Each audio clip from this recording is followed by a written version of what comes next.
In the morning when I'm driving, I really come alive when I listen to my Ronnie, I listen to my RonyiQ. They are rare and they are few who can compare with RonyiQ. So grab a chair, she's coming through. She's on the air, it's time for RonyiQ.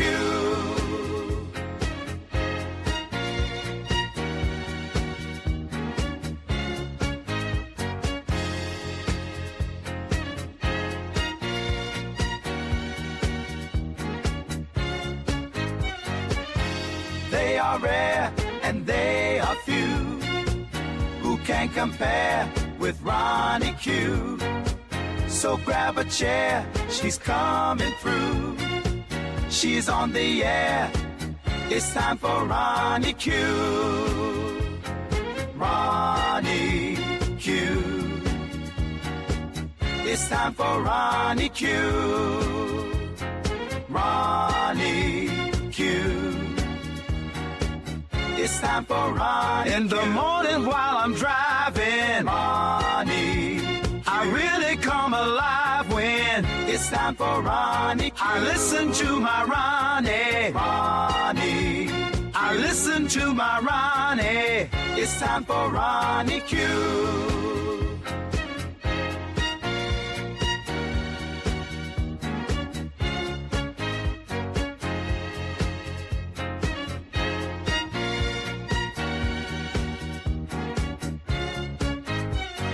Take a seat and go meet Ronnie. Sweet, sweet, sweet, sweet Ronnie. No day complete without my Ronnie. She can't be beat. Sweet, sweet Ronnie.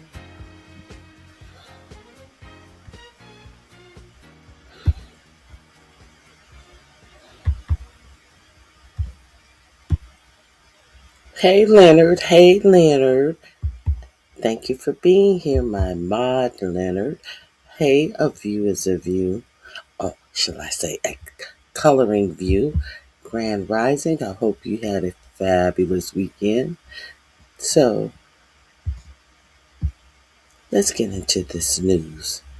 Now, I'm pretty sure if we are adults, all of us have seen these things that they call war correspondents, cover wars on the many wars. If you go and if you pull up the Vietnam War, you see footage from what war correspondents that are implanted with the troops that are letting you know what is going on in these wars. Are you curious as to why you do not see this going on in this Donald Trump war that he lied the United States into? I am really curious why we never see any news persons have boots on the grounds. You know, it's reminiscent of what we saw in Palestine. I know a lot of you people slept on Palestine. I know a lot of people paid no attention what was going on in Palestine. The atrocities that went on in Palestine because you were too busy with unimportant stuff. But like I've always been saying, there's going to come a time when there is something that you want to protest. There is going to come a time. It just really, it really is interesting how black people who have had so many of their civil rights clawed back since January of last year still sit back in the comfort of this not my fight. No, this was the fight of your ancestors. That's whose fight it was. This is the fight of your children and your grandchildren, because they're going to have to try to fight to get it back. Oh, unless they're like you, unless they're just going to sit back and say, oh, this isn't my fight. Oh, take what you want from me.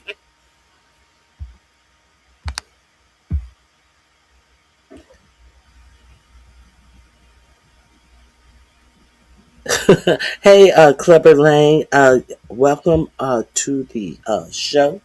I hope you hit the like button. Hope you enjoy the show. Hope you subscribe, tell a friend, and let's get into this conversation. It is good to have you here. Hope you had a fabulous weekend.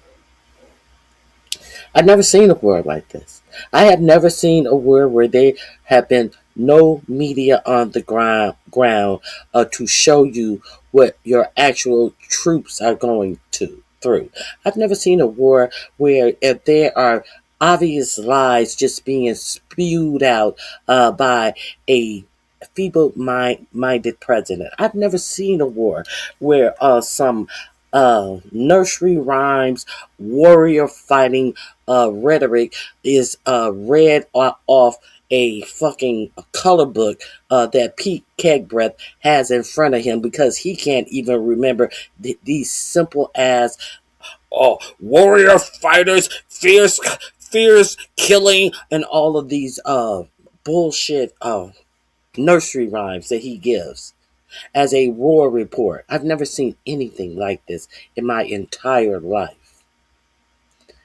But, this is the same Pete Kegbreath who talked about everything in the military is going to be based on merit when he has absolutely no merit. This is the same Pete Kegbreath that talked about meritocracy. No, I mean Kegbreath. I mean what I said, Chuck. I mean what I said. Let's talk about meritocracy. He took C.J. Brown, who was the 4-star general who was over the Joint Chief of Staff.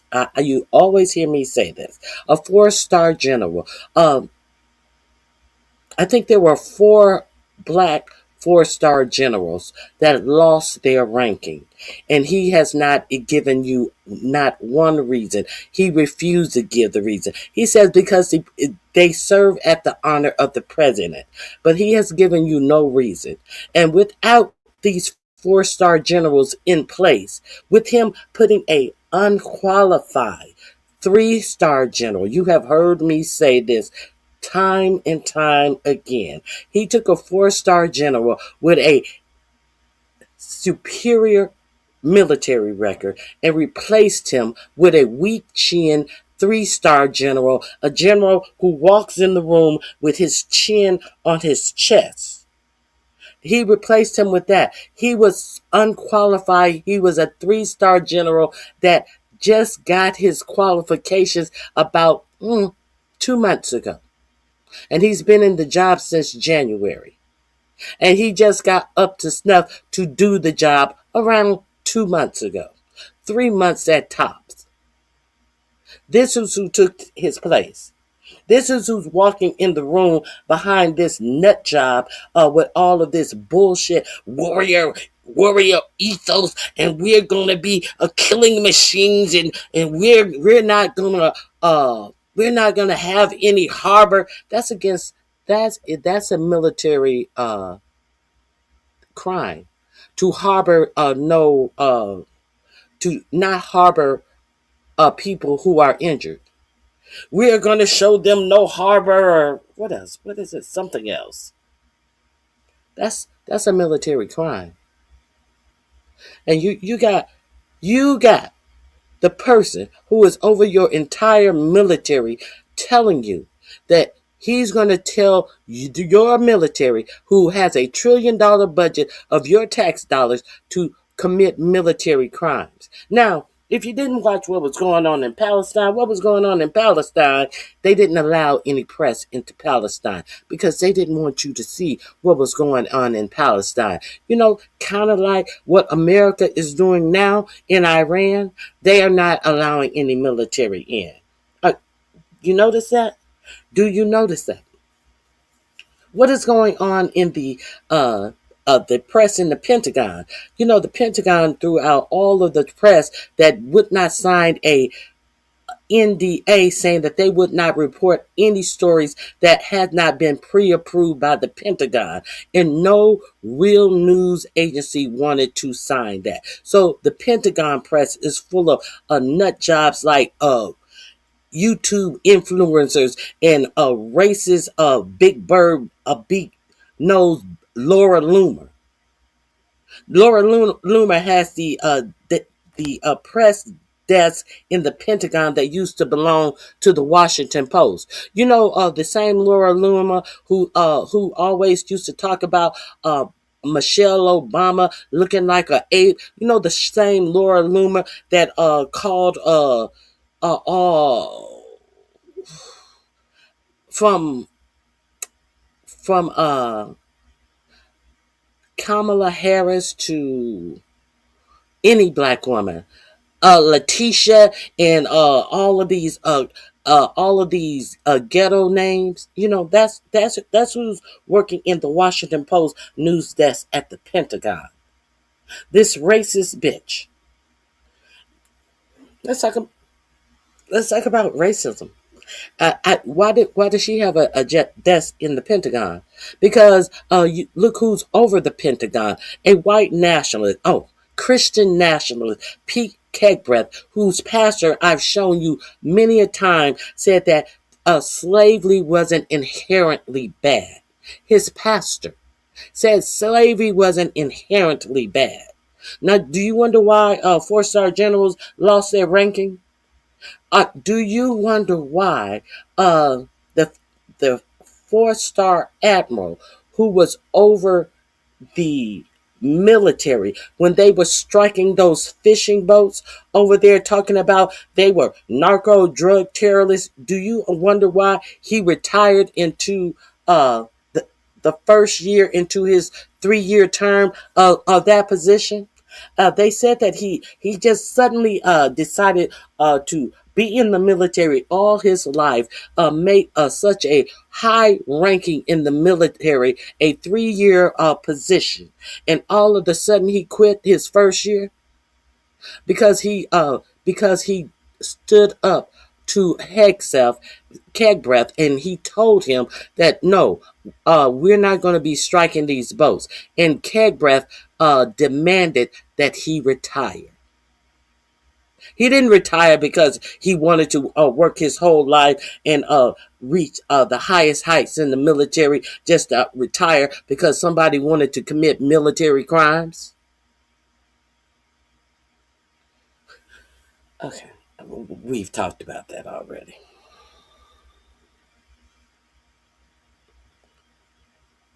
Random pipe layer. Oh my God. They didn't want Kamala, and now America is screwed. I'm no victim. I'm a victimizer. Get it straight. You have the wrong channel.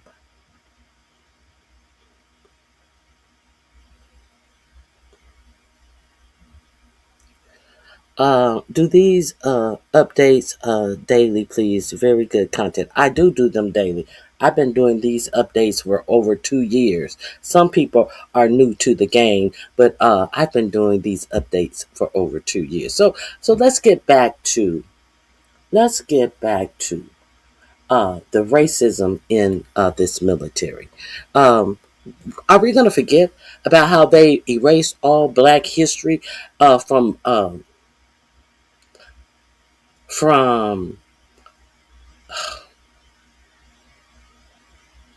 all of the libraries, from Jackie Robinson, all of the accomplished black soldiers that served in the military, all of the infamous and famous black soldiers, from Marcus Garvey. These are people that this administration went and scrubbed from the military records. They took people like Harriet Tubman out of the military library. This is how bad. Until people complained about it. Hey, outspoken one. Until people said something about it. So let's go see what. Why am I talking about this today? Let's see, why am I talking about this today? I will tell you why.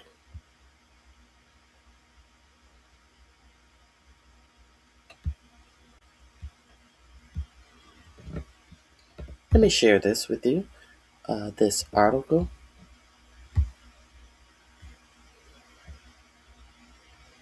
And I'm sure you can find it anywhere yourself. Let me enlarge this print. It's so small, or I'm so blind. Something's going on. Here is your guy, Keg Breath. Uh, Pete Keg Breath has removed 2 black and 2 female officers from the Army promotion list. Okay, let's not forget about how he feels that women should not be in combat. Let's not forget how his pastors feel that women should not even have the right to vote. So understand, when you hear Pete Kegbreath has removed 2 black and 2 women officers from the Army promotion list, let that sink in. Defense Secretary the Secretary of War. No, it's the Defense Secretary. All of these, all of your media that sits up and play into this bullshit talking about the Secretary of War. That is a made up name. The name of the Defense Secretary. That name can only be changed by Congress. So it's really interesting that this media that has been bought up by monopolies of oligarchs that want to tell you a specific story and keep the truth away from you actually calls this the Department of War. No, it is the Defense Department, first of all. Okay, Defense Department Secretary Pete Kegbreath has personally blocked 4 Army officers from becoming 1-star generals. You he has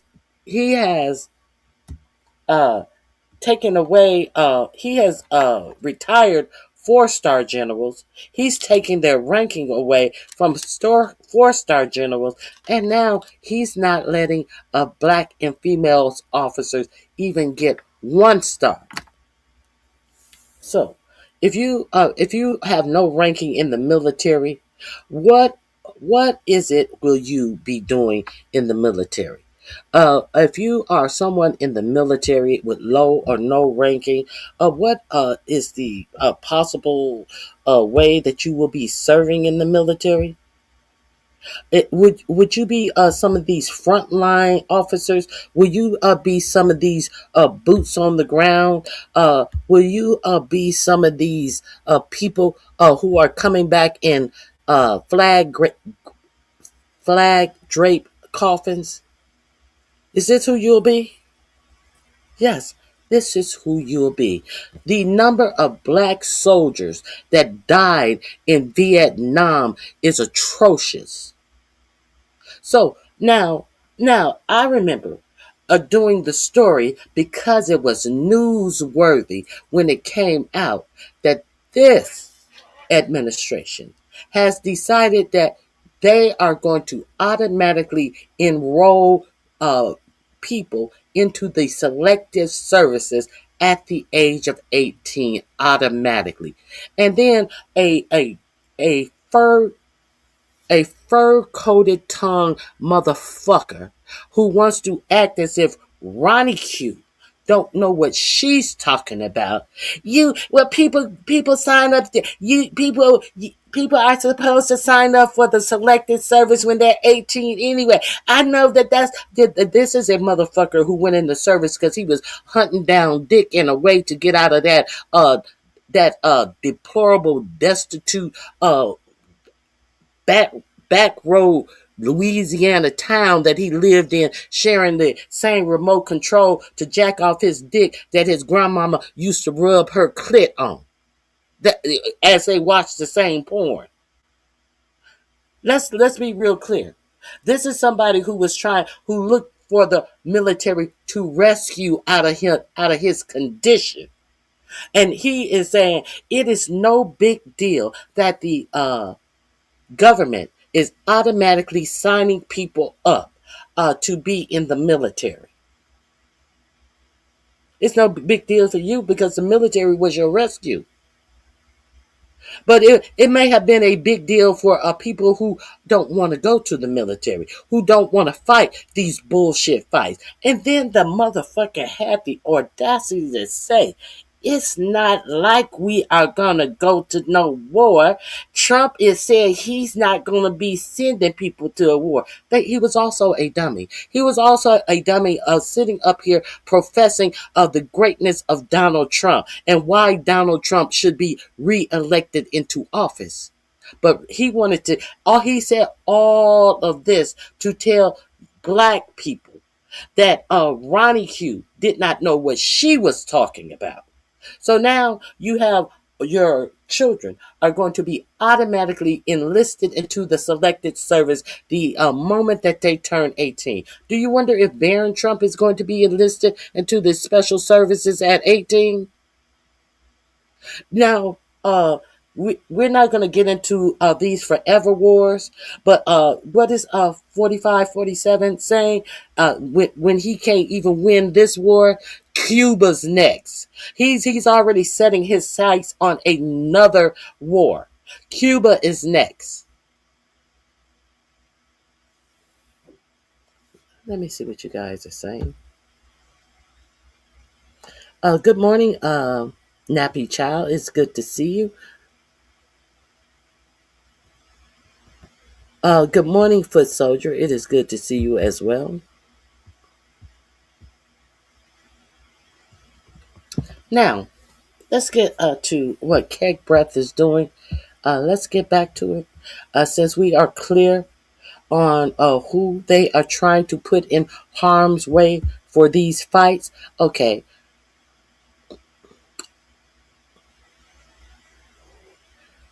Defense Secretary Pete Kegbreath has personally blocked 4 Army officers from becoming one-star generals. 2 are black and 2 are women, and the reasons emerging from inside the Pentagon are raising serious questions about what actually is driving these decisions. Did you guys hear about that? Let me know if you guys heard about that. According to the New York Times, based on interviews with 11 current and former military and administration officials, Kegbreath struck 4 names from the list, which was being put together after a competitive board process in November of 2024. Only about 5% of eligible colonels ever make it to general, which means that these were already among the best officers in service. Kegbreath has made his goal clear since he arrived at the Pentagon, that he wanted to roll back what he called a woke culture that developed during the Biden administration. It developed during the Biden administration.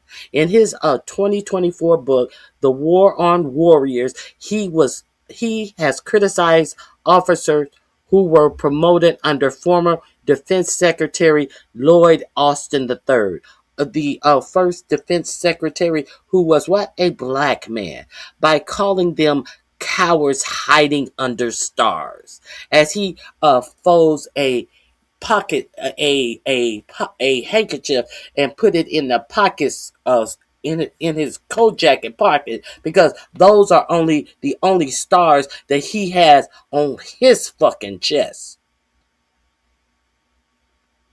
Have you seen the number of stars and bars that Lloyd Austin, that C.J. Brown have on their chests? While this fool folds up a pocket square. So the stars will be above the line of the pocket.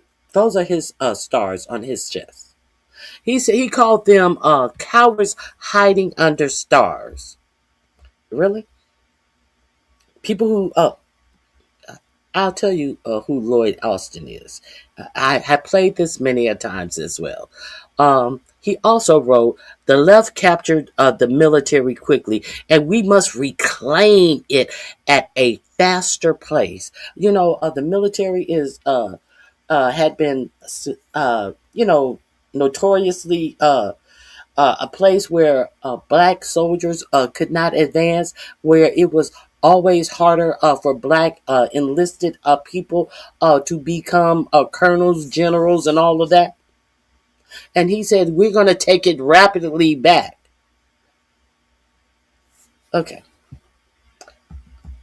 Why were they removed from the Army promotion list? According to the New York Times, one of the officers who is a black armor officer were flagged because he had written an academic paper almost 15 years ago. In that paper, he studied why African American officers have often chosen support roles instead of frontline combat positions, even though the paper was just an analysis of a known trend. It was later used against him. Another officer, who is a female logistics officer and has served in Afghanistan during the difficult 2021 withdrawal, military officials told the New York Times that she did her job well under very tough conditions. However, Kegsev has blamed officers involved in that operation, calling it disastrous and embarrassing, and saying he wants to hold them responsible no matter how well they individually perform. He wants to hold them responsible because they were there. You know how you have Cockeye Patel firing FBI agents because their job was to do raids, the Mar-a-Lago raids. Their job was to work on investigations. That was their job, that were investigating 45, 47, how all of these FBI agents have lost their jobs, how Cockeye Patel even has fired all of the people who has all of the information about how Iran inner workings work and how they hack into systems. Cockeye Patel has fired all of them the week before we went into these strikes with Iran because of what they worked on regarding investigating 45, 47. And now how apropos is it that now Cockeye Patel, a personal email, has been hacked by Iranians? Isn't that beautiful? Isn't that poetry in motion? How apropos, how funny is it that the week before the war, he fired all the specialists in Iran and in this area of specialties as well. Now all of his motherfucking emails have been hacked. Okay, I digress. Now, he wants to, now Kegbreath wants to punish her because she was stationed there in 2021 when they were pulling out in Afghanistan, and it was embarrassing. So if you were there, you don't deserve to get any ranking. This is the same Pete Kegbreath, who went to 45, 47 at the end of his term as he was working as a weekend co-host of one of four co-hosts on a weekend Fox show, and he solicited 45, 47 to do what? To pardon three of his little buddies who were there when what happened? When war crimes happened. He was the Kegbreath who went to 45, 47 in his first administration to beg for pardons of her. I believe two of them had been already found guilty of war crimes. And because Kegbreath went to 45, 47, they got pardons for what? For their war crimes. For there were what? Crimes. But he is not allowing this woman to get 1 star because she was there. He doesn't care how they performed individually. Let that sink in. This is who's over $1 trillion budget. Okay, let's go a little further.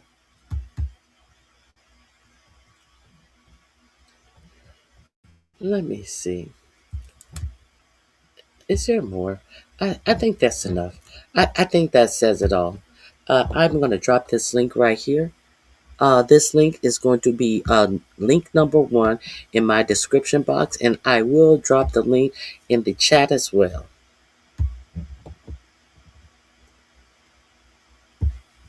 So we can keep this going. All of the links will be in my description box. If you would like to avail yourself to the link, this is going to be number 1 in the description box under links used in this broadcast. Okay? Again, just keep it simple.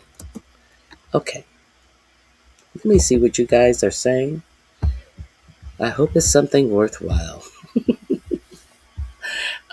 I'm curious, did anybody hear about that?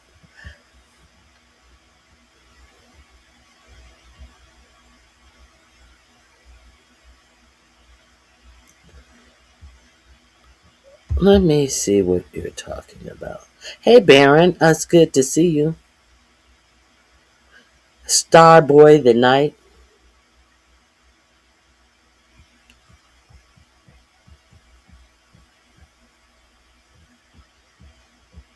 Okay, let me see.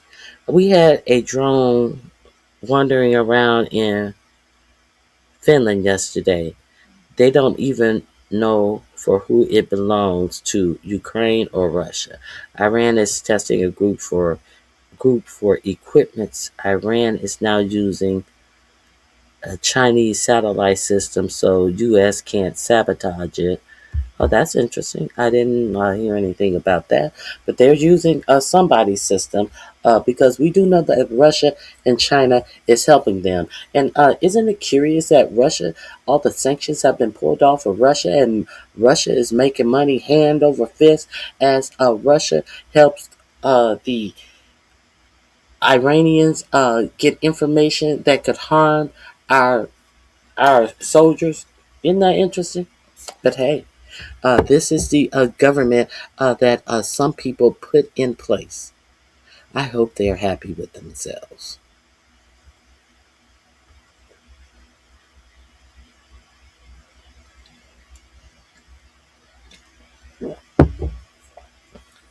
Okay, so let me see what we have. What else I have I wanted to speak about today.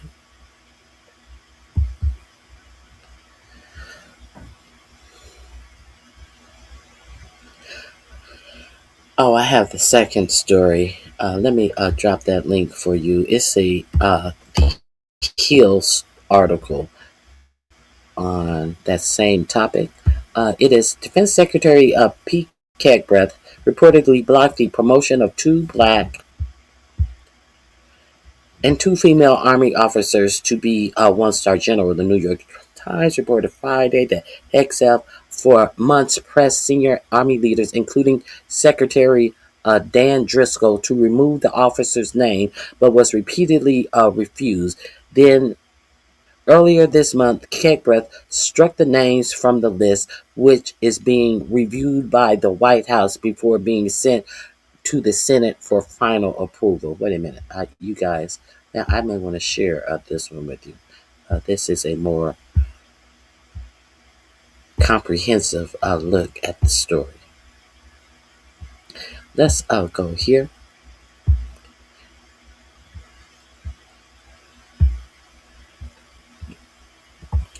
One second, I gotta sneeze.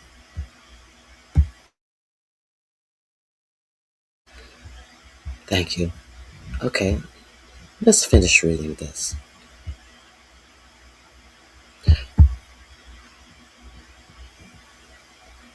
Asked about the report, Pentagon spokesperson Sean Purnell called it full of fake news from anonymous sources. Isn't that what Keckbreath used during his confirmation when asked hard questions about if he beat his wife and all of these other rape allegations?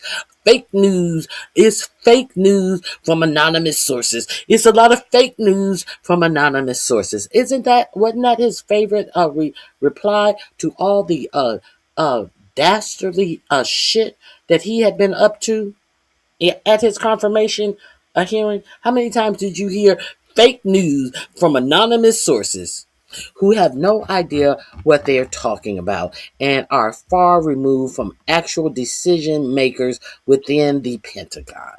Said the spokesperson for Keckbreath. He did not address Keckbreath's decision to pull the 4 officers from the promotion list, only saying that promotions are given to those who have earned them. And I guess that what he is saying, since he took the black officers and the women officers off of the list, there is no way that they could have earned them. Well, look at them. They're black and they're women. Duh. They don't earn no promotion. That's all I get from that. Keckbreath move has raised questions as to whether the 4 officers targeted were removed because their race or gender. The promotion list consists of roughly 3 dozen officers, most of whom are white men, but also contains a few female and black officers, senior military officials told the Times. The decision also comes after a tense exchange between Keckbreath Chief of Staff Ricky Bura and Driscoll about the separate promotion for Major General Antoinette Grant, a combat engineer who served in Iraq and Afghanistan, to head the military district of Washington. Grant, who is black, will be leading a command that provides security and performs ceremonial duties in Washington, D.C., often appearing alongside the sitting president at Arlington National Cemetery. Burera told Driscoll that that President Trump would not want to stand next to a black female officer at military events. 3 current and former defense and administration officials familiar with the exchange told the Times. Not one person, not 2 people, but 3 people said that Bierra told Driscoll that the president wouldn't want to stand next to a black female officer at military events. 3 people told the New York Times. Driscoll reportedly replied, "The president is not a racist or a sexist." Really? Driscoll reportedly replied, "The president is not a racist or a sexist." I, I, hey, we can all agree to disagree. And Keckbreath's office eventually relented. Grant began serving in the role last summer, so she was allowed. He finally relented. He was so against it, but he's not going to relent anymore. I'm just, since the story came out, I am waiting for the day where she is removed from her position. Because obviously he did not want her in the position. So let's see if she keeps her position. I can see him throwing a tantrum and removing her from her position since the story is out. That's what I can see. Okay, now where am I? Grant began serving in the role last summer and was promoted to 2-star general earlier this month, according to the outlet.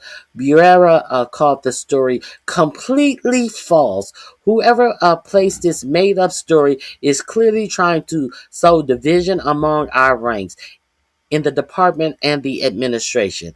It's not going to work.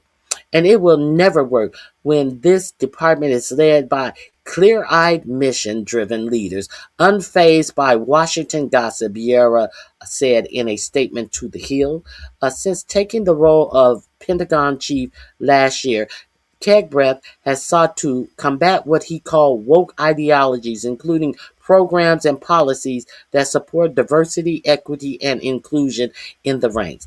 Earlier in his job, the former Fox News host fired without explanation Joint Chief of Staff General C.Q. Brown, only the second African American to serve in the role, as well as the first female Chief of Naval Operations, uh, Admiral Elisa Franchetti, and a handful of other senior officers who were black or women. I think they were mostly just black.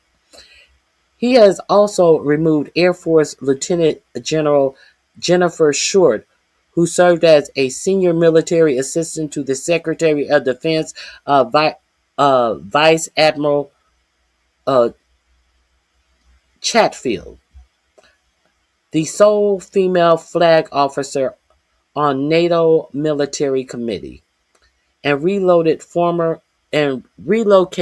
her post Vice Admiral Yvette Davis, the first female superintendent of the Naval Academy in Annapolis, Maryland.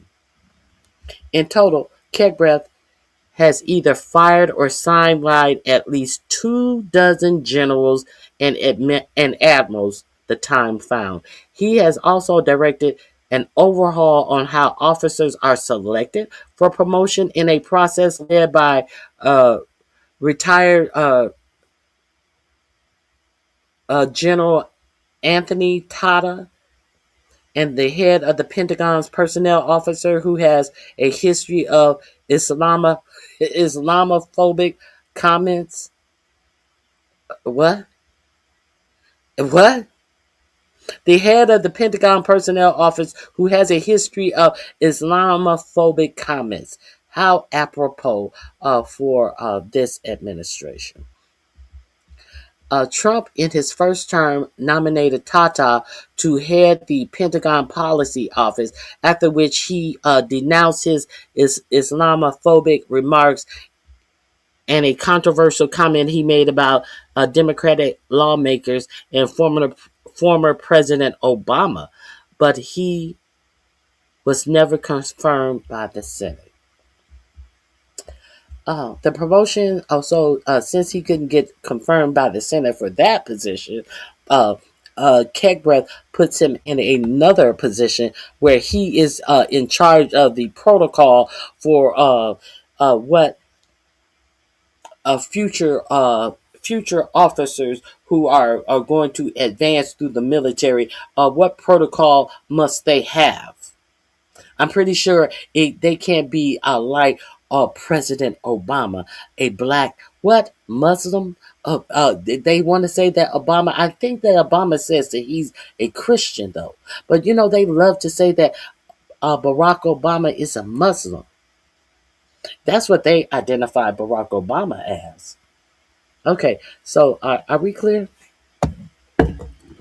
The promotion overhaul work include reforms to the promotion and job selection process, with a mandate that the Defense Department not consider sex, race, or ethnicity when considering individuals for promotion, command, or special job duty. The 4 officers whom Kegbreath and his aides ordered Driscoll to remove from promotion lists included a black armor officer and combat veteran targeted because of a paper he wrote nearly 15 years ago. I told you about that. The female logistic officers, I told you about that. It is unclear why the 2 other officers, one in logistics and the other in a finance specialist, were pulled from the list. Well, if it's a finance specialist that is a black or a woman, or God forbid, a black woman, there's no way that they want a black or a female woman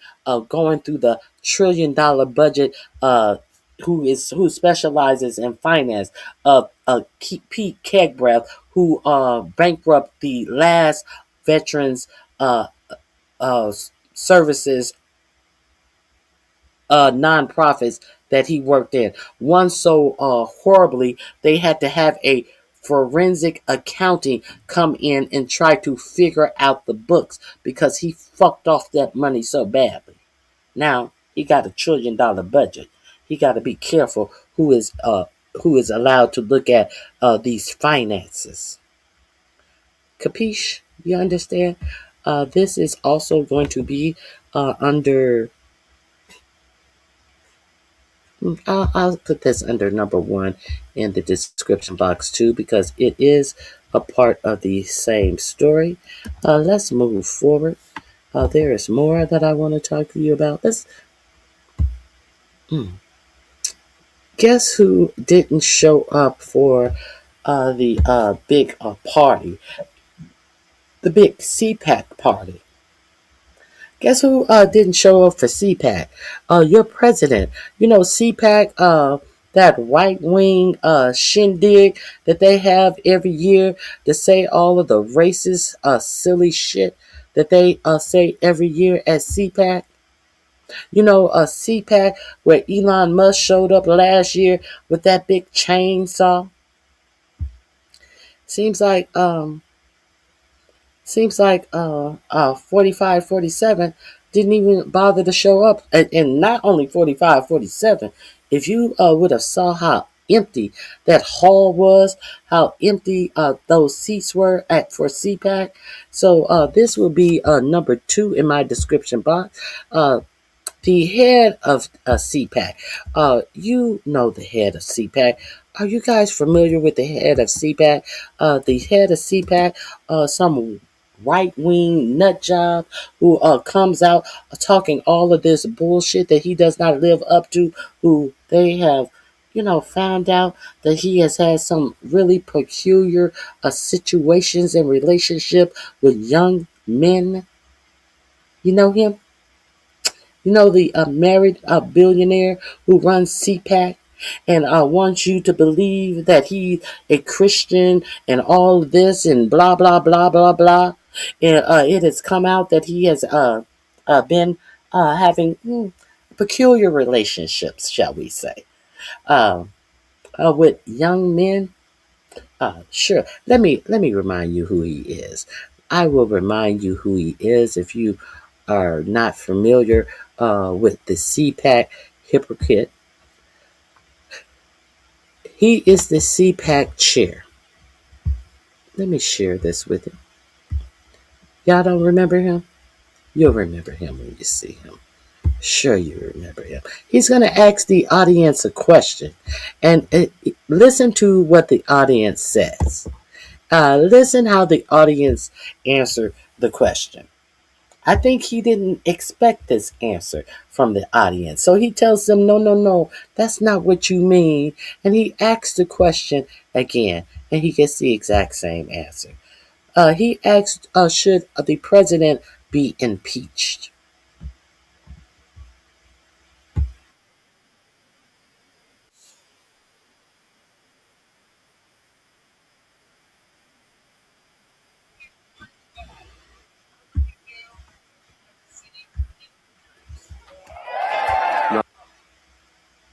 How many of you would like to see impeachment hearings? No. That was the wrong answer. Let me try it again. How many of you would like to see impeachment hearings? No. Can someone bring some coffee out for the CPAC? I know. We've got to keep this. Can somebody bring some coffee out? The people are sleeping. If somebody got to bring coffee out at a convention that used to be balls to the wall, full of excitement, people running through all excited and raving with all their red, white, and blue and stars and striped shirts and hats and all of this shit on. It's full with a bunch of old half-dead white nationalists. This is what CPAC was full of. Half full of. It wasn't full. I say it was 1/4% full of. Bring some coffee out. Wake up these old people. This House majority. How many of you agree with that? How many of you would like to see impeachment hearings? No. That was the wrong answer. Let me try it again. How many of you would like to see impeachment hearings? No.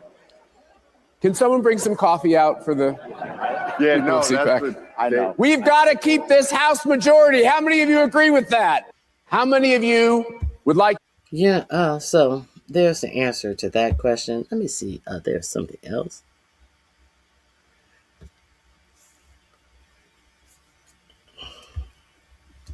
Has your president done anything about your beef? I'm just curious if you know if something has been done to improve your beef. Let's talk about what you may not know about your beef. Hey, Sabar. Hey, Detach. It's good to see you. Why is the Trump the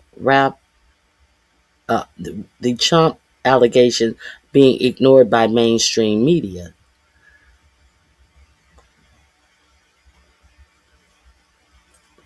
What a shock by the racists in charge.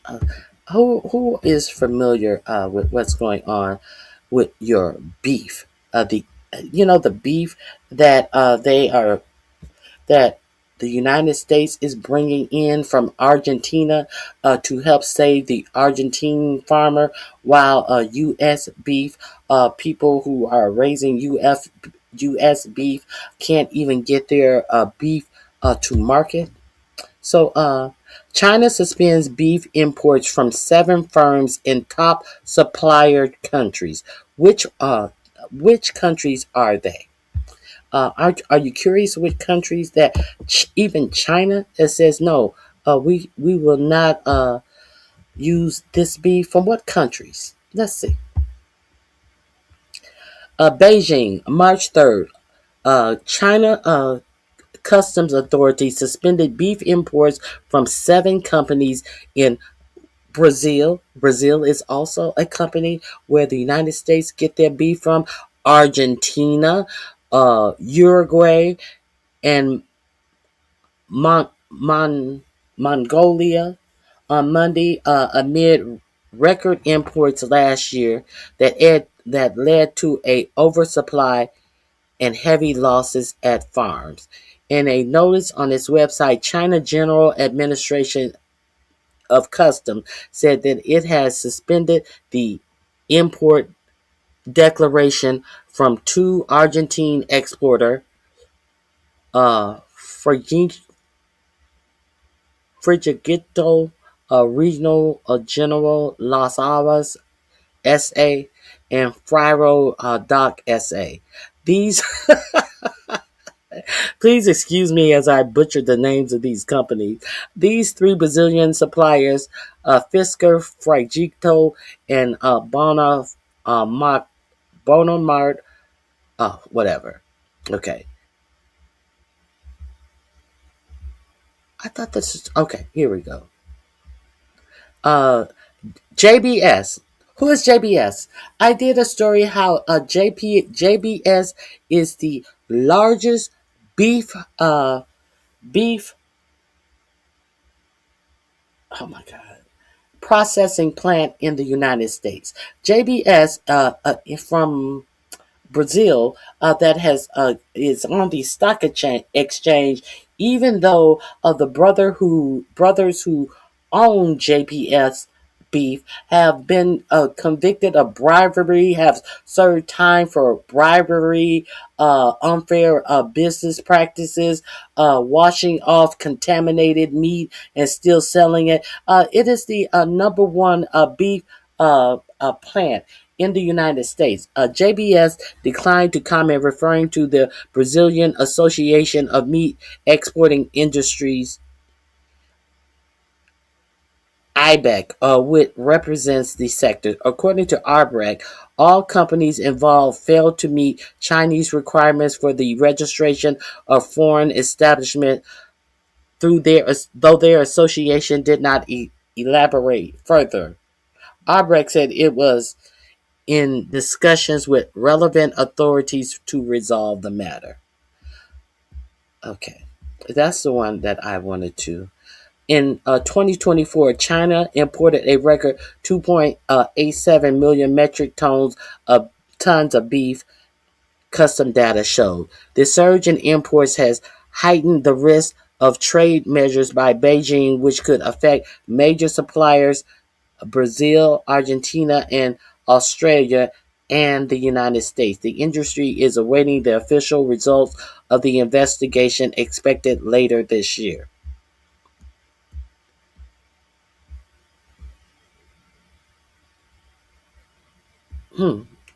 So I thought there was more to the story. I think I pulled up the wrong one.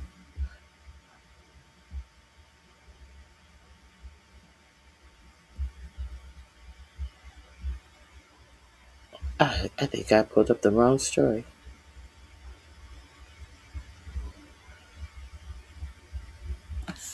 Oops, I'm sorry.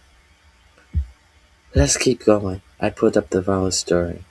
Now, there is something else that I would like to share with you. Let's get to it.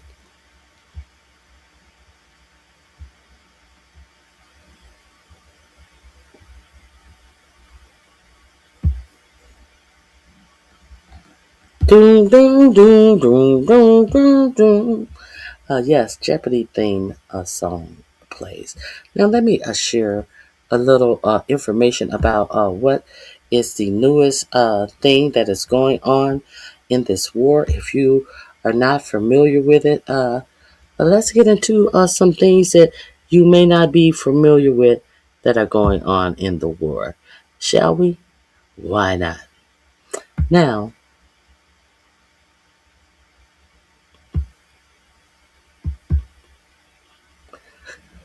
now, I found this quite intriguing. This little short. Uh, I think we're right here.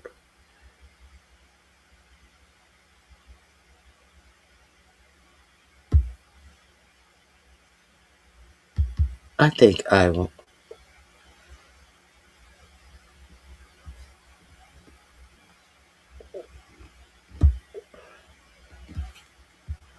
Hold on 1 second.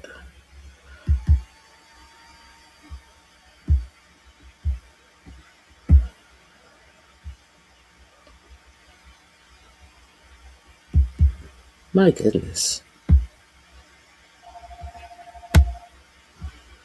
Hold on 1 second.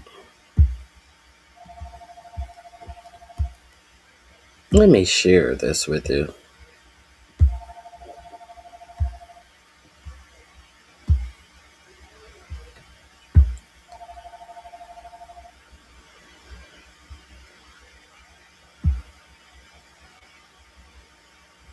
Hmm.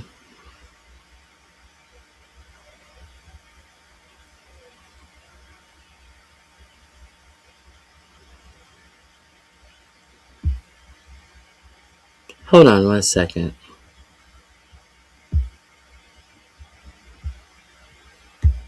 That's weird. I apologize. Jesus.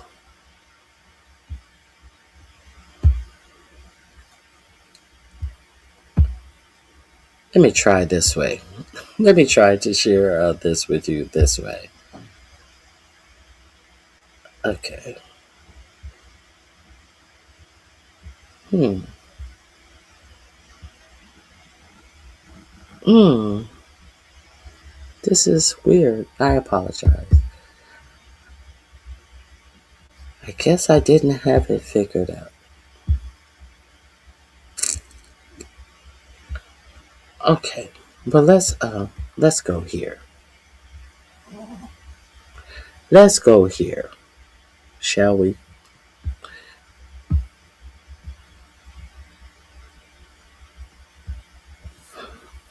I had figured out how to play this, but I'm having trouble playing this video. Bye, Richard.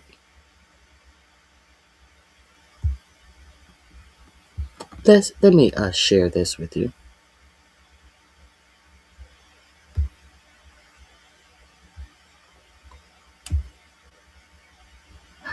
Oh, here we go. I found it. I apologize. Okay. I found it. Okay. Let me share my screen with you. I apologize for that.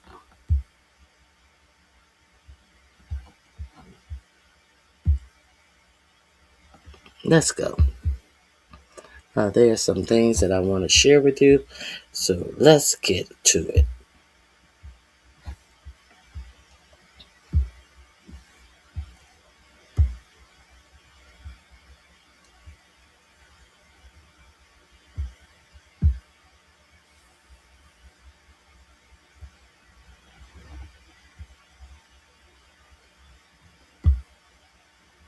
Let's get into these videos that I pulled for you. Now, this is a Colin Powell, a former, I believe he is Colin Powell's or former chief of staff, and he is giving details about how things are really going in Iraq. And he is saying that there has been no time that he has seen anything like what is going on in the decision making that is going on with people who are fighting a war. So let me share that with you.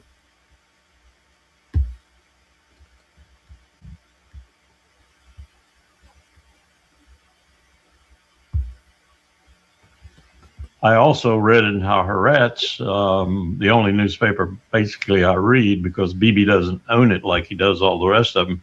5,768 Israelis are admitted to hospitals. And then it went on to say that all have come home except 117. I wonder if they came home to be buried or to go back home. It's bad. It really is bad. Iran started out hitting military targets, which was their custom. That's what they did in the 12-day war back in June. Military targets only. Now, as Arachi so incredibly detailed, with all the targets that Israel and the United States have hit, largely from outside of Iran. Another lie is that we have air supremacy over Iran. We do not. We're launching most of these weapons from outside Iran. We're launching glide bombs, we're launching JDAMs, we're launching missiles and such. We aren't flying over Iran because we do not have air supremacy over Iran. So what they're doing now is matching Israel blow for blow. They're going after other things. They started with the oil facilities at Haifa and hit it with the Khorram Sham missile that almost destroyed the place. I think what we're looking at right now, if Iran continues this, we're looking at an existential situation for Israel. Israel is going to be aflame. It's going to be burning. All of its people are going to be underground in bomb shelters, unable to come out, unable to move. And that's a very dangerous situation, in my view. I think other people are coming around, in my view. It's a very dangerous situation because Bibi Netanyahu is going to feel like he has to use a nuclear weapon in order to get out of this. Iran, in short, is destroying the state of Israel right now. Methodically, blow by blow, missile by missile, Israel has run out of, or almost run out of, the key missiles to shoot back. They're trying to husband what they have because they don't know what's coming, and I can tell them what's coming. There are still probably 10,000 missiles yet to be fired, maybe more than that. So Israel is being methodically destroyed, and we're standing by and watching it, and so is Netanyahu. I don't think he's too happy about it, and one wonders what he does think about it, because it is becoming more and more apparent, even to his own people, the IDF chief, the mayors whose towns and villages are getting hit, the other people in the structure who understand what's happening to them, even if they only see this little segment of it, because Netanyahu closes down all communications and won't let people talk to each other, won't let newspaper people in there, TV people in there. You can't get into Israel to examine exactly what's happening, but it is so widespread now and so prolific that it's impossible to hide. Okay, I just wanted to show you this is what an experienced military person is saying about what I've already told you last week, that they are not allowing cameras into Israel because they do not want people to see the carnage that is going on in Israel. Now, I had so many people told me I didn't know what I was talking about. No, you don't know what you're talking about. There's cameras in Israel all the time. So now let's talk about your president always saying that he is in negotiation with someone. Who is your president always in negotiation with? He can never name these negotiators he's negotiating with, but your president is always allegedly in negotiations with someone. So let's see what we can find out about his negotiations. Here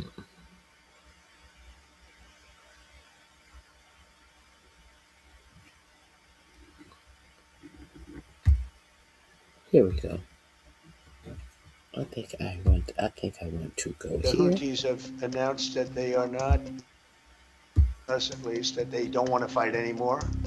They just don't want to fight, and we will honor that, and we will stop the bombings, and they have capitulated. But more importantly, we will take their word. Sailing beautifully down the various seas. It wasn't just a canal, it was, and I will accept their word, and we are going to stop the bombing of the Houthis, effective immediately. And Marco, you'll let everybody know that. And if it's going to stop, then we can stop. And so I think it's an important development. We're going to, as you know, the Middle East, Saudi Arabia. We're going to UAE and Qatar, and that'll be, I guess, Monday night. Some of you are coming with us. I think before then we're going to have a very, very big announcement to make, like as big as it gets, and I won't tell you on what, but it's going to, and it's very positive. I'd tell you if it was negative or positive. I can't keep that up. It is. Why did I show you that? He said the Houthis have capitulated. The Houthis have agreed to stop fighting. Why is that important? That was before his first trip out of the United States, when he went to the Middle East. Remember, he went to Dubai. Remember, he met the interim Syrian president. Remember when the trip to the Middle East? That was way back when. Why was it important that the Houthis said that they would stop fighting? Who were they fighting? They were fighting when Cat Breath took those Air Force Air Force ships over there and lost 2 airplanes in the Red Sea.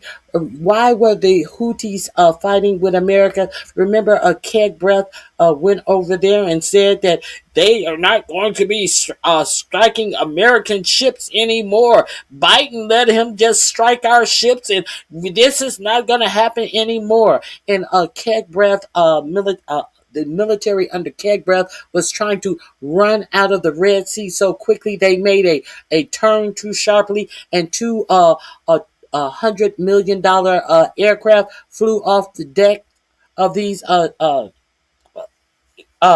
aircraft carriers. Y'all remember that? Y'all remember when Keg Breath was over there making those strikes in Yemen, and him, J.D. Vance, Tulsi Gabbard, who else? Marco Rubio, all of them were on a unsecured app, giving the time and location that they were going to strike what? Not a military facility, the home of the girlfriend, which wouldn't that be a civilian resident, to get the lead Houthi guy who was striking in the Red Sea. The same keg breath who comes out and say that they never strike innocent individuals, and you hear him on the Signal app saying he just went into his girlfriend's house. We got him. The same Pete Cagbreath and your vice president and your national security advisor, Tulsi Gabbard, all of them on an unsecured app saying what type of plane and what time the plane would be striking this residence, this non-military facility. Do you remember all of that? See, that was way back when they were striking the Houthis. So why were they striking the Houthis? Because the Houthis were supporting Palestine. I know a lot of you don't know about this Palestine stuff. Go back and read my old material. And I told you about Palestine stuff all the time. So that was way back when the Houthis were trying to prevent ships from going through into Israel. And in this, they are worried about the Strait of Hormuz, because when this administration first got into office, they were worried about this strait that goes up into Israel in the Red Sea. Now, curiously, Iran has the Strait of Hormuz closed off, and guess who has just joined the war? The Houthis. Who are the Houthis? The Houthis who had the Red Sea blocked off from shipments being allowed to go into Israel. So not only is the Strait of Hormuz blocked off, now they are about to block off the other strait that they cannot get anything shipped into Israel, and that is also the same problem that they had before. Your president had your whole military out there striking, trying to protect ships that were going into Israel so Israel could get its supplies. And then all of a sudden, one day the Houthi says, okay, we're done. And then your president came out here and told you that they capitulated. He couldn't tell you why they was done. He said they won't strike us anymore. And so we're done. They said they're not going to strike us no more. Are they striking you now? But are they striking you now? With no reason. They just said, oh, no. Oh, is that what we're going to do? Oh, we're going to wait. We're going to wait for them to be done. So they have, true to form, 45, 47, and Keg Breath have shown how stupid they are. And now, once again, the Houthis are in the war with Iran. Keg Breath in 45, 47 always told you that Iran was supporting the Houthis financially. So we should not be surprised that the Houthis are going to support Iran militarily. So while they are just telling you about the Strait of Hormuz on your national news, understand they are about to close this strait to the Red Sea as well. And then the world is really going to be in a conundrum. See, they don't even want to tell you how fucked up the world is about to be because of the Strait of Hormuz is closed. They don't want to tell you things like helium is very important things. Now, your news media will tell you, well, helium is important because it makes computer chips. No, bitch. Helium is important because it cools down MRI machines.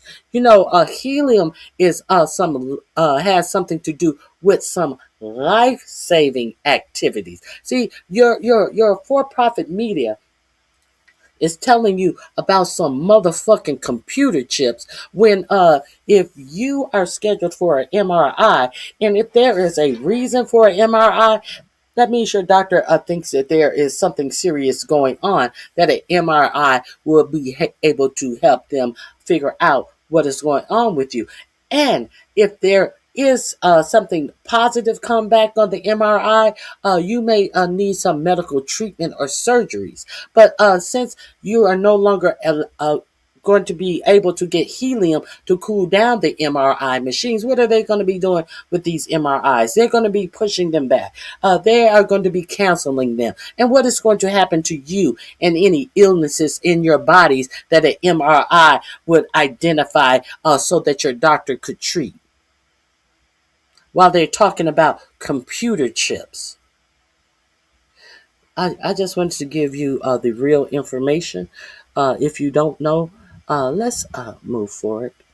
There is something else I would like to share with you as well.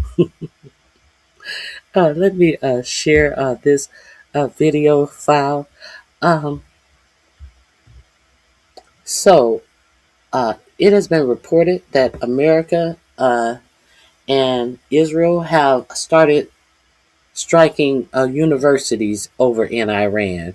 Now, the Iranian government said that they are going to start striking a university connected to the United States that are over in the Middle East. And they have also put out a ominous video. I'm not sure if any of you guys have seen it, but let me show you the latest video.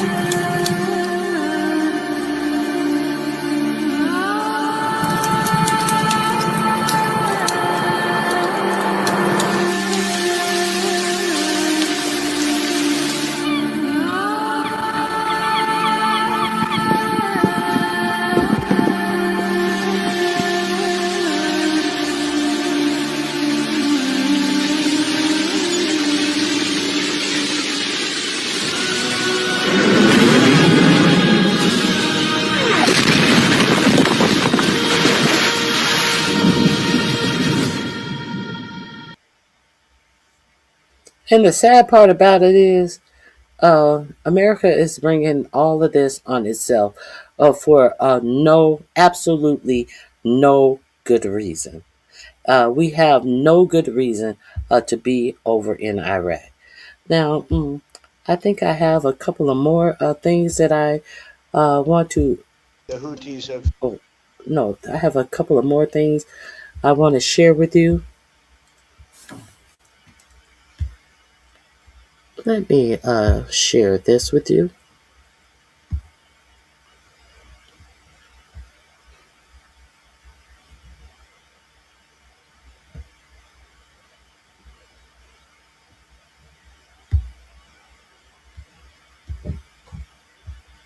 Here we go. Well, this is yet another example of what many Gulf states have been warning about since well before this war began, that the longer it goes on, once it begins, the longer it goes on, it will only become more expansive and more complex. And the Gulf states have gone up against the Houthis before, and this will certainly be something that will be raising the alarm. In 2014, Yemen's civil war began. In 2015, the Saudi-led U.S. and Western-backed intervention into Yemen saw them embroiled in the civil war, in a fight they did not have to get into that lasted for years and cost Saudi Arabia, the UAE, a lot in terms of blood and treasure. They extricated themselves from that, but not without it exacting a cost. And the Houthis, a much weaker force, went up against a coalition of 8 or more, backed by the US, backed by the UK, backed by every major weapons manufacturer in the world. Airstrikes happening constantly. And they fought them to a stalemate. That conflict remains unresolved, but closed for now. There is very real reason to believe that Saudi Arabia will be taking this as a major alarm bell, not wanting to restart another conflict on its southern border. And we have seen what the Houthis have been capable of in the past in support of Gaza, saying in support of Palestinians. They have led attacks on commercial shipping lanes in the Red Sea, in the Bab el-Mandeb Strait, to great effect. We've seen those images of helicopters landing on cargo vessels, commandeering them, of the Houthis blowing up oil tankers and cargo vessels in those waters. That's been going on for some time. Again, it abated, but it could restart again. And that's what this conflict, or the Houthis entering this conflict, it represents enormous risk, not just to the region, but to the global economy. Now, we have to remind people that they have successfully launched missiles at Israel in the past. They've targeted the airport in Tel Aviv. They've targeted airports in Dubai and Abu Dhabi as well during the course of of the civil war, of that Saudi-led intervention that I mentioned. Not to the scale that we've seen since Iran began retaliatory attacks on the GCC, but still of enormous concern that this conflict is expanding, of enormous concern to the GCC, that there's yet another paradigm shift in the security on the peninsula and in the region. Another. Okay. Okay, I wanted to share that with you. A lot of people may not realize when they say the Houthis have entered the war. The United States were fighting the Houthis because the Houthis were supporting Palestine. So while think what you will. I'm just connecting the dots that they were against the genocide that was going on in Palestine. So who comes to strike them but none other than the United States of America? Because we were selling arms and to Netanyahu. So of course, we want Netanyahu to do whatever he wanted to do in Palestine. Our government appeared to want Netanyahu to do whatever he wanted to do in Palestine. So now, while we're over fighting Iran, talking about putting boots on the ground in Iran,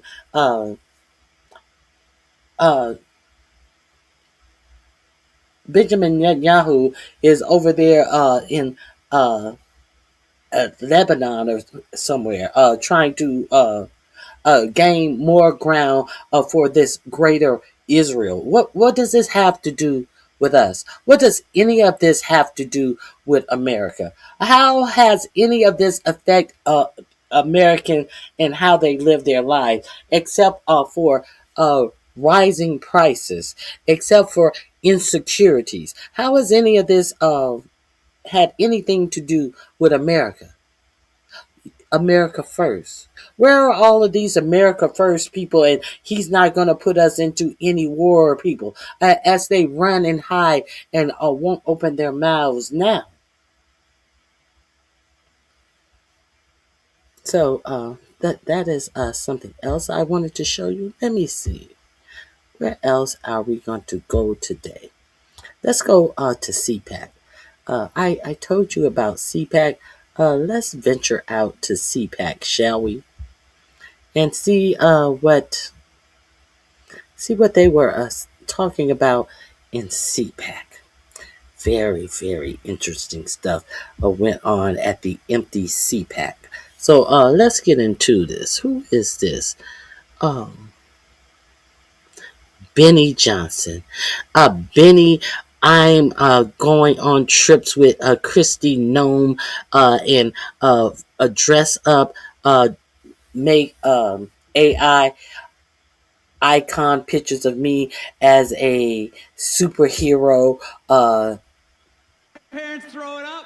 Anybody? Any young kids who want to be parents out here? Any young people who want to look at this? Shout out to the young kids who want to be parents, right? They're like, we need you.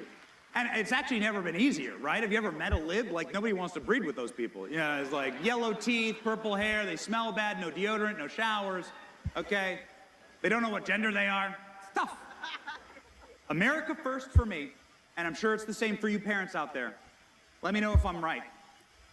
America first for me means saving this country for my children, my American children first.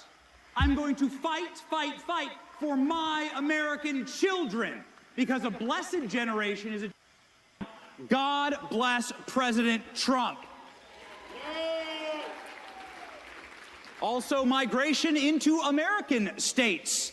We are self-sorting as Americans, and red states are winning. People are fleeing blue states. They're coming to great states like Texas and Florida. Can I get a witness? And look at this, 40 billion, yeah, what's up, my Florida people? $40 billion of net migration income to red states. $40 billion lost from Kamala Harris state. Okay, And the fact that one state, you say 40 billion was lost from California. Well, California is the one who could afford to lose 40 billion. At least, unlike many other red states, California, the blue state, is not looking to get money from the red states. Where while you're talking about the people are going to red states, they should take their asses to red states because that's where all of the California money is going. So instead of working in California and making the money, they go to a red state and get California's money for free. California has the fourth largest economy in the world. California. While he talking about Benny Johnson, while he's talking as if he's saying something, they're going to these dirt poor red states that can't even afford to support their own the people in their own states. They're being supported by California if they're in California or if they're in one of these dirt poor red states. Let's continue. This, ladies and gentlemen, is the America First winning movement. This is what our founders intended, that we get to vote and choose with our feet and our dollars. This, ladies and gentlemen, is federalism in action, and it's a beautiful thing. I would love to... All the rounds, you hear all the applause. He's at the popular CPAC where there are tens and thousands of people. Do you hear any applause? Hey, Marnie, you probably did hear, boo. Since we are talking about the border right now, and I believe we have a special guest very briefly backstage, I would like to welcome out onto the stage our retiring... Now watch this clown shit. Watch this clown shit. Let's not forget that Benny Johnson did AI where he was dressed up as Superman or Spider-Man or somebody, and he showed himself punching people who looked like they were undocumented immigrants in the face, kicking them in the gut, and all of this stuff. Now he's gonna bring out Greg Bavino, who lost his job because he was under court supervision. So he fled Chicago because he would have to tell a judge, I think it was every day or every other day, what ICE had been doing on the streets of Chicago. And then miraculously, he was taken to Minneapolis until two people lost their lives to these ICE thugs. And then he was going back to the border. And then a week later, you heard that he was retiring. Greg Bavino, who liked to dress up in a long trench coat, looking like a whole Nazi. That Greg Bavino. This is who. Now let's look at the audience in CPAC as well. We'll get to see this glorious audience.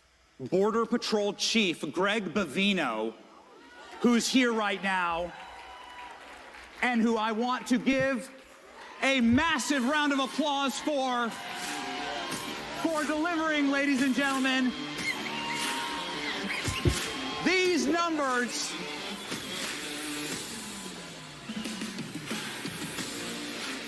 The man.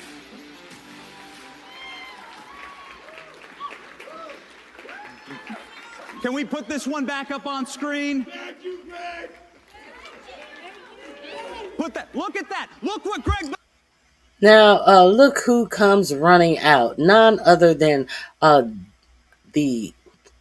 the failure of Superman, Dean Cain. He needs to make the moment. Oh, I got to meet you personally. I just skeeted down my thigh. Let me touch the man who have me out here acting as if I am a real true ICE agent as I sit in my home in Beverly Hills eating Zuzus and Wham Whams with my fat ass. Vino and his Border Patrol team did. Check this out. And here's an ICE agent. And here's an ICE agent. Oh, Greg Bavino. Hey, guy. Hey, buddy. Just Do you hear the applause? Do you hear the excitement at CPAC? No, you don't. I had to, Benny. Oh, look at it. Superman got me. Superman's doing a bow. Superman doing a bow to Greg Bavino. This is the work of Greg and his team. Can we get a massive round of applause for our Border Patrol and ICE agents and Greg's work as the chief of the Border Patrol? Look at the audience. That's the massive applause. No, you can't get a massive applause because if they clap too hard, they're going to bruise their hands and they won't be able to hold their walkers to get back up to their room, motherfucker. Why are you trying to abuse these elders? Fake news hate him, libs hate him. This is Darth Vader for those people. He's the biggest bad guy, but he's a hero to us and the America First movement.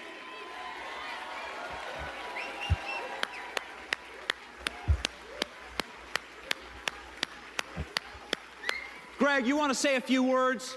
You want to just say thank you? He's retiring right now. Let's give him a warm, warm welcome. Greg Bavino, say a few words. Hey, Benny, thank you. Again, I did retire. I've actually been retired 24 hours now.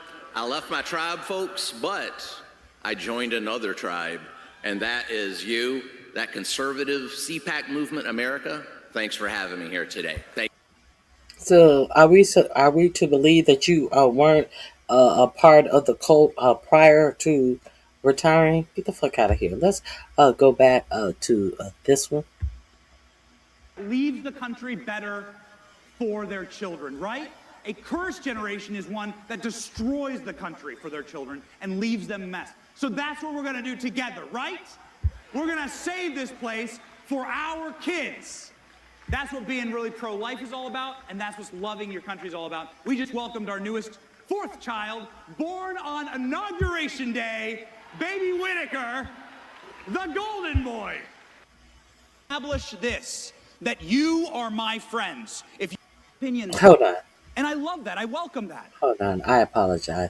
There are reports.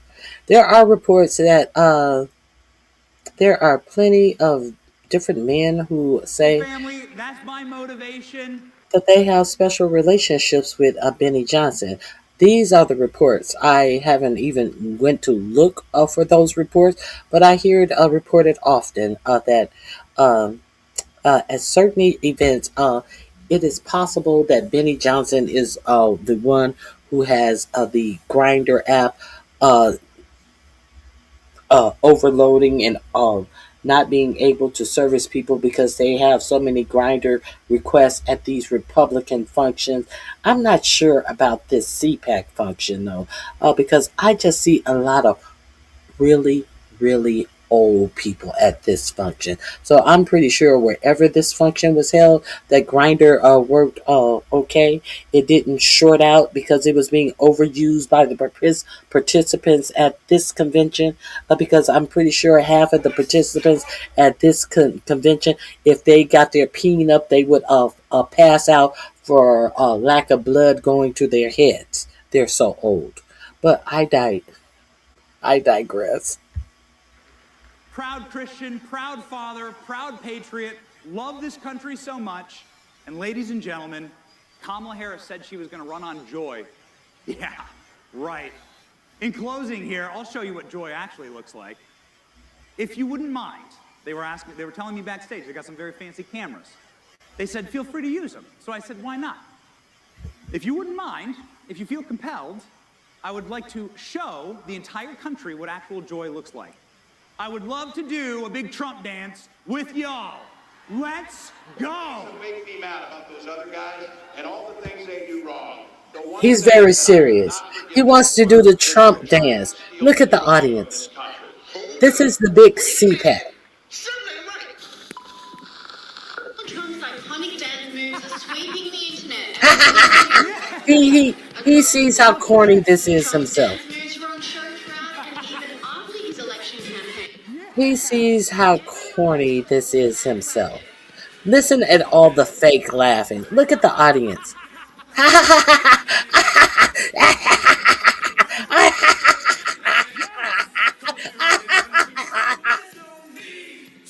Oh my God.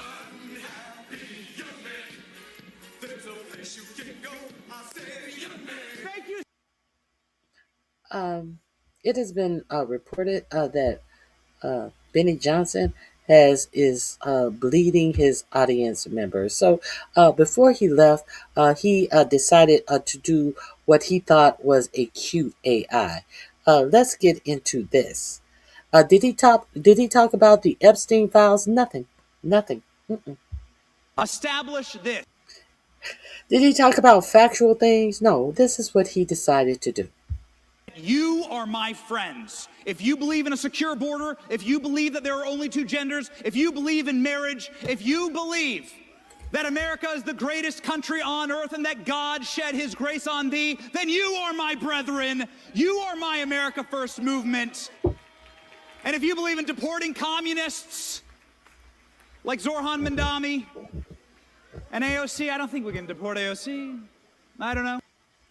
So, he said that you should deport Zoran Mandami. This is what I wanted to show you. He said that, and AOC. Oh, I don't think we can deport AOC. So he's saying that you should deport Mandami. Why? Why? Why exactly when Mandami has his citizenship? What has he done illegal? I guess it's illegal to get a following behind your message. But he is there in support of a 34-time convicted felon. But he wants Mandami deported for a reason other than him being an immigrant to the country and having a message that got him elected in the largest city in the United States. But he should be deported. Why? And you are supporting the 35-time convicted felon that gave Eric Adams a pardon for being an actual American criminal. Are we making any of this make sense? Okay, let's continue. Let's see what else he has to say. But that's going to be the debate. I know there's a lot of debates going on right now. There's probably plenty of debates in this room. There's a lot of people with a lot of different opinions. And I love that. I welcome that. Isn't that the difference between us and them? That it's like totally chill to have a debate with someone. If it's in good faith, if you just want the best for the country, if you agree in these core principles, then we should welcome that debate. We should want that debate. The problem is the side that stopped debating and the side that stopped talking and decided that we were less than human, and they got their guns and they started killing. And I'm sick of watching my president get shot in the head. I'm sick of watching my friends die on a line. That America is the greatest country on earth, and that the side that stopped talking and they got their guns. What side would that be? You're sick of seeing your president shot in the head, but a bullet allegedly hit his ear, and his ear stopped a whole bullet out of a high-powered rifle by a Trump supporter. Is that what you're sick of? Pretending like these people who were taking shots at Trump were left-leaning people? Are you sick of lying? Are you sick of the Department of Justice hiding the real statistics of exactly who created and who committed most crimes against their political adversaries, and it being Republicans? Are you sick of that? Is that what you're sick of? And then you guys coming out and rewriting history after hiding the facts of who commit more crimes against their adversaries, their political adversaries. Are you kidding me? Yes, let's continue. Let's continue with the bullshit. That is like totally chill to have a debate with someone. If it's in good faith, if you just want the best for the country, if you agree in these core principles, then we should welcome that debate. We should want that debate. The problem is The side that stopped debating and the side that stopped talking and decided that we were less than human, and they got their guns and they started killing. And I'm sick of watching my president get shot in the head. I'm sick of watching my friends die on a live stream. I'm sick of the violence from the left. There's no argument with that. It's demonic, it's evil. We must disavow it, fight it, and defeat it. So, you see how quiet the audience is? I think that he thought that this was going to be his big applause. I think he thought that he was going to be speaking over applause. That's why he's has raised his voice, and he's trying to talk like he's so indignant, and there's crickets in that fucking stadium. Nobody believes the bullshit. Your time is up, and nobody's buying the bullshit. And nobody's buying the scare tactics and the look over here as this administration plunders the wealth and the blood of America. Nobody's paying attention to this dumb shit.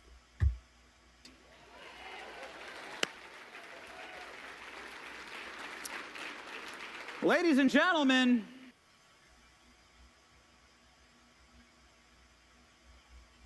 oh, that's it.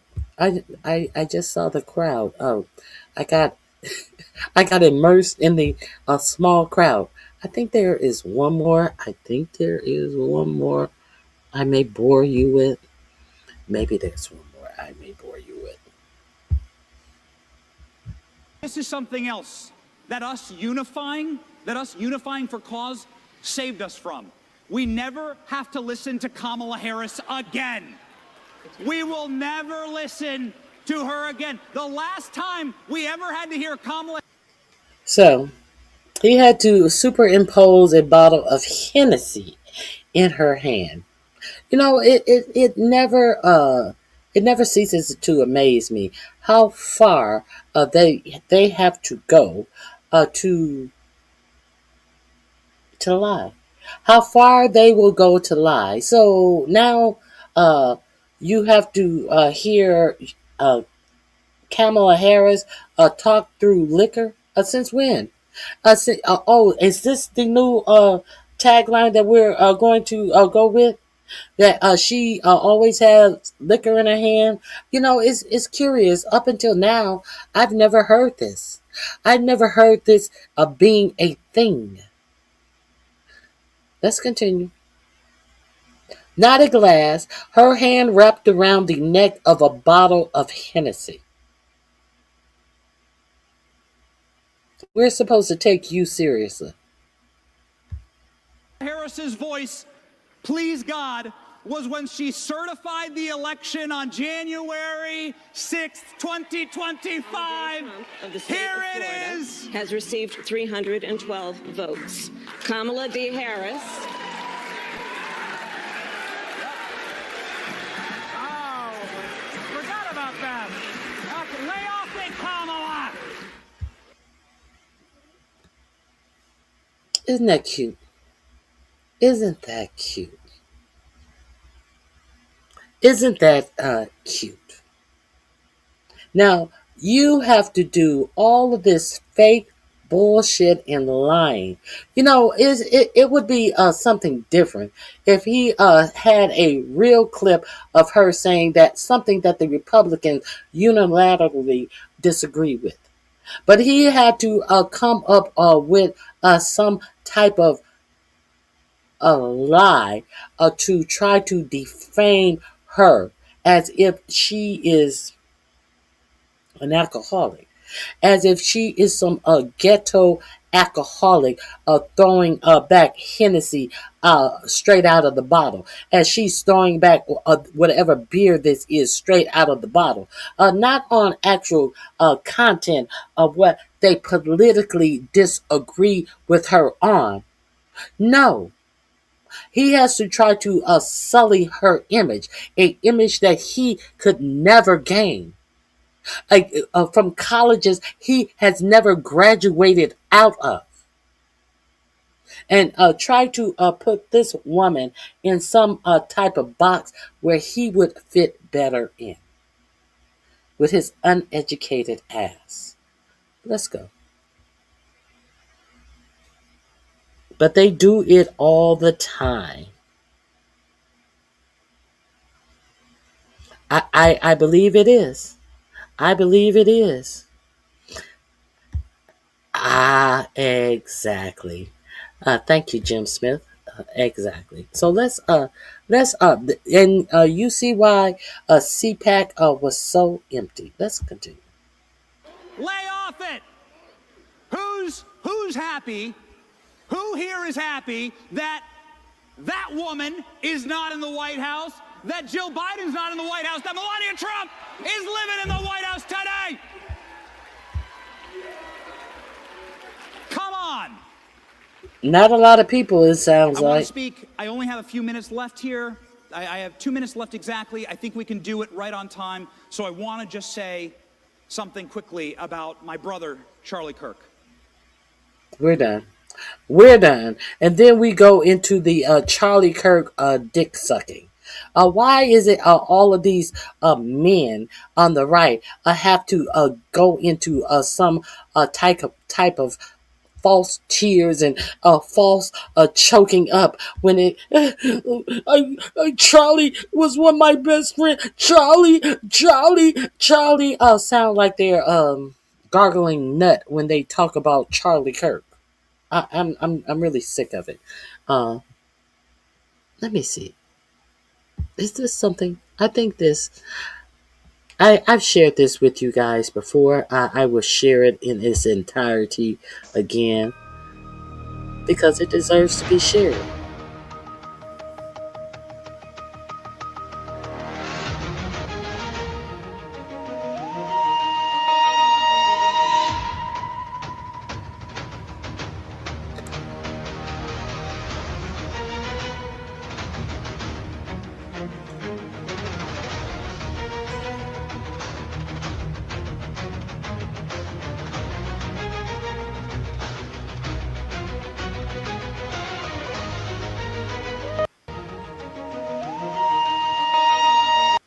I'm sorry, I went back. I did tell you that, hey, Mary Carey, I did tell you that those Iranian hackers have hacked Kakai Patel after he fired the FBI agents who were expert in Iranian hackers.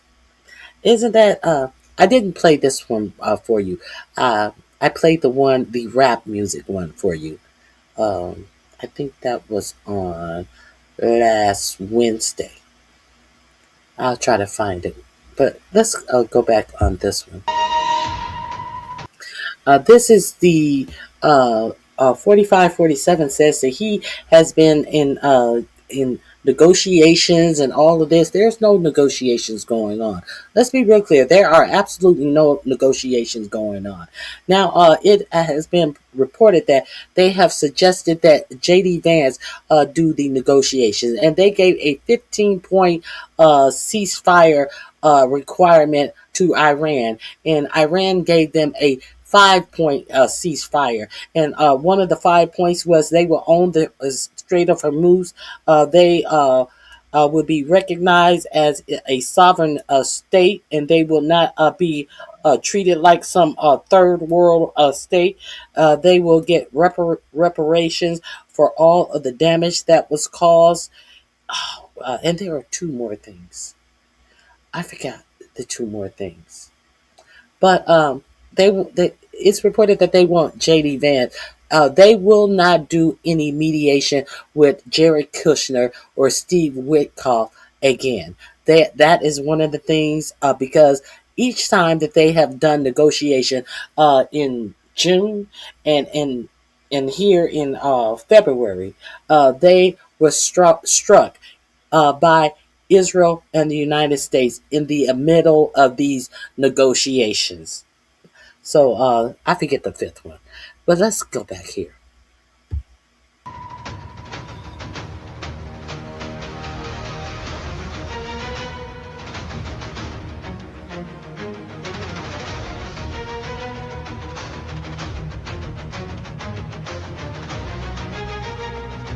You see how they got his hand turning black?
Thank you for your attention to this matter. Thank you for your attention to this matter. That's what he said at the end. Liar, liar, pants on fire. If he didn't know, there wouldn't be one. All you ungrateful need to move there permanently. Well, why don't you move out of my chat permanently? How about that? No one is forcing you to be here. Bye.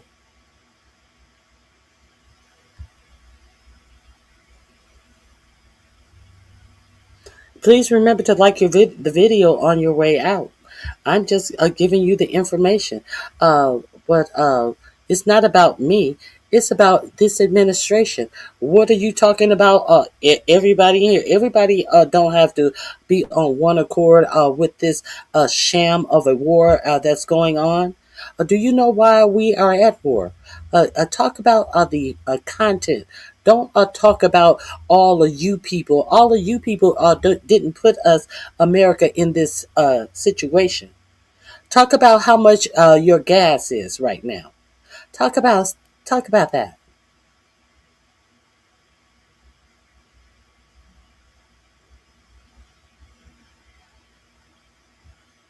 Okay, let's continue. Do not come in my chat being disrespectful. Do not come in my chat talking about slaves or slave owners. Do not play.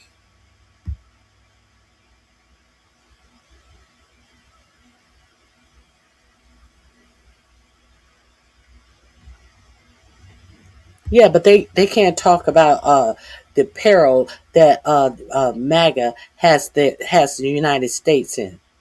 They want to talk about people individually, but you can't talk about what peril. That's okay. I got it, Very.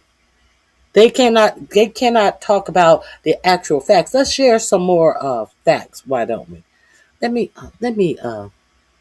go here because these are some facts that I really, really, really want to share.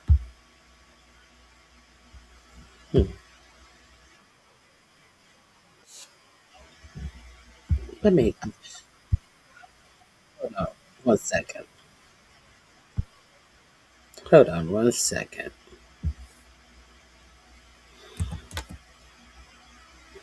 One second. Let me share. Let me share what your troops are about to embark upon. Since you want to talk about the left, right? Since you want to talk about the left, let's talk about what your president is about to embark your troops on. Let's talk about the tight knit strikes that your president has aligned your troops to go and fight. Shall we? Let's talk about that. Let me see. Hold on. Let's talk about our soldiers. Don't talk about me. Let's talk about our soldiers. Let me see.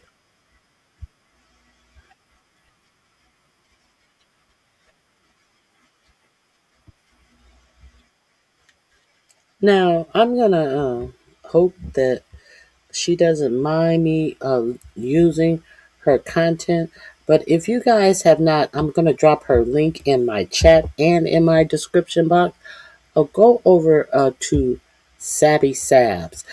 She has Colonel Wilkerson on, Colin Powell, ex chief of staff. I want you to hear him say about what he sees in the preparedness of our military to go over to Iraq. Let's hear it from someone who knows, who will better be able to tell you that what this administration is doing is garbage. I'm going to drop the link in the chat, and it will be link number 3 in my description box. Let's get into it. I just want to play this one passage. To get out of this. Iran, in short, also struck that as well. Thoughts? Yes, no question about it. I've watched that for the last 24 hours. And I also read in Haaretz, the only newspaper basically I read. Oh, I've already shared that with you. Let me share this clip with you. No. The total of journalists that they've killed is just off the chart. Oh, there's a 25-year moratorium. They'll cheat too. So I have no doubt Ted is probably right. That's talking about all these special operating forces. Think Venezuela. It's impossible to figure out what's happening here. It looks strange. It's almost like kabuki, Washington and other units that have been cited by the. Here we are. Larry Johnson, Ray McGovern, that they could hit if they want to. That means it's causing the world to suffer, and it is going to suffer much more that shutdown than we are. Add the Baba Mundab to it, because more shipping in terms of variegation. On the Houthis, because they sounded an alarm a couple of days ago that if the U.S. were to send in troops to try to take Karg Island, or basically to try to put these boots on the ground, that they would get involved in this war. Then they struck late Friday evening, early Saturday morning. They did strike, and they are now officially a part of this war. I think that's going to be a huge issue, because as you remember, Pete Hegseth boasting notwithstanding, they drove us out of the Red Sea before. And if you want to look at a global problem, a true global problem, I mean, it's not like the Strait of Hormuz isn't a problem. 3,300 ships stuck off the Strait of Hormuz, 30,000 mariners without enough water to drink, this is a colossal global problem right now. But if you want to talk about a real problem, add the Baba Mundab to it, because more shipping in terms of variegated products like cotton, soybeans, you name it, goes through the Red Sea and the Suez Canal. Most of what comes out of the Persian Gulf is in some way connected with oil products, or like helium, urea, things like that. They are very, very sorely needed products, helium, for example, in the making of computer chips and such. But the Red Sea is one of the major conduits of the world. And if they get that shut down, then we are looking not at a recession, which it really technically already is, two quarters in a row. 2 quarters in a row is a recession, and we've got it now. We're looking at a depression. We're looking at a global depression, not just a depression in the Western Hemisphere, but across the globe, with the possible exception of Russia, because Russia is getting richer and richer and richer every day with all the oil she's selling and all the people now that are begging her to sell them oil. So this is a colossally dangerous situation that we have set up by attacking Iran. Not even talking about the legality or illegality of it, the cruelty of it, the brutality of it, the fact that Iran was not in any way a threat to the United States of America, and that Trump did it for Bibi and for Miriam. That's the only reason Trump did this. And now he's stuck in it, and he doesn't know what to do about it. And he is. Bibi would be Benjamin Netanyahu, for those who don't know. Miriam would be Miriam Adelson, Sheldon Adelson widow, who was a casino tycoon who gave Trump over $200 million to get back in office. Bibi and Miriam is causing the world to suffer, and it is going to suffer much more and much more profoundly if we don't stop. I think it may have started to the point now that it can't be stopped. I looked at the target list that Iran has.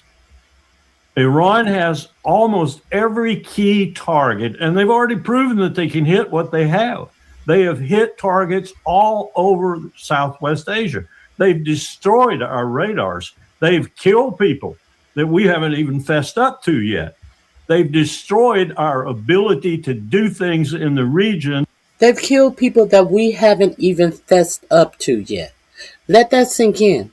Because you must understand that after the first day of this war, what did they tell you? They didn't tell you that we hope we can keep down casualties, that these are the casualties so far. No, they told you that they know that there are going to be a lot more casualties. They told you this on day one. So how can they be so assured that this inept Pete Kegbreath running the army? I'm pretty sure they could have thought it to themselves, but did they have to come out and tell you that they were sure that there were going to be many casualties? Do you think that there had already been many casualties? When they tell you that the aircraft carrier, the largest aircraft carrier that we have, the Gerald Ford, is in Greece for repairs because the laundry fire that lasted 30 some days.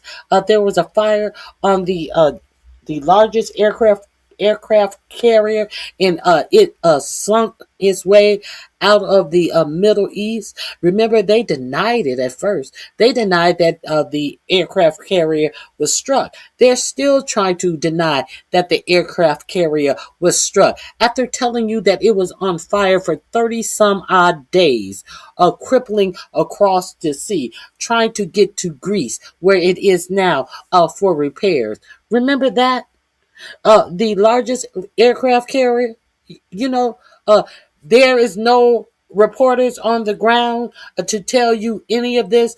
So this is how we're fighting a war, trying to muddle through the lies in 2026 when there is so much technology, drone technology, everything that you want to know, you can know, but they are keeping it secret from you.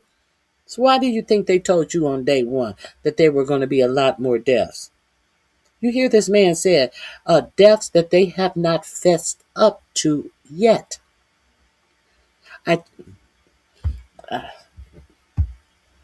In a very, very meaningful and what I would call clever way. But if you look at the target list that they still have left that they could hit if they want to, that means everything stops. That's the reason Mohammed bin Salman and Mohammed bin Zayed, UAE and Saudi Arabia, have been urging Trump to continue this war, because they know they're going to be wiped out if Iran is allowed to continue this target list. And I assume that if we don't stop, Iran will in fact continue. Then we're going to have things taken down in Saudi Arabia, in UAE, and Qatar, and elsewhere that are significant to the world economy beyond even what we've got now. So this is truly shaping up to be a complete, colossal disaster that Donald Trump has started. How do you feel about the decision to send more Marines to Iran, that 82nd Airborne Division there? Again, I feel like they're being sent into a death trap. And this is really strange, Sabby. This is really strange. We've been looking, we being the Eisenhower Media Network, Josie's group, my group, and others. Now, I really want you to pay attention to what he's saying about what they're telling you about these deployments and the preparedness that each of these units have, even if these units have even been notified that they are going to be deployed. I really want you to pay attention to this. Do they even care if this is going to be a successful mission, that they're sending bodies on the ground, but not in aircraft, not flying drones? They're actual bodies. You know what the Iranian I think he was the foreign minister, said. He said that if they land on Karg Island, they will be set on fire. And it seems like they have been true to a point in the things that they said that they will do in retaliation for this illegal war, that we have the audacity to have righteous indignation that these people are fighting back when we invaded their country, and they cannot even tell you why. Okay, let's see what he says about the deployments. Larry Johnson, Ray McGovern. We've been looking at these units that are being cited by the Pentagon as going marshaling for Iran. Some of them haven't even received a warning order yet. Others haven't even got any kind of instruction on where they're going or when they're going. They've been named, though. They've been named by the Pentagon as included in this conglomeration that is converging on Iran. Last night, one was identified as being in CENTCOM's AOR, area of responsibility. It was on Diego Garcia. That's 4,000 kilometers away. Okay, you're in the AOR, but you're 4,000 kilometers away. Then we look at some of these other units that have been alerted, like the 160th SOAR, the Ready Brigade out of 18th Airborne Corps, 82nd Airborne at Fort Bragg, the Rangers from Washington, and other units that have been cited by the Pentagon as being involved. And they're either not moving yet, or if they are moving, they're a long way from the battlefield. So we're really perplexed at what's going on here. Are they playing a kabuki game designed to frighten Iran? They're not doing any diplomacy. That's another thing, Sabi. You saw the cabinet meeting, I'm sure, and Witkoff giving his briefing. Witkoff has not talked to a single Iranian. He's been talking to Pakistanis, Omanis, and others, thank God, offering their good offices for diplomacy, but he's not talked to any Iranians. So how can he come back and give a briefing to the president in front of the American people in a stage for publicity cabinet meeting and talk about negotiations and their failure? He hasn't talked to anyone. This is a strange game. It's almost like kabuki. You know, one person saying this, another person saying that, and you can't identify that anything coherent is happening. Now, there are some units moving. There are some ships moving, but we also know that one of the ships broke down. We also know that Ford had to get called out. So we're confused. We're thoroughly confused. The Pentagon is not putting out a straight story. And we don't know whether it's because they're trying to maybe play with this a little bit and keep Trump from doing something stupid, or they're actually trying to marshal forces and they're finding out those forces aren't quite as ready as they thought they were. Because it looks strange. From a military perspective, it looks strange. One of the Mews was supposed to come off from Okinawa. We talked to someone on Okinawa and they said, we don't even have a warning order. You got 2,000 Marines plus that are going to get on a ship and go, and you don't even have a warning order yet? So it's totally confusing what they're doing. Maybe they're doing this on a. Oh, the people with all the merit are running things. Everything is being run on merit. You don't understand what merit is.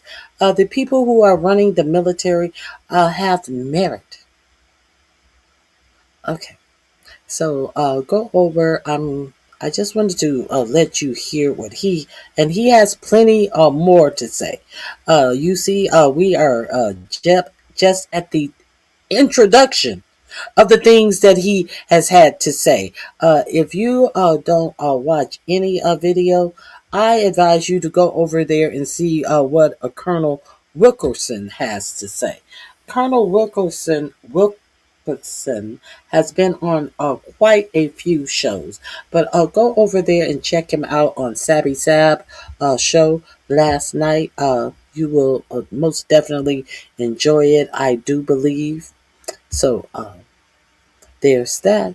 In the meantime, since people don't want to talk about the real facts, let's see how this war is impacting your health. Is it going to impact your health in any way?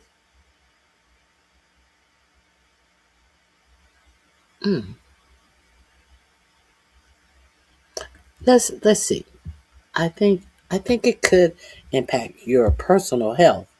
If you are unaware of that, let's check into this.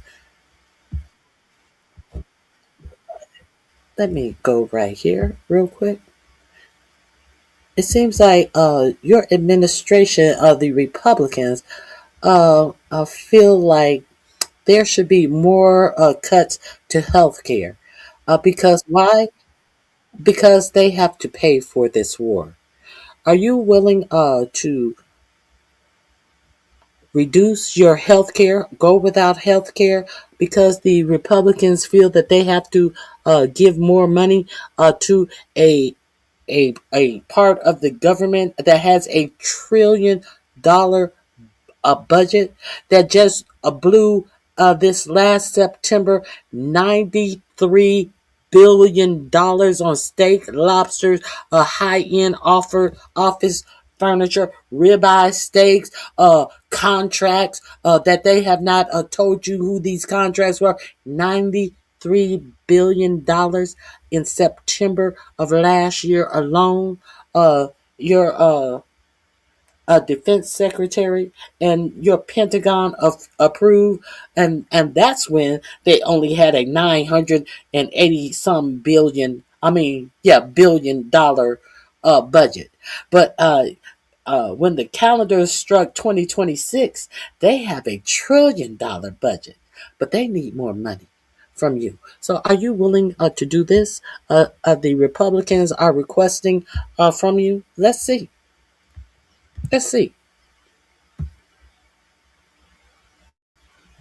We have some big news right now. Congressional Republicans are weighing cutting more healthcare funding to fund Donald Trump's war in Iran.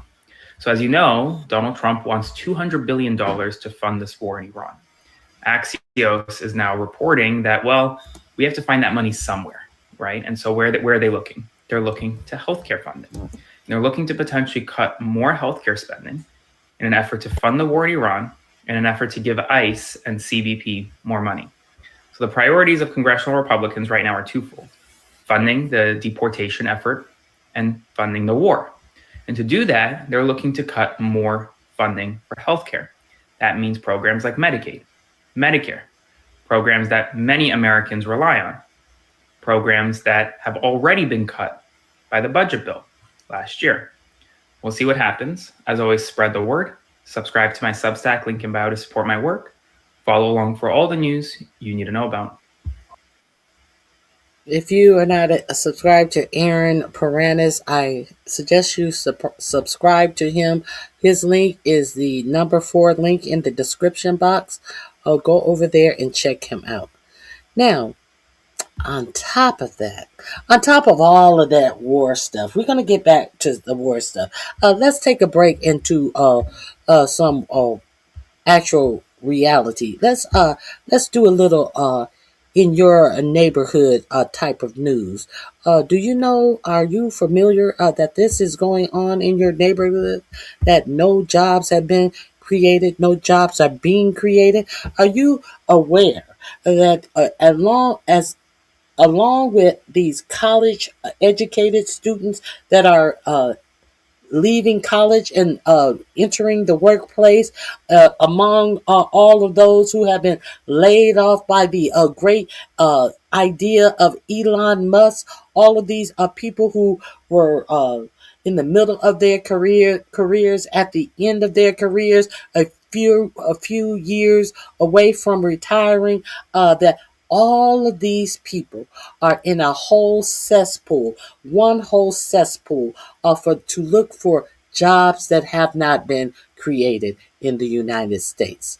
And if you are one of the people who were closer to your retirement age or about to retire and just happen to find that your company is one of these companies who are buying into, hey, well, I can do more for less with AI. I'm going to get rid of half of my employees. If you are dealing with that as well, you are in the pool of people who have to compete with everybody from right out of college to people who have 30 and 40 years of experience who cannot get jobs at companies. Why? They're using this new term for people. Now, while the EEOC is telling white men, if you have been discriminated, come and file a claim with the EEOC. Are they doing this to older workers? Are they addressing the age discrimination that is going on with workers who were at or close to the end of their careers, ready to retire, who got laid off and can't get a job, and when they do go on interviews, they are told you are overqualified. It's the term that they use for older workers who are looking to get a job, who are not at the retirement age yet and must keep working, but they can't get a job because they're telling them you're overqualified. See ya, wouldn't want to be ya. Y'all heard about that? Y'all heard about that? Let's get into it. Everyone's searching in a pool of jobs that are few and far between. 10 years. I told you guys I was let go today after 20 years. Today, I was laid off at Amazon. And then I went to Amazon and I worked my literal ass off. I keep getting job offers that are extremely lowered wages due to them knowing people are desperate. I got laid off in May. It is now the end of October. Look at all these open tabs. The job hunt right now, you guys. If you got a job, just keep it, okay? Amazon recently announced their largest corporate layoff, cutting 14,000 employees, with executives hoping to eliminate 600,000 workers by 2033. When Amazon, the U.S.'s second largest employer, starts laying off employees, it gives cover to other CEOs. UPS announced. So how many of you guys still shopping at Amazon? And that's what sometimes we are our own worst enemy. Sometimes we finance our own demise. Sometimes we participate in our own demise.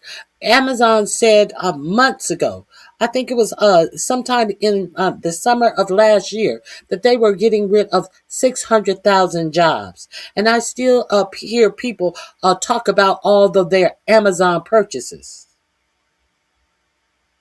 Because you don't work for Amazon? Okay.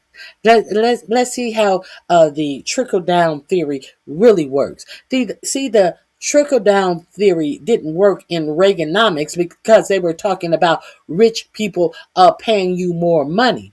But let's see how the trickle-down theory worked in Depression when the rich people are laying off people from their jobs. Let's see if the trickle-down theory of fucking yourself into poverty will work while y'all still shopping at Amazon.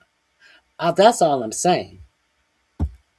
48,000 layoffs. YouTube is offering its employees voluntary exit packages. Chegg announced it was cutting 45% of its workforce. Target cut roughly 1,800 employees. GM cut roughly 1,700 employees. Meta, Rivian, Ford, the list goes on. And this is just for the month of October. It doesn't even cover the layoffs we've been experiencing throughout the year. But there's one layoff I want to highlight. Paramount. If you watched my previous video, I mentioned how David Ellison, son of tech billionaire Larry Ellison, had purchased Paramount, further growing his media empire. Despite this open letter David sent to Paramount employees after taking over the company, claiming, "You are the heart of this company," Paramount cut 1,000 employees, with that number expected to be 2,000 in coming weeks. If companies like Google and Amazon and Meta are making billions, why are they laying people off? Oh, that's easy. Greed. These billionaires don't care about us. They only care about showing growth to Wall Street every 3 months. Remember when property developer Tim Gurner said that unemployment needed to rise 40-50% to put us workers back in our place? And we need to see that change. We need to see unemployment rise. Unemployment has to jump 40-50% in my view. We need to see pain in the economy. We need to remind people that they work for the employer, not the other way around. There's been a systematic change where employees feel the employer is extremely lucky to have them. It's a dynamic that has to change. We've got to kill that attitude, and that has to come through hurting the economy, which is what the whole global, the world is trying to do. The governments around the world are trying to increase unemployment. What isn't discussed enough is the shadow layoff system. More companies are hiring part-time and contract workers as a means to cut costs. This means for the workers, no retirement plans, no healthcare benefits, and no severance package. The WARN Act doesn't require corporations in every state to report part-time or contract workers as part of their layoffs. This is why the layoff numbers might seem low, but if we account for all employment type, we've actually seen 13.8 million layoffs from January to August of this year. Laying off contractors or conducting performance-based exits doesn't make headlines, but accounts for up to 30% of this year's job losses. Amazon claims that they're laying off employees in an effort to operate like the world's largest startup. They claim they need to increase their efficiency. Yet in 2024, they generated $638 billion.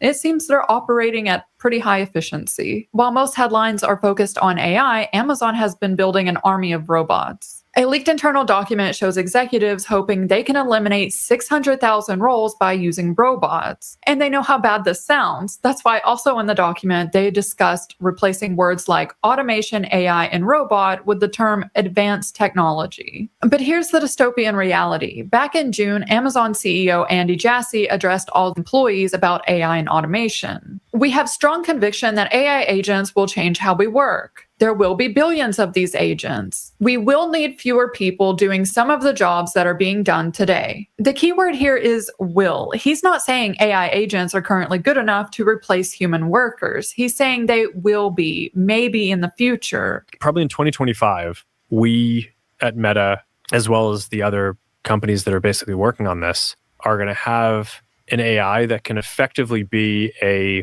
sort of mid-level engineer that you have at your company that can write code. And then over time, we'll get to the point where a lot of the code in our apps, and including the AI that we generate, is actually going to be built by AI engineers instead of people engineers. Again, the key words here, I think probably these are just hopes. They're laying off real human workers today, despite recognizing that AI cannot do a mid-level engineer's job. But they're hoping. Okay, this link is in my description box. This link is number 5 in my description box. I want to move on to the other examples of layoffs that I discussed with you. Let's go over here, shall we? Let me share this screen with you. Let's talk about the people who are... Here we go. Let's talk about this. Just got laid off from my job at CBS, and every producer on my team who got laid off is a person of color. Every person who gets to stay and will be relocated within the company is a white person. Now, in my meeting with the executive who told me I was getting laid off, I specifically asked him if it was a consideration for us to be relocated somewhere else within the company. And he said that we advocated to keep the show. We advocated to try to get you relocated somewhere, and we couldn't. Because I asked him, why are you the person who is making this decision or delivering the news that we're being laid off? And he said, oh, it could have been anyone.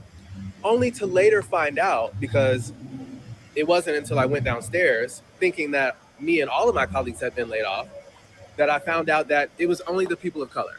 So I went one by one to my white colleagues. Are you getting laid off? No. Are you getting laid off? No. Are you getting laid off? No. Are you getting laid off? No. So I went back up to his office and I told him, I think you lied to my face. And come to find out, it was not his decision to eliminate the show that I work for. But he did get to decide who got to stay. I've seen so many situations like this around in many different, scenarios. And I'm not saying that he's victim blaming. I'm actually supporting him in his decisions of, his thought process within this whole. Okay. Let's see an older worker. So right now I'm home after the day, after coming home from my last day of work. Jim's tail. Jim. Just relaxing for right now. So I'm just eating my little snacks or. Oh, no, I don't want him. He's too I'm just boring. gonna carry the day like normal, like a normal day. And a normal weekend as well. So what am I wanting to do right now? It's gonna be a normal day. I mean, Let me, that's not the one I want. I apologize. Let me go back up here. Here we go. I just got laid off from my job at CBS, and every producer on my team who got laid. I just played him. I apologize. Where is the one on ageism? Let me see if I can find it right quick. I apologize.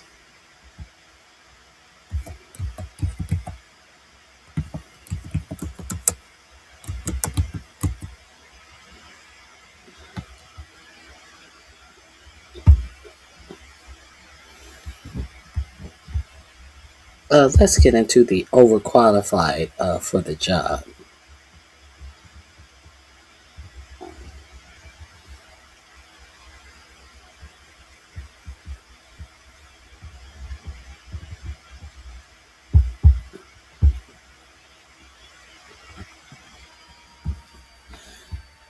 Hold on.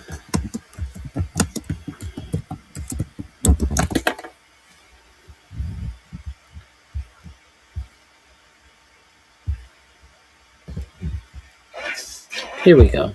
Today's topic of age discrimination is critically important.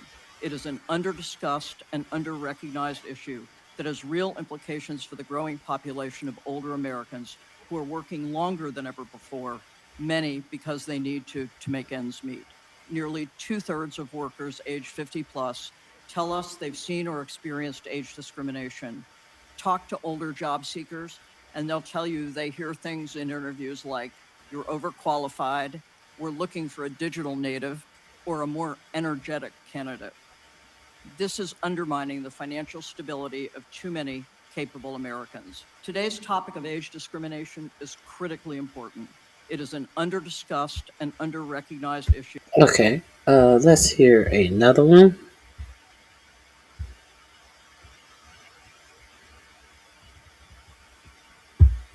I'm sitting across from a hiring manager for a high-level position, and the interview is going great, or at least so I think that it's going great. Everybody that I'm meeting, the flow of the questions and the answers, everything is lining up for me in this role.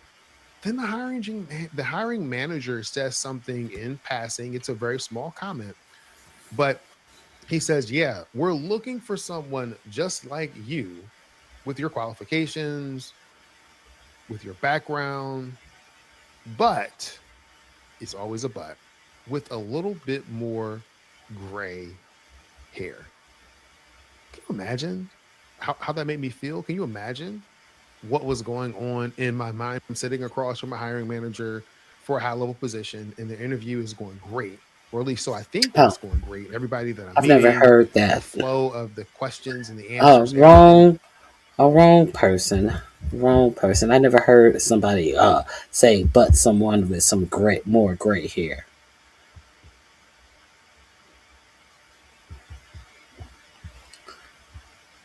Okay.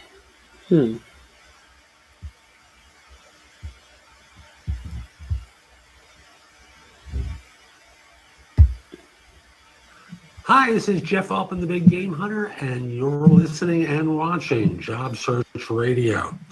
I'd like to spend a few minutes each morning talking with you about some element of job search, because I really believe that job hunting doesn't have to be hard, difficult, painful, or take as long as it does. It's just that the skills needed to find a job are different than those needed to do a job. And that's why I try to address some elements of job search, because I'm confident that most of you can do the job that you've been performing now for years. The job hunting isn't in your wheelhouse. It's a different skill set. So I thought today I would answer someone's question that goes, why do recruiters say you're overqualified when it's an ageist remark? Now, is it really an ageist remark? So let me kind of break down the word overqualified, because that's the one that's really a question, whether it translates into ageism or something else. Now, if you said to me that this person is overqualified, and I'm just going to use one profession from a very general perspective. If you said, what if I told you that 87% of hiring managers have already decided not to hire you before they even read your resume? And what if I told you that while you are perfecting your resume and practicing interview answers, there's an invisible filter removing you from consideration the moment someone sees your graduation year? I've spent weeks analyzing over 80 research studies, AARP surveys, federal legislation, and hiring manager confessions, and what I found made me angry. 2/3 of workers over 50 have experienced age discrimination. Glassdoor data shows ageism complaints jumped 133% this year alone. In the jobs that you are applying for, most of them are being filled by people with half of your experience. But here's what nobody's telling you. There are specific strategies that experienced professionals are using to bypass these filters entirely. And today, I'm going to show you exactly what they are. Now, before we go any further, let me be completely transparent about something. Everything that I'm sharing today comes from published research, government data, and documented case studies.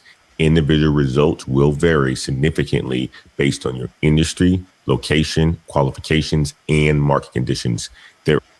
Okay, so there you have it. If you want to see the rest of the information that is in that video, here is the link. He looks crispy. What is crispy? How does a human being look crispy? I'm curious about that remark. What is a crispy person?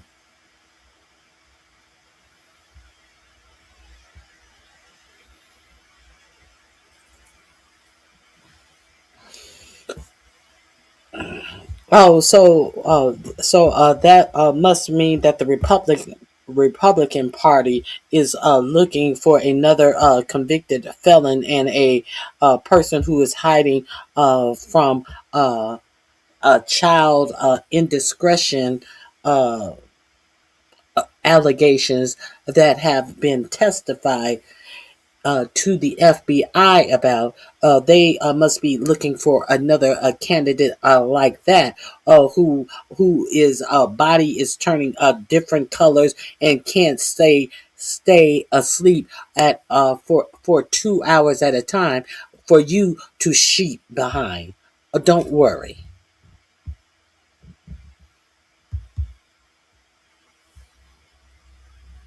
So yeah, there's the link to that. If so, this job discrimination, it is definitely a thing. But your EEOC wants to petition, particularly for white males that feel like they have been discriminated against. So let's get into a little bit more of the things that I really wanted to share with you on today. That is going on in the real world beyond the war, and we may get back to the war, but these are some things that I really thought were important that always go underreported. I definitely reported on one of these things, but I want to go in depth because there has been some changes. Some people have decided to pull out of this deal. So if you recall, 4547 has gone to quite a few African nations and they want to give them some means of health care under the guise of they must give all of their personal data to these groups that are getting their health care. And why is it a problem?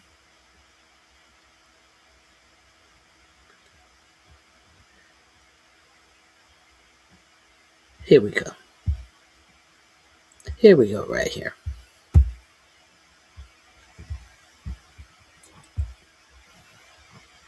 Let me share this with you. Rising anger over lopsided and immortal U.S. funding pacts with African countries. Let me reduce this.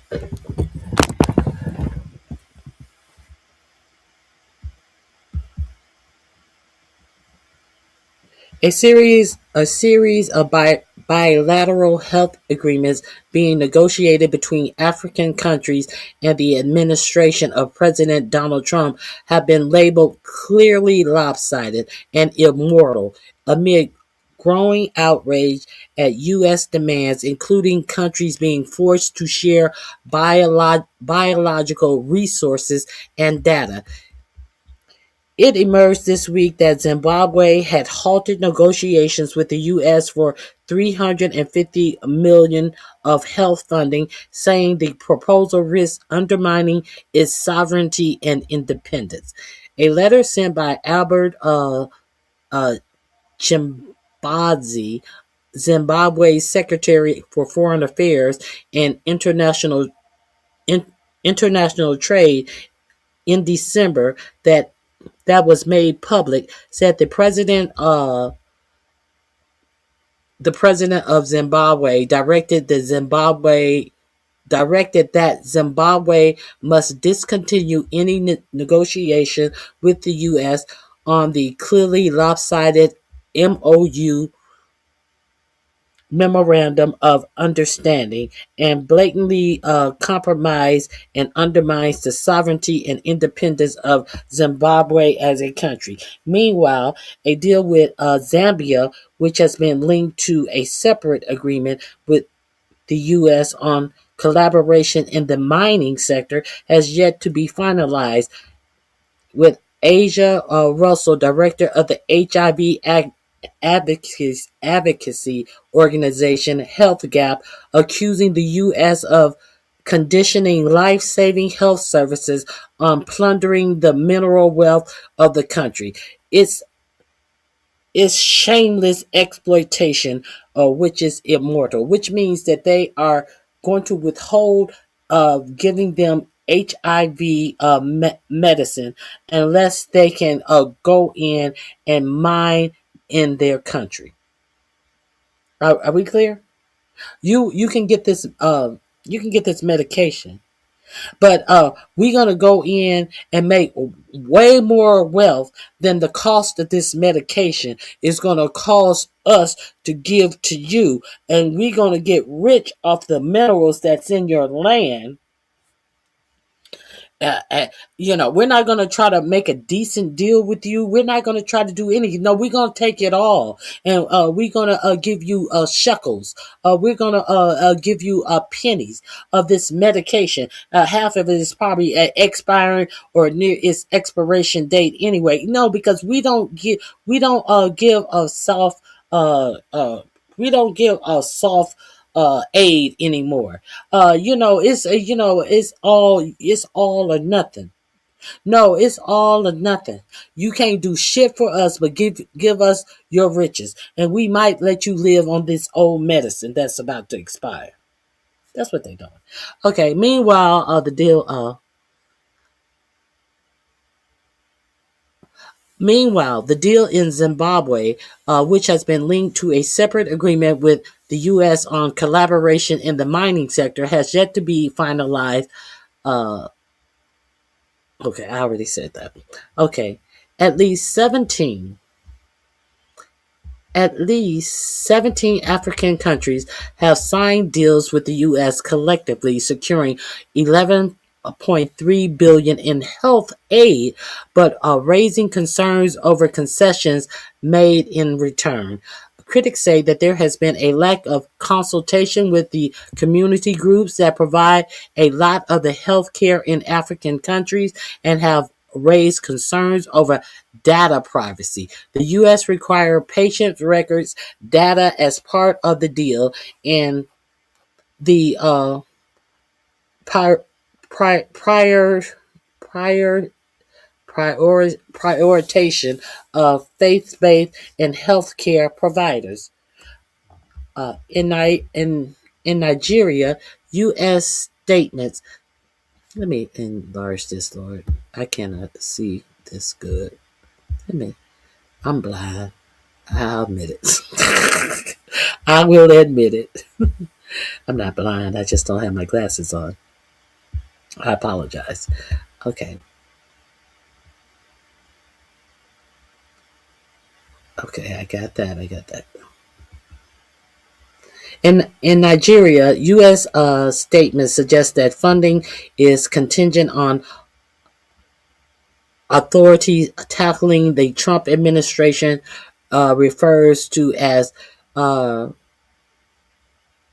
persecution of Christians in the country.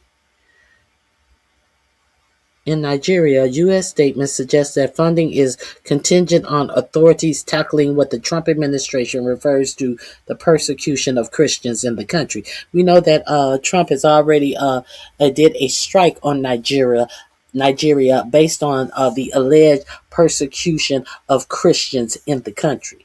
There has been some clashes between some outside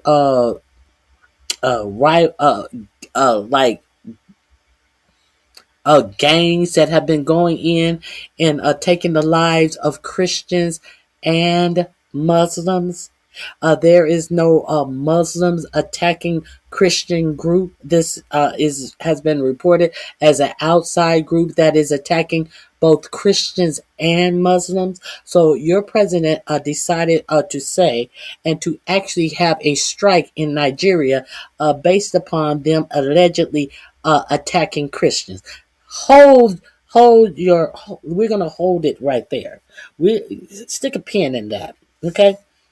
If you are unaware, I wonder if your president is going to do a strike on Israel. You know, Israel that refused to let Christians go to church on yesterday and celebrate Palm Sunday. So, is there going to be a attack on Israel? Huh? For Christian persecution, as the Jews were allowed to practice their religion all week long, all throughout what's going on, all throughout the strikes that are happening in Israel. The Jews were allowed to practice their religion, but Christians on yesterday, on Palm Sunday in Israel, were not allowed to practice their religion. So is your president going to do a strike on Israel? Since everything is about Christianity, all of a sudden, no, all of this Christianity, all of this Christian right, Christian national, all of this is bullshit. All of this is some slave shit. The same Christianity that they use on slaves to keep them enslaved. All of this is propaganda. Okay, that's all I'm saying. Okay. The Trump administration is negotiating the bilateral agreements with countries as part of its America First global health strategy, as they are talking about taking healthcare away from Americans right now. But this is a part of the America First global. Everything they put these patriotic names on to make you believe that, oh, this is so patriotic. Oh, let's steal the lives of Africans and let's steal the soil and the minerals from their oil, from their soil at the same time. That's what this is. The Trump administration is negotiating the bilateral agreements with countries as part of its America First global health strategy.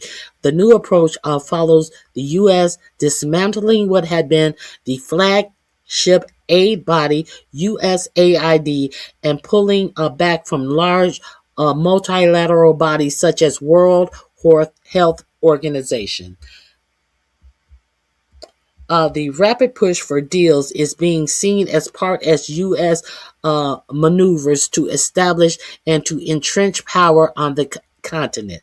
The deal also commit African nations to rely on U.S. regulatory approval of new drugs and technologies before rolling them out. So, they're going to be guinea pigs for new drugs and regulatory approval. Oh, wait a minute. Deals also commit African nations to rely. Oh, no, the African nations must rely on U.S. regulatory approval of any new drugs and technologies before Africa rolls them out. The U.S.-Rwanda deal is explicit that it will bring increased U.S. private sector involvement in the country's health sector. A Zimbabwean government spokesperson said on Wednesday that the U.S. has asked for sensitive health data, including pathogen samples, but without any corresponding guarantee of access to any resulting medical innovations. So why are you asking me for all of this? You have no reason that you're asking me for all of this, but because you coming into our nation, you feel like you can just ask me for anything and not even give me a reason for why you want this. So you think that there are going to be Bill Gates and all of his want to put chips in people to scan an Apple phone across the people and tell when and how they've been vaccinated against? You think that billionaires like Peter Thiel, who have people in Honduras in his little private Pernicious implanting chips and shit in their bodies to open up their car doors and to do all types of shit to expand their life and all of this type of shit. So do you think that these are some of the medical things that are going to be going on with these health organizations that sign up with America? Because they're asking for all of this information about your medical data, but not telling you why they need it. What they are trying to connect it with to help you health wise. They just want your information. Okay, let's keep it above. Biological resources and data over an extended period with no corresponding guarantee of access to any medical innovations, such as vaccines, diagnostics, or treatments that might result from that shared data. So you want all of my data, but you're not telling me you're going to give me a vaccines, a diagnosis, a treatment. You're not telling me you're going to do anything with this data. What do you think they're going to do with that data? In essence, our nation would provide the raw materials for scientific discovery without any assurance that the end product would be accessible to our people should a future health crisis emerge. And it would not be. He said Zimbabwe was also afraid bilateral agreements would undermine the WHO system designed to ensure fairness in any future pandemic response.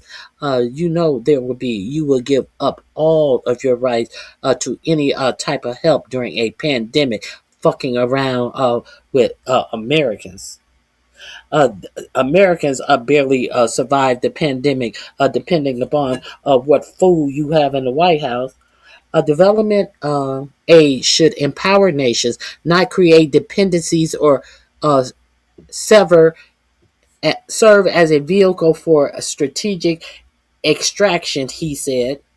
when financial assistance is contingent upon concessions that touch upon national security, data sovereignty, or access to strategic resources, it fundamentally alters the nature of the relationship from one of partnership to one of unequal exchange. So, if you guys didn't know, in Kenya, the first country to sign the deal, a court case bought by campaigners over data sharing terms has put the agreement on hold. The Consumer Federation of Kenya, one of the groups bringing the case, said Kenya risks ceding strategic control of its health system if pharmaceuticals from emerging diseases and digital infrastructure, including cloud storage of raw data, are externally controlled. Uganda Attorney General sought to downplay similar fears about his country's deal in the interview hosted on X, saying it was not true that citizens' health data and privacy was at risk. We have our data protection and privacy law, and the agreement is riddled with that, he said. So he's trying to say, oh no, our data is safe. Oh, please. Let me see. One reproductive gender justice campaigner in Uganda questioned whether the increased domestic funding targets were realistic given African government failure to meet the 2001 Abuja Declaration 15% minimum national budget allocation to health. She said that there had been no public participation in the negotiation process, and non-governmental organizations were expected to be further sidelined. Specialist clinics offering care to marginalized groups such as the LGBTQ community were unlikely to see funding trickle down to them, she said. Let me see what else.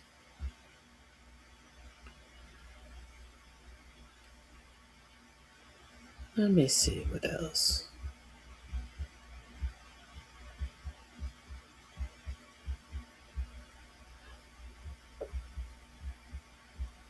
A shift to government control of health funds rather than the distribution through the U.S. NGOs was also likely to be attractive, she said, with the deal seeing a chance to establish new, broader relationships with the U.S. Girl, bye.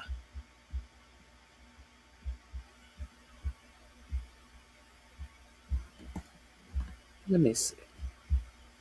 So that's part of that article. Let me, this article, you can read it in its entirety. The U.S. is trying to go over there and actually purchase medical information from Africans and not tell them what they are going to do, how they are going to use their information. This is number 6 in my description box. I also have a follow-up story I want to share with you on the same plane as this story. Let's get into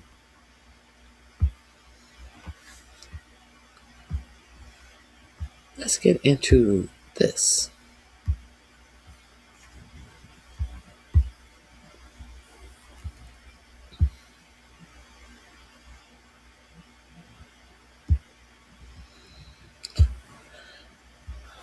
Why is it important? Let's find out. Well, why is it important? And who does it benefit?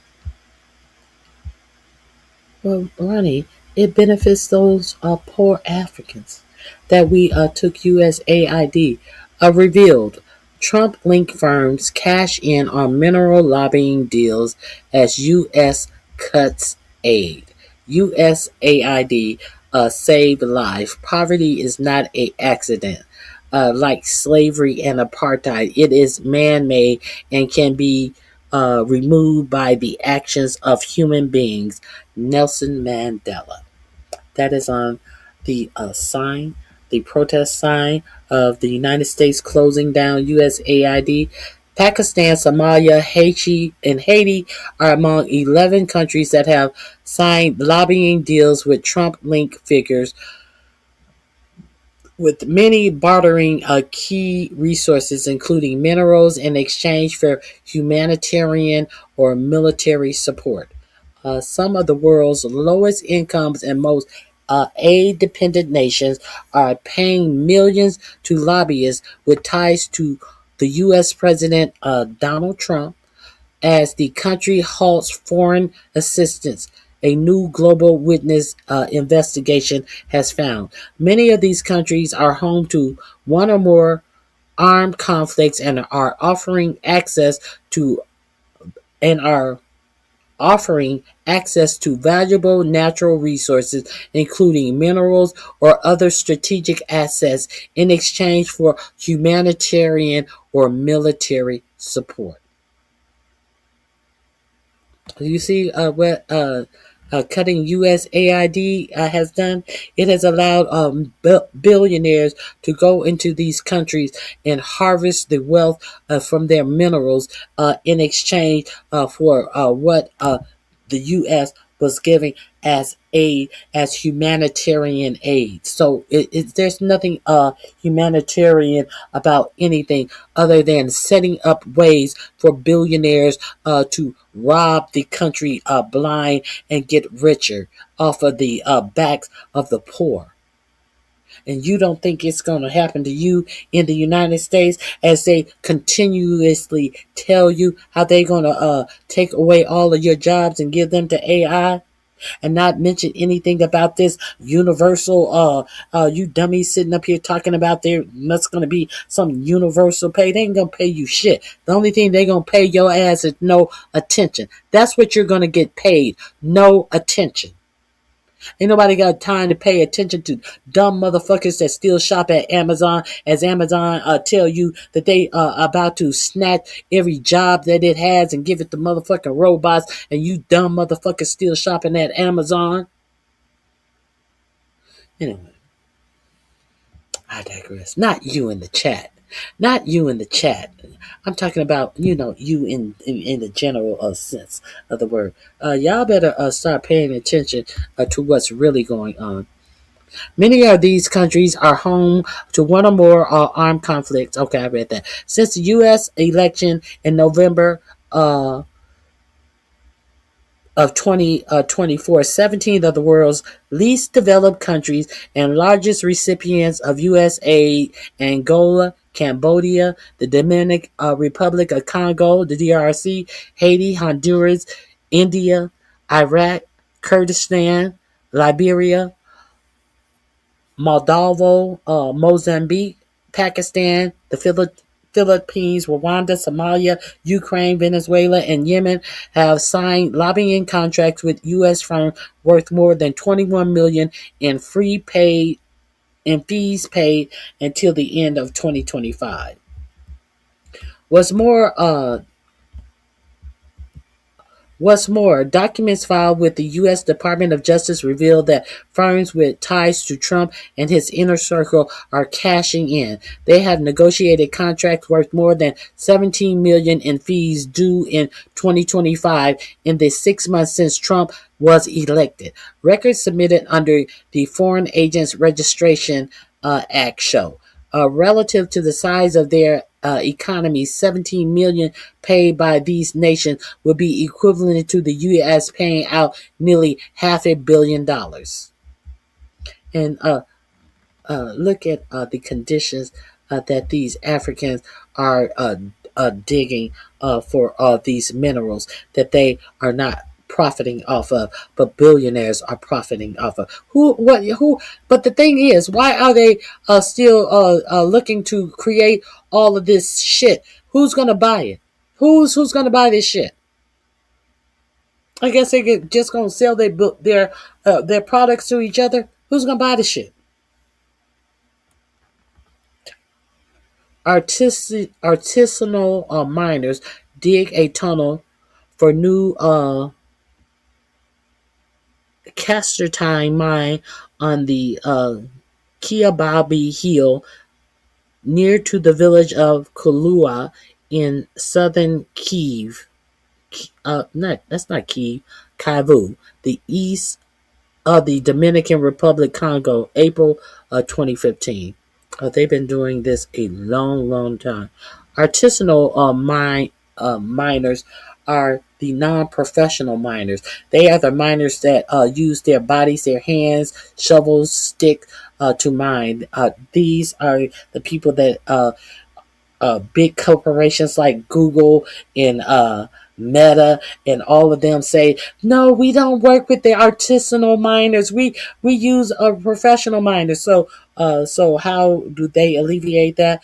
At the end of the day, the professional miners visit all the artisanal miners, and they collect all of the stuff that they have dug, and they just throw it onto the truck. And then, of course, Google and Meta, and everybody, they just shop with the professional miners who make sure that they go get all the artisanal stuff that was dug up as well. So it's a bunch of bullshit. This comes at a time when access to natural resources has become a Trump fixation. This includes minerals like rare earth that are considered crucial to U.S. security, whose supply chains are controlled by China. From threatening to annex mineral-rich Greenland to waging a trade war and seeking to boost domestic production, including mining the deep seabed, mineral access has become central to Trump's agenda. And who has a lot of mining material on its land and in its ocean? Venezuela. If you are unaware, you have not been over here of me explaining to you the abundance of rare earth minerals that Venezuela and the oceans around Venezuela is packed and loaded with. While the revolving door between governments and lobbyists is nothing new, and countries seeking influence over the U.S. decisions that could significantly affect them is to be expected, Global Witness is concerned by the wider dynamics that are driving new deals. We are seeing a dramatic cut in aid combined with a explicit rush for critical minerals and willingness by the Trump administration to secure deals in exchange for aid or military assistance, said Emily Stewart, head of policy transition minerals at Global Witness. These dynamics create a potential situation where deal making in Washington is more desperate, less favorable to low-income countries, and more open to resource exploitation at the expense of impacted communities. So I'm going to leave the rest of this article here so you can familiarize yourself with it if you choose. Let me leave this article here. This is what your government is up to. How does this benefit you? Well, you see, that is benefiting your president and his cohorts, his billionaire buddies, like everything else that is done by this administration. It always benefits the rich. But you guys were excited about him giving the rich tax cuts. This is what excited some of you Trump voters. And now you gotta pay more via your health care to ensure that he can pay for this war that he hasn't told you how he's going to pay for, or what the reason we're in it for. Now, I think I kind of covered this a little bit, but let me give you one more article. All of these articles are in my description box. They are, let me share this one with you. All of these are in my description box. They are under link 6. I'm going to name that mineral so you will know where to find that. Let me see. What the fuck?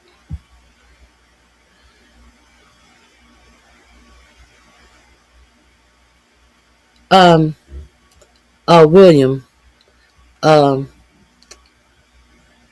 William. Can you talk about the topic? Because you are really showing how dumb you really are. You have nothing to say about the topic. So you think that what you're saying is proving someone else to be dumb, as you're showing actually how dumb you really are. Because if you had any common sense, you would be able to talk about the actual topic.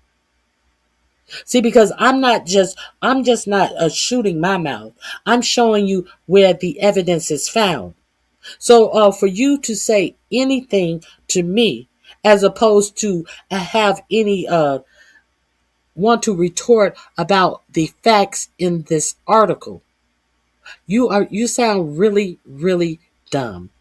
And the fact that you want to say anything to me other than thank you for giving me that information, eat a dick, bitch. Okay. Trump threatens to withhold HIV medication from Zimbabwe to coerce access to minerals.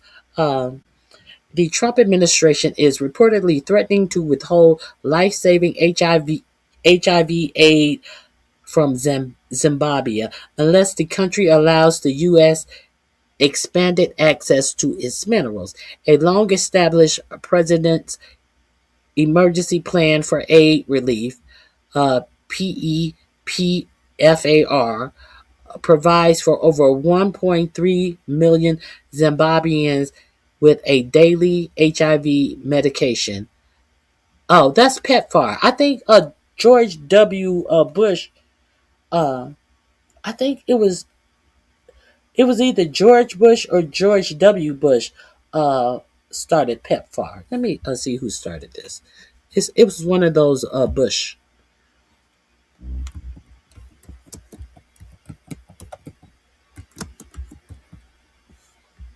It was one of the Bush.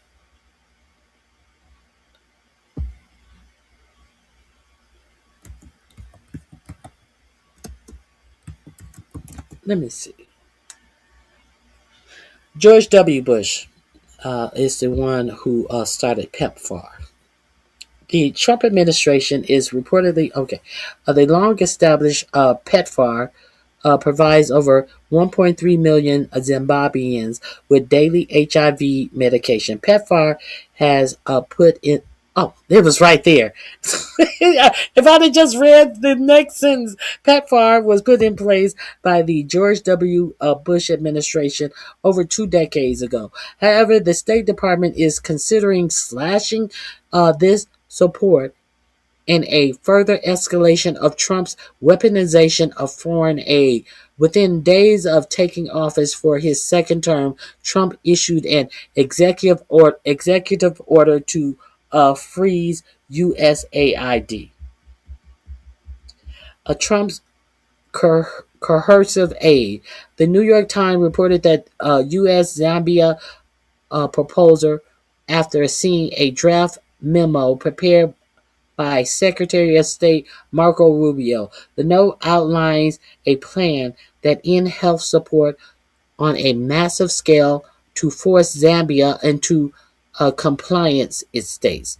We will only secure our priorities by demonstrating willingness to publicly take support away from Zambia on a massive scale. The U.S. government may slash HIV, malaria, and tuberculosis support from Zambia as early as May this year. The proposal is part of a broader trend in which the Trump administration is forcing other countries to sign deals in exchange for aid.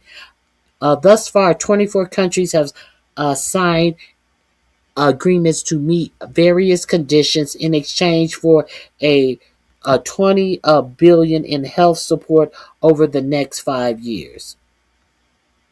In most cases, the U.S. requirement center on the countries increasing their own health spending. However, it also comes with demands to turn over both data and biological sample, as the BBC reported.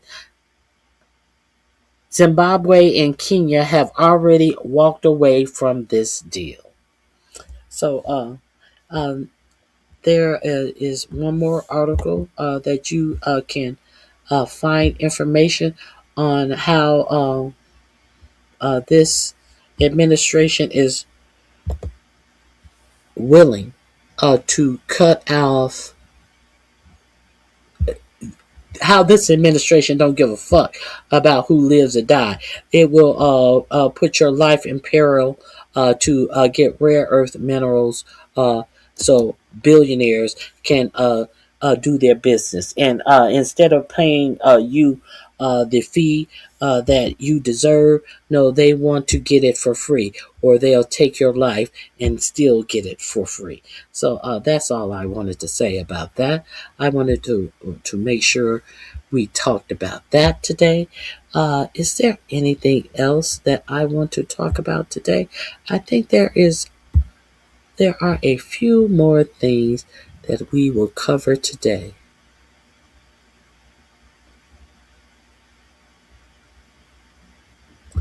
And if you learned something new today, I think it's too late to hit the goals button. But if you learned something new today, this is the only reason I come live to tell you some things that you may not see, that have been ignored by your for-profit media. Please feel free to hit my Cash App, $RonyiQ. This is the only reason I am here. Now,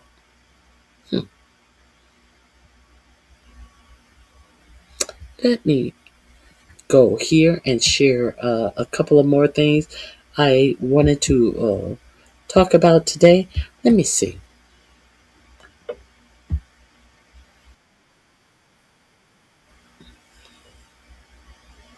I want to talk about how Christians were not allowed to celebrate in Israel. Why don't I share this with you? And let's see if a 47 is going to strike Israel for the persecution of Christians, like he did in Nigeria. Let's see what this Christian right, we are a Christian nation, are going to have to say about what happened in Israel.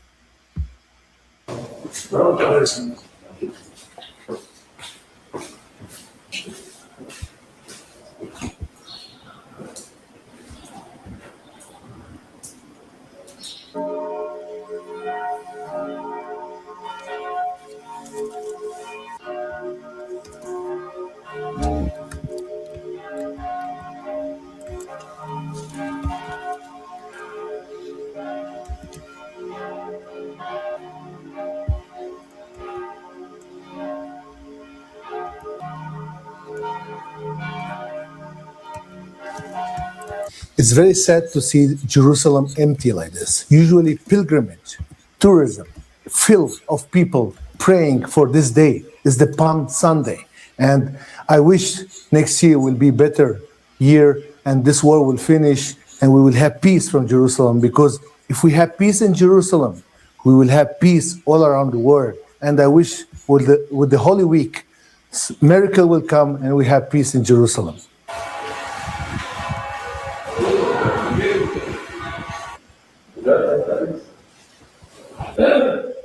But no Judaism services are canceled because of the war.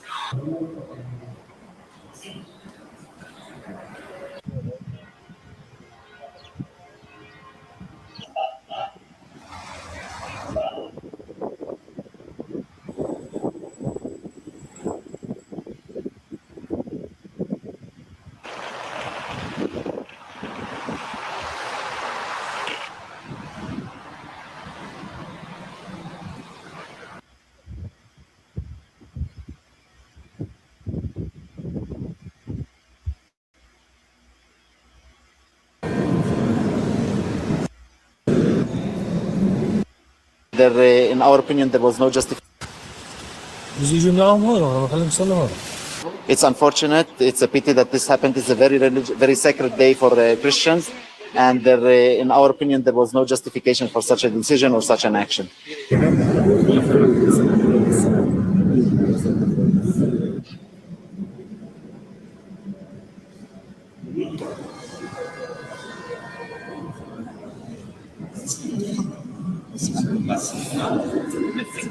Today it's a separate celebration. This celebration substitutes the traditional procession from Beit Faji to the old city. Due to the situation, the heads of churches canceled this ceremony, this procession, and instead of that, they are offering a prayer for peace and a blessing for the city of Jerusalem.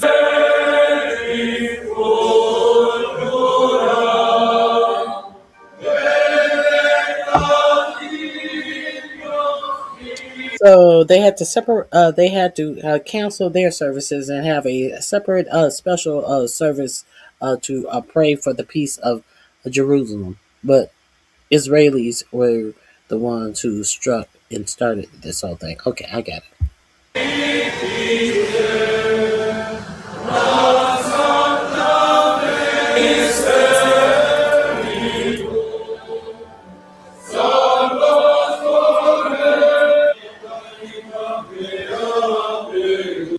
Okay, that's link number 7 in my description box. It is there if you want to check it out. Let's see. Let me go up and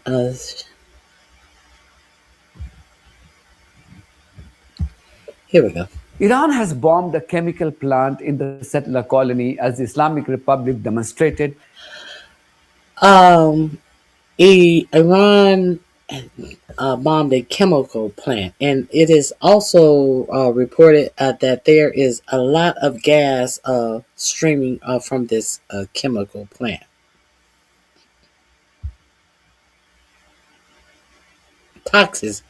Toxic gas. Its retaliatory capabilities even a month after the Americans and Israeli terrorists launched an illegal war against Tehran. Israel too has hit an Iranian petrochemical plant.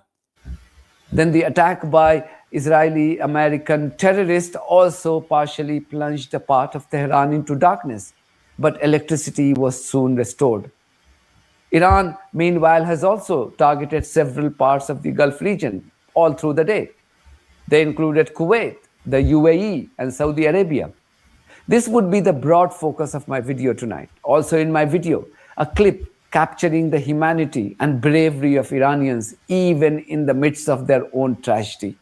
So please stay tuned. Iran on Sunday stunned the settler colony by bombing a chemical factory in southern Israel as it retaliated against the illegal military aggression by the Americans and Israeli terrorists. The video of the chemical plant in Beersheba in flames has gone viral on social media. I too shared that video on social media. However, you are unable to see it on your actual news media. It takes it to go viral on social media. So what is that? What does that mean in all actuality? How many times have you seen something and said, is that real or is that AI? And somebody can go by and say, girl, that wasn't real. That was AI. When in fact it was real. So, they put it in this vein where it can be denied or affirmed. So they don't allow any actual news media to give you this information. So it's up in the air. Believe it or not, it did or it didn't happen. It's true. It could be false. In limbo. But you don't know the information. But they want more money from you to fight these wars. Let's continue.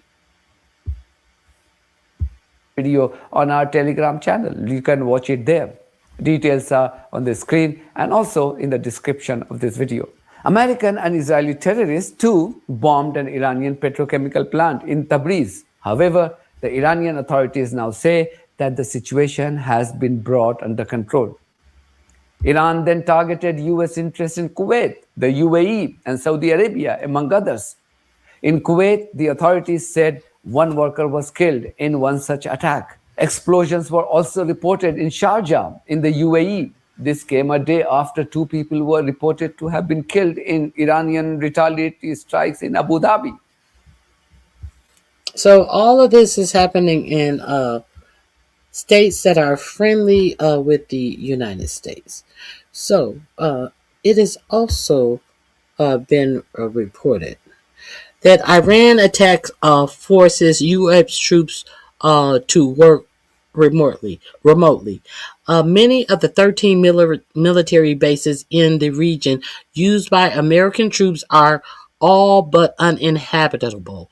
From Iranian strikes. All of these side nations near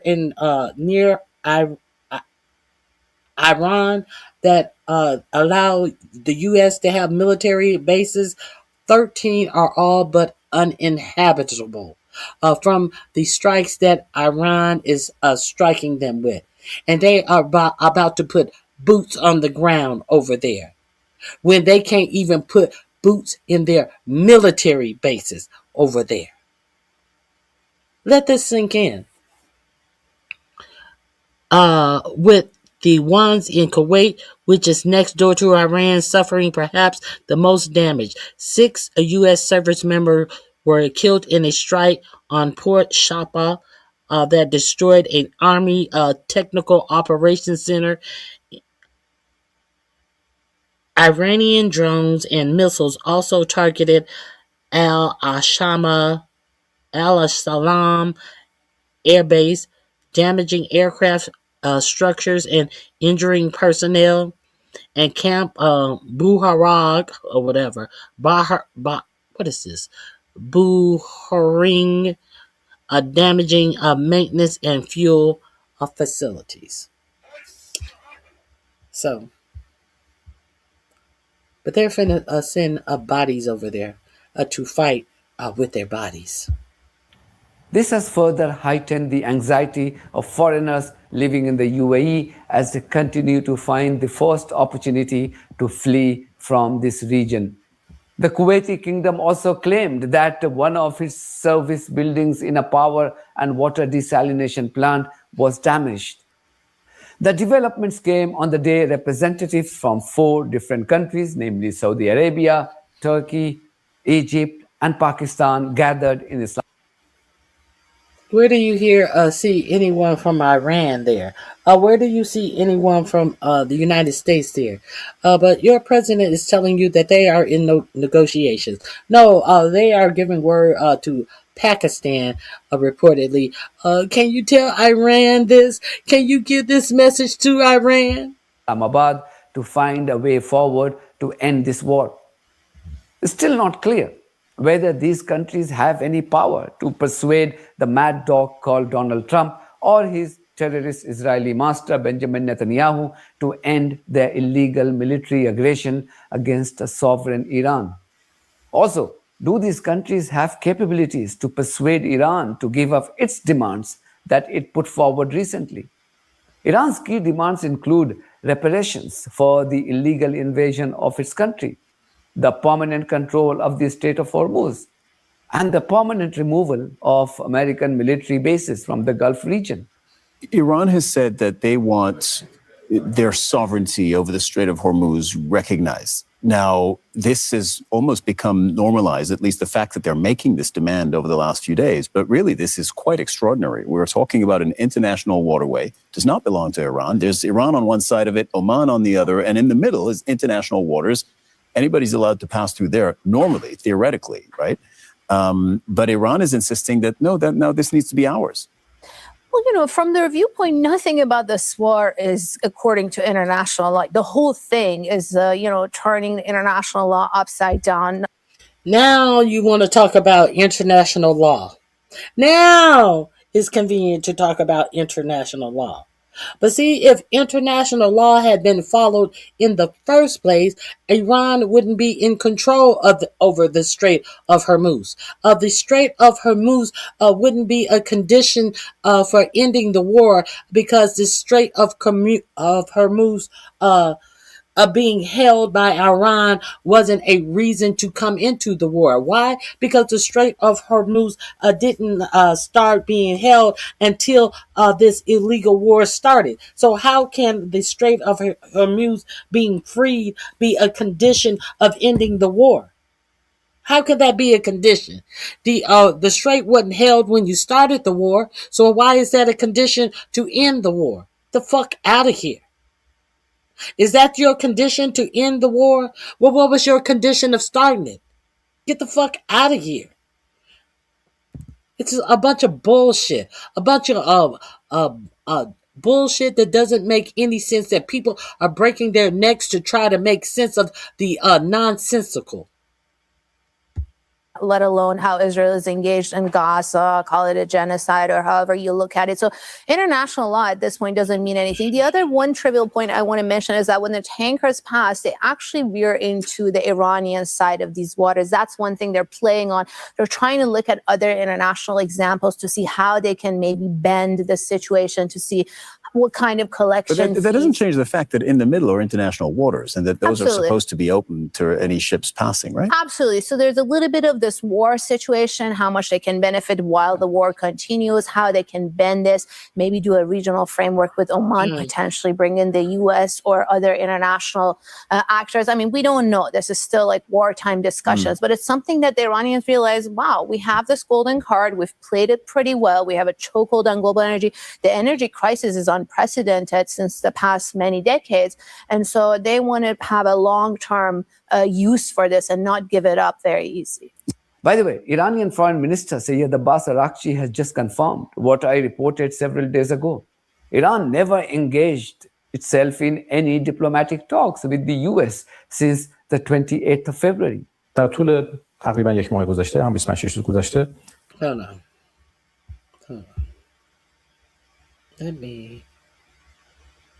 Let me make sure. He seems to be talking pretty fast. Okay. Okay, here we go. وزرای خارجه زیادی بودن که تماس گرفتن. رؤسای بعضی از کشورها تماس گرفتن و همه میگفتن که چه کاری از بومر میاد، ما چه کاری انجام بدیم. و پیشنهاداتی برای آتش بس داشتن. موضع ما کاملا اصولی و متقن بوده که به همه اونها اعلام شده. و ما همچنان برای موضع هستیم. مذاکره هم تا الان انجام نشد. من با ضرس قاطع عرض میکنم هیچ مذاکره و گفتگویی با طرف آمریکایی نبود. البته چند روز هست که طرف آمریکایی شروع کرده به ارسال پیام‌های مختلف از طریق واسطه‌های مختلف. این که پیام‌هایی از طریق کشورهای دوست ما داده بشه و ما هم در جواب مواضع خودمون رو اعلام بکنیم یا هشدارهای لازم رو بدیم، این نه اسمش و پیشنهاداتی any diplomatic talks with the US since the 28th of February. در طول تقریبا Over the course of almost the past month, many foreign ministers contacted یک ماه گذشته، هم 26 روز گذشته، وزرای خارجه زیادی بودن که تماس گرفتن. رؤسای بعضی از کشورها and the heads of some countries have contacted us, and all of them were saying و همه میگفتن که چه کاری از بومر میاد، what we should do, and they had proposals for a ceasefire. چه کاری انجام بدیم و پیشنهاداتی برای آتش بس داشتن. موضع ما کاملا اصولی. Our position has been completely principled and assured, and it has been communicated to all of them. و متقن بوده که به همه اونها اعلام شده. و ما همچنان برای موضع هستیم. And we still stand by this position. No negotiations have taken place so far. مذاکره هم تا الان انجام نشد. من با ضرس قاطع عرض میکنم هیچ مذاکره و گفتگویی با طرف آمریکایی نبود. Oops, I missed that one.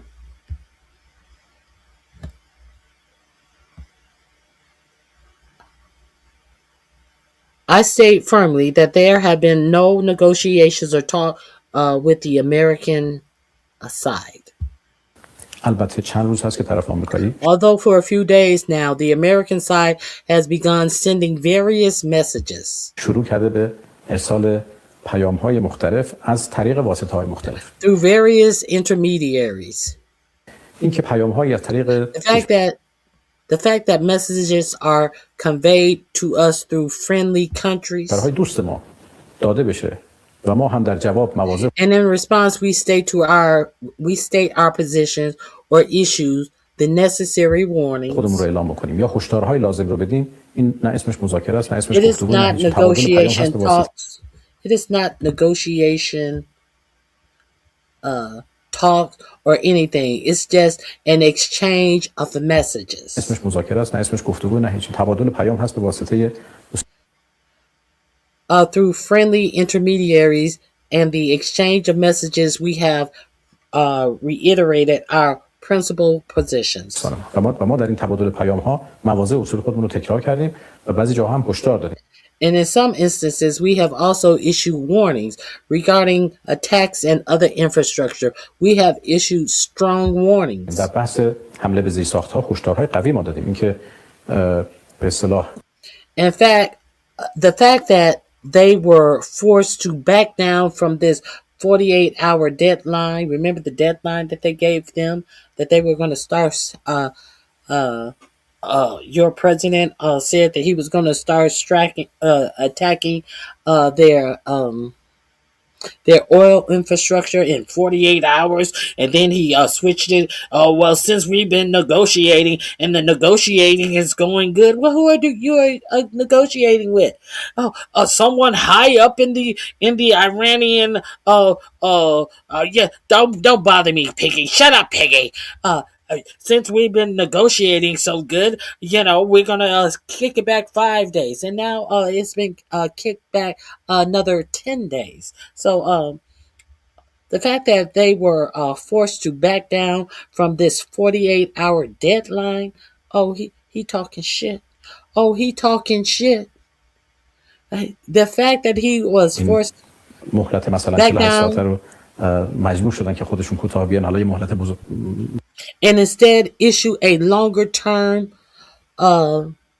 deadline. بلند مدت‌تری رو دادن و این در وهله اول This was first and foremost due to the steadfastness of our armed forces.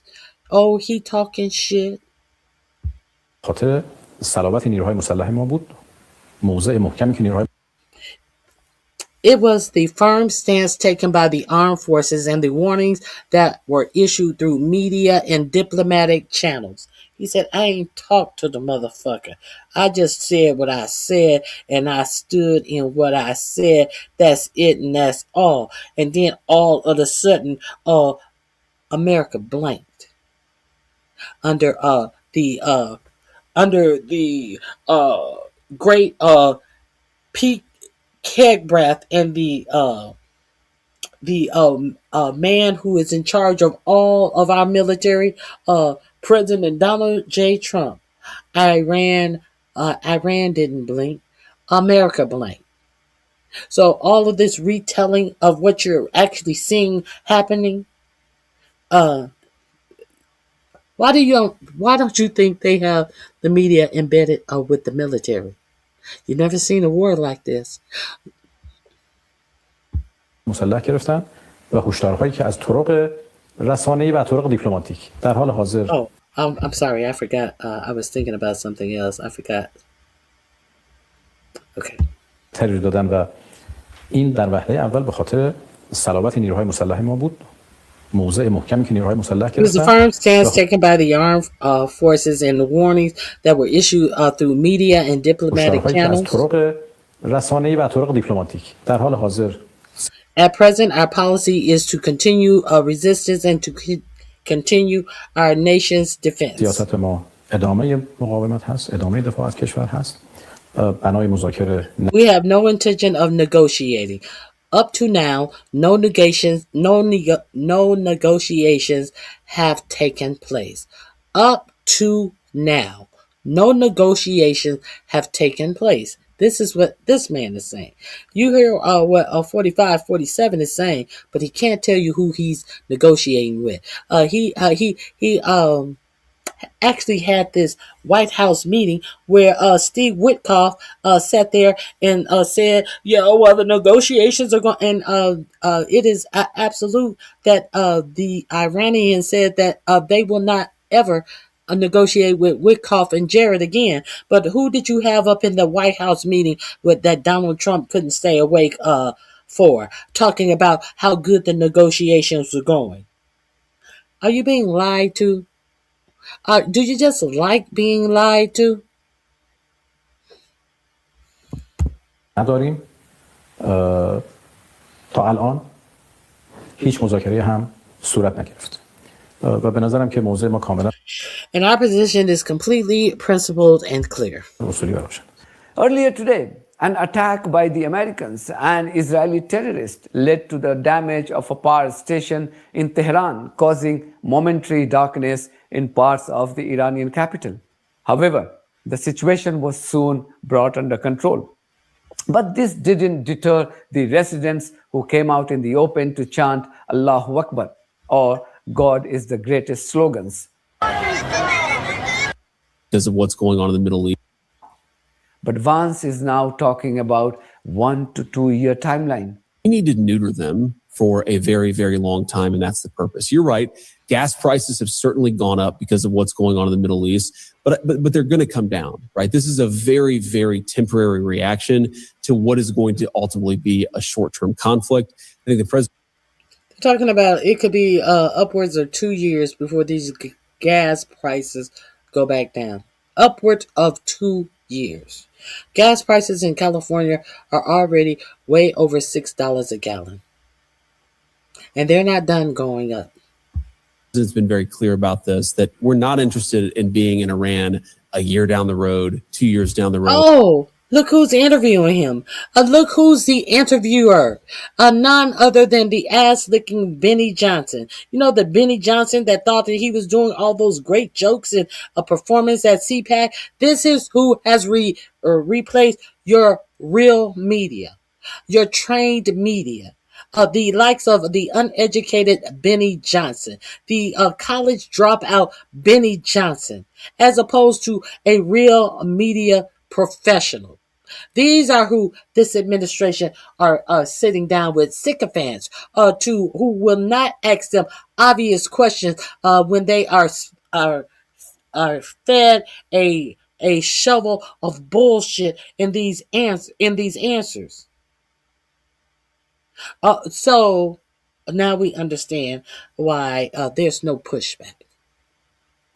We're taking care of business. We're going to be out of there soon, and gas prices are going to come back down. Anyone who knew these bloodthirsty maniacs had no doubt, right from the word go, about their genocidal intent. Yesterday, Trump took to social media to urge his fans to watch a Fox News broadcast by a notorious racist Israeli slave, Mark Levin. This broadcast was all about Levin making a case for a ground invasion of Iran. Troops on the ground. He said no troops on the ground. I don't remember that in any campaign speech either. But you don't remember that in any campaign speech? Why would that be in any campaign speech when I will not start no new wars was in the campaign speech? If you are not starting any new wars, why would you have to put no boots on the ground in the campaign speech? Make it make sense, Mark Levin. You are trying to massage these idiots that voted this motherfucker back into office, that it's okay to have boots on the ground. I don't remember that being a campaign promise.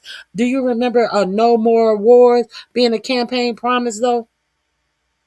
If no more wars was a campaign promise, he don't have to promise not that he wasn't going to put boots on the ground. Boots on the ground for what reason? If there are no new wars. See how they play you guys? See how stupid they think you are, MAGA? MAGA, they think you are this dumb. And I kind of agree with them. But let's continue.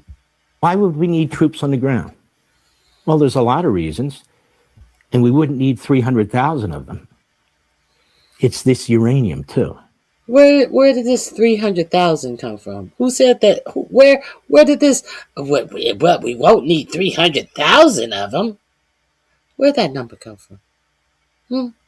And it's about this uranium too. What uranium? The uranium that was obliterated in the strike that happened in June? You can't be talking about that. Because what does obliterated mean? That means that it is done. It is never to be seen from again. It no longer exists. That's what obliterated means. And you know it and everyone else knows it. But now it's about the uranium. I thought it was about the long range missiles. I thought it was about opening the Strait of Hormuz. Now we're back to the uranium. Your president told you to be sure. Here's the post right here, the live post. Watch Mark Levine interview of a brilliant something something. Mark Thiessen tonight at 8 p.m. on Fox News. We'll discuss the importance of hitting Iran hard. President DJT told you to watch this. Why? We've got to get the uranium. If it cannot be destroyed, if it cannot be altered, we got to get it for the reason I just said. So, Mark Levine, is this how you are paying back 45, 47 because you had to run to 45, 47 when Megyn Kelly got in your ass and said that you had a micro penis? And 45, 47 came out when you ran to him and said, look at what Megyn Kelly said about me. Hold on.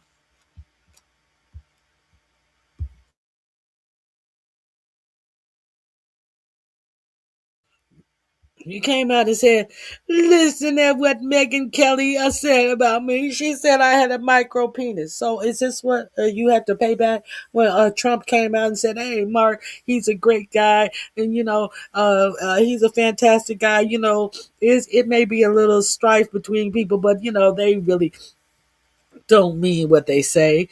How would 45, 47 know you don't have a micro peen is my question. I'm just asking. But I digress. You can make dirty bombs, and over time you can still make sophisticated missiles. So you need to get to the...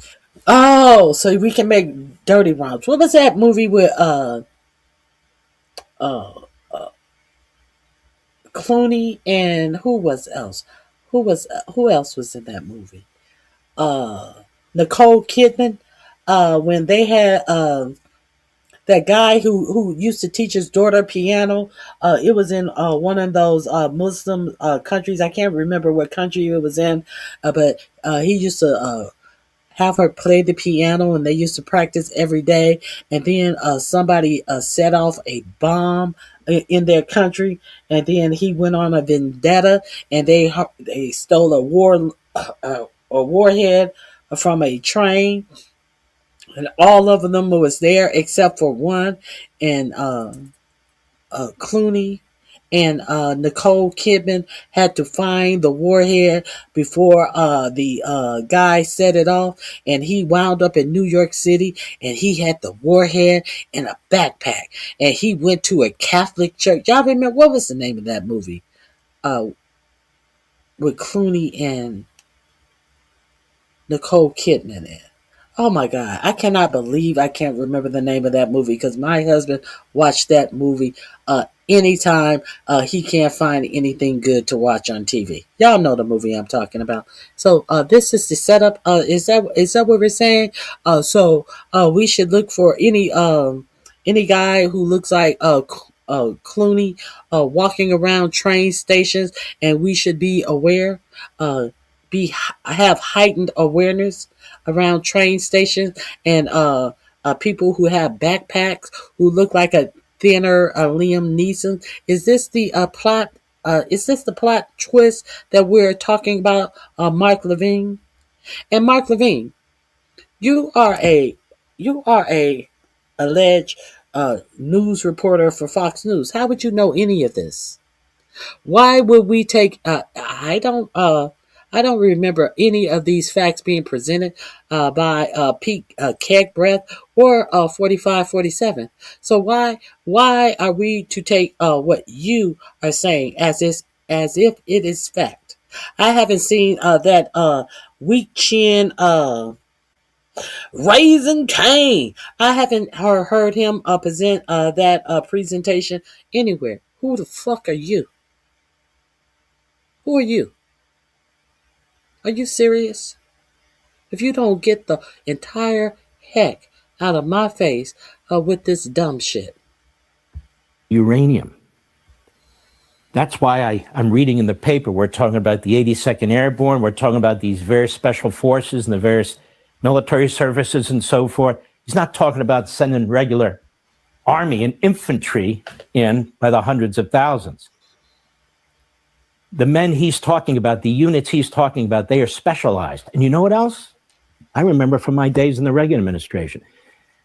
Many of them are trained for a moment like this to try and secure enriched uranium. Many have been trained for moments like this. Meanwhile, Israelis on Sunday stopped the Catholics from celebrating Palm Sunday in Jerusalem's holy places. This was the first time in several hundred years when Catholics were brazenly stopped from worshipping at the holy places. This is where things stand now. A tiny group of rogue Jews are now stamping their racial supremacy over the region's native Muslims and now Christians. As expected, this evoked angry reactions from European politicians. Francis Macron registered his outrage. Spanish PM Pedro Sanchez, too, condemned the Israeli action. He wrote, and I quote, Netanyahu has prevented Catholics from celebrating Palm Sunday in Jerusalem's holy places without any explanation, without reasons or motives. From the government of Spain, we condemn this unjustified attack on religious freedom and demand that Israel respect the diversity of beliefs and international law, because without tolerance, coexistence is impossible. End quote. You think that Israel has been showing any ability to coexist? You think Israel has been showing any tolerance? But now when people can't go to church on Palm Sunday, oh, you finally see it? Because it happened, it affected you. But you didn't see all the genocide that was going on in Palestine. You wrote a strongly worded letter about Palm Sunday. And you think that you are writing this letter to someone who is looking to respect the rights of anyone? Okay. I think before I go any further. Oh, the movie is called The Peacemaker. That movie is called The Peacemaker. Who do you guys remember seeing that movie? If you haven't seen that movie, Leonard, if you haven't seen the movie The Peacemaker with George Clooney and Nicole Kidman, watch that movie. They're gonna have a dirty bomb a story. They are pulling that right out of the movie The Peace. You have seen it? You said yeah. Okay. You know exactly what, because you didn't help me out. You couldn't think of it either, but you knew probably what I was talking about, but you couldn't remember the name either. Yeah. If anybody haven't seen The Peacemaker, this is what the plot of the next stage of this war and the next rationale of this war is pulled right out of the movie The Peacemaker. Now, let's move on. This link is in my description box under number 7. No church today. Let's move on. There's a couple of more things I want to. RonyiQ, they stealing it all from a G.I. Joe cartoon, sis.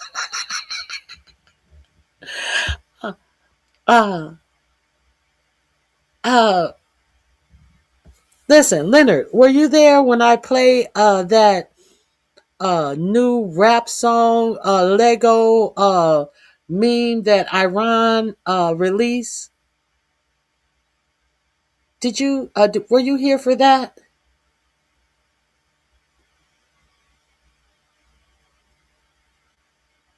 Let me see. If you were here for that, I won't play it. But if you weren't here for that, I will play it again. Because actually, I saw it on his channel. Is where I got it from. Let me see if I can find that rap song. If you guys are not familiar with Janta, the reporter, go over there and check him out. He does some very, very, very good.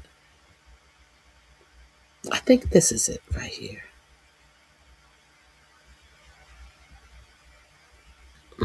Let me see if this is it. End quote.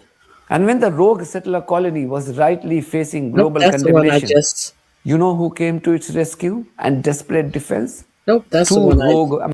Oh, I'm glad I came back to that. Look who defended these good Christian here. This good preacher, Mike Huckabee, who said that it would be okay if Israel took over all of the Muslim states. And this fake Christian Ted Cruz. They said, "Oh, it's okay. It's okay if Netanyahu shut down the Christian churches."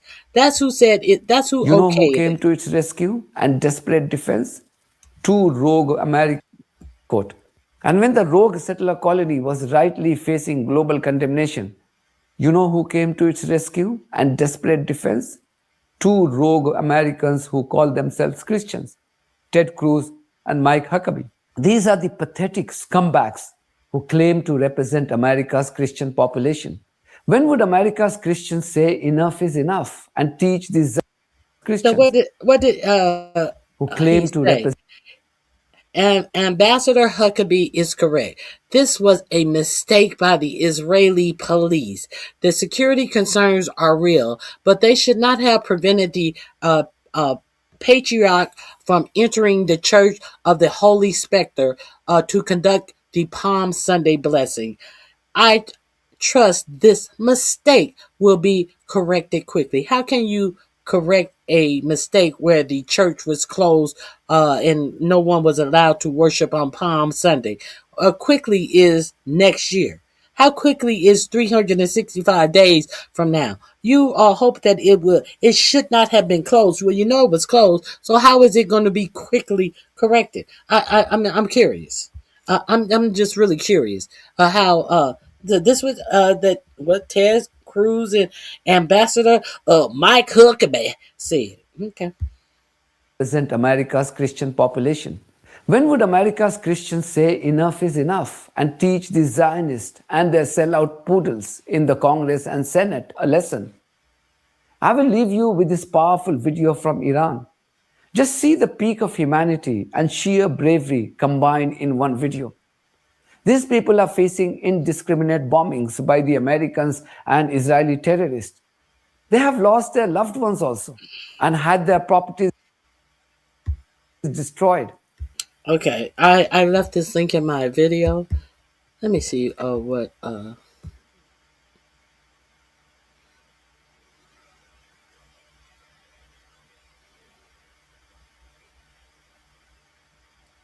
yeah, I played that earlier.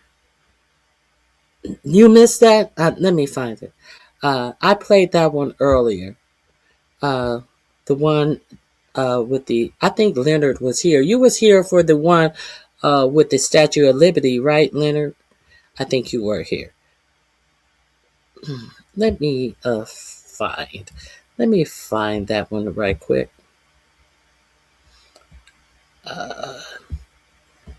Okay.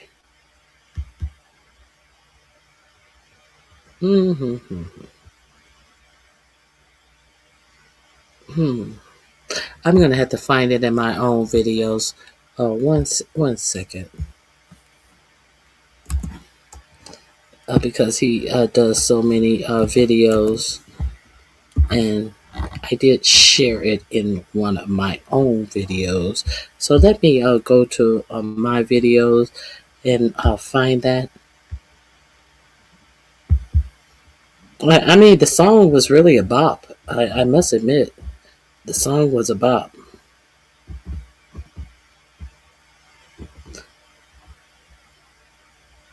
Let me see what day was it on. I left you guys with the song. Hold on. Let me see.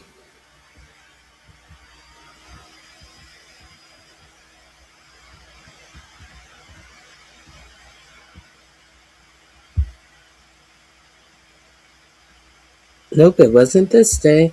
1 second. Let me go back.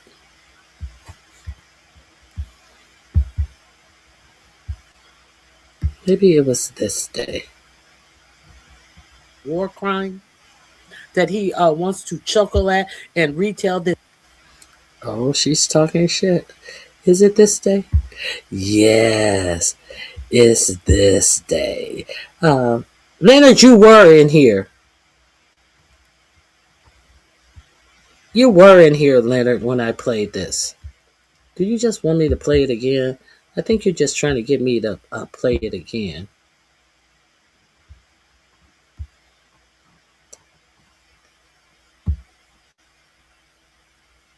Okay, we're going to play it again. Hold on. Here we go. Let me change my screen, and we're going to play it again. You were in here, Leonard.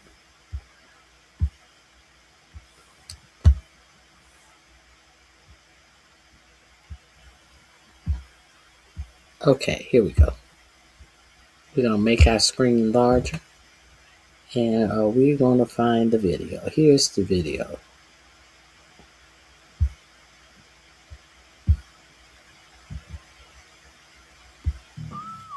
Yeah. I will leave you with another Lego animation video that Iran has just released. Watch and enjoy.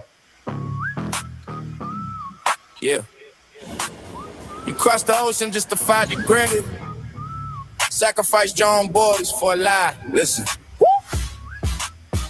Yeah. Yeah. Make America great again. Yo, tails, this shit crazy. Yeah, make America great again now. You will see what happens, yeah. Watch this. Sacred defense, we protecting the soil. While you sacrifice soldiers to pay for your spoil. You first who ran the blow, sitting on your throne. Now we turning every base into a bed of stone. It's a slaughterhouse, a trap you couldn't see. Welcome to the graveyard of your vanity. The secrets are leaking. The pressure is rising. We locked on the target. And now you are hiding. LOSC.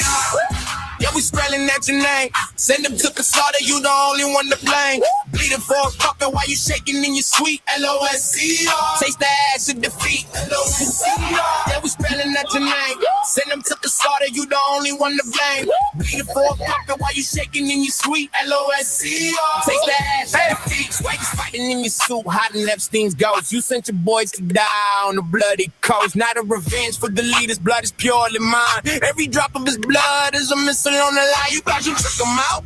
Thought the fire was dead, but another common A is standing ahead. Yeah, you strike one down, we just shatter your brain. We put another in the leg. Common A again.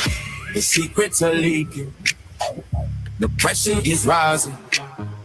We locked on the target.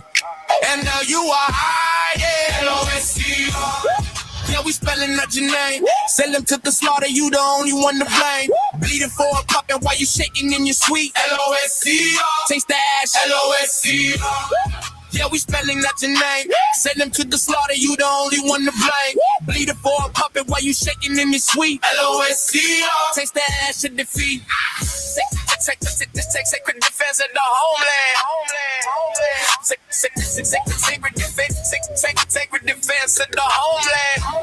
Sacred defense of the homeland. The slaughterhouse is open. Common name can. LOVC up.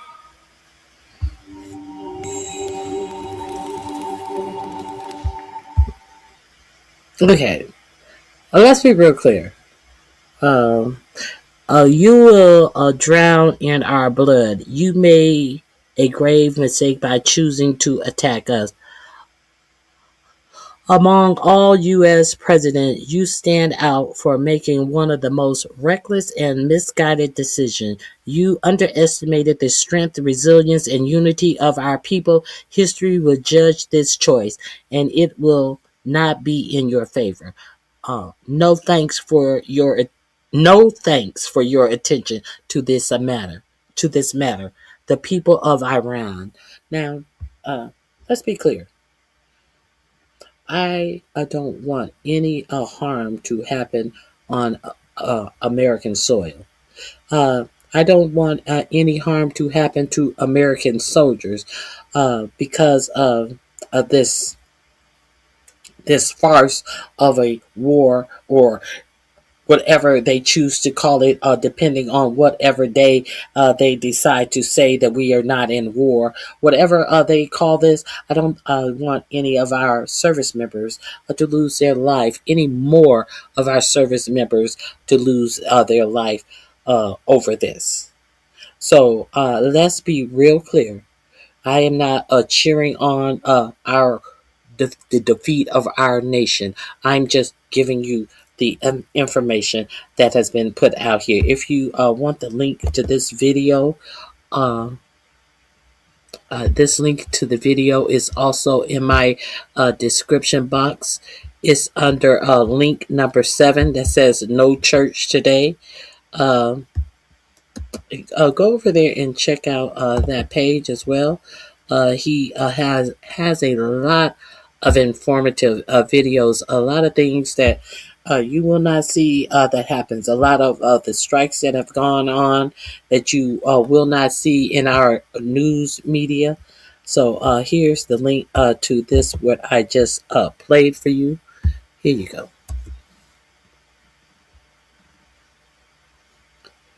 Wrong is wrong. I don't support the devil. Wrong is wrong. Exactly. And they were wrong. But I don't want any of our military people to have to pay the cost for them doing what they did, which was wrong. So I really think that that's about it. And if you guys haven't watched The Peacemaker, familiarize yourself with The Peacemaker, since this is the story that this administration wants to go with and pretend as if, hey, we are trying to prevent. We're trying to prevent a dirty bomb coming to the U.S. We got to get that uranium. Let me make sure there is nothing else that I wanted to share.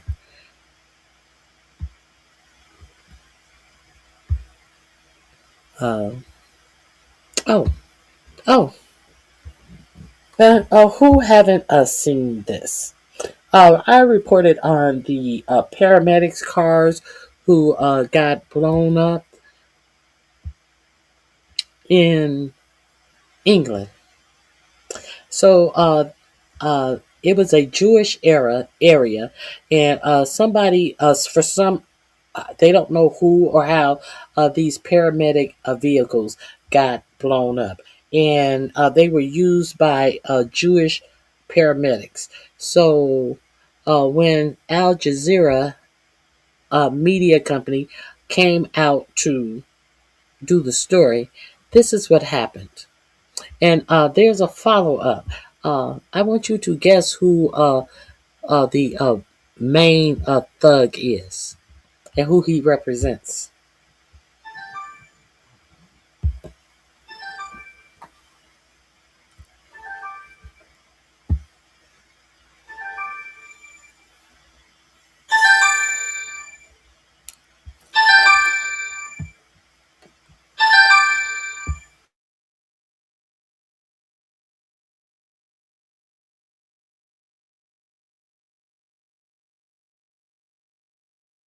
Go take your briefcase, go take your Al Jazeera equipment, and go. No one needs Al You don't Jazeera decide here. when No I one stay, wants when I Al leave. Jazeera over here. You don't decide No when I one stay, wants when I leave. your people in the office. So don't can change attack it. me. Yes, but your people, Don't the people attack you me. work for, the people Don't you work attack me. for, the people Don't you work. attack I don't know me. who you Don't attack are. them. I don't know who you Don't work for. attack me. I don't know Don't about attack you, me. but I know This them is to an go. entity that Al has Jazeera should go questionable away. Yes. motives. Go back to Qatar. Of course. You represent an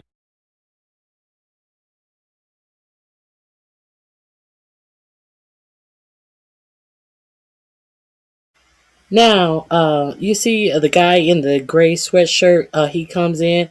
I have to put on my closed captions because he's going to start speaking another language.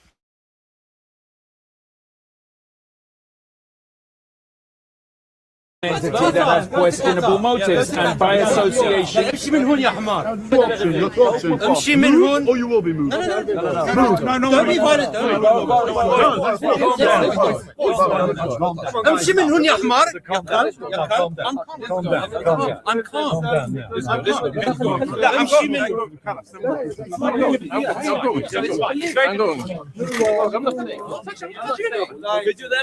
امشي من هون يا حمار يا كلب يا كلب روح من هون لا ما له انا خمر انت خمر انا خمر I'm walking. Al Jazeera is not wanted here. Please move on. You're taking fear in the community. Out of here. Out of here, Al Jazeera. You're not wanted. Al Jazeera out. You don't need Al Jazeera over here. Go! Go home! Go home! Al Jazeera up our street! Go home! How they came into Israel October 7th. They came with Hamas. I think he wants to go. He knows the reality of the truth.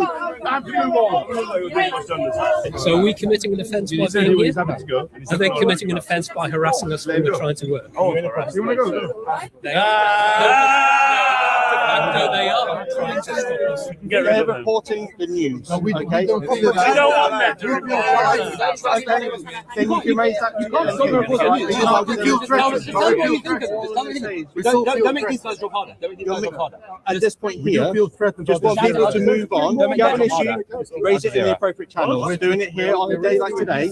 It's in the right place. We're raising with you. We feel threatened by Al Jazeera being here. Al Jazeera being here, we feel threatened. We don't feel safe. The reporting is going to go to potential terrorists. That's what we don't want to see down our streets. No, I understand that. So, I understand where you're coming from. Okay. So for our safety, please remove them from the street. We're not going to be removing anyone from the street.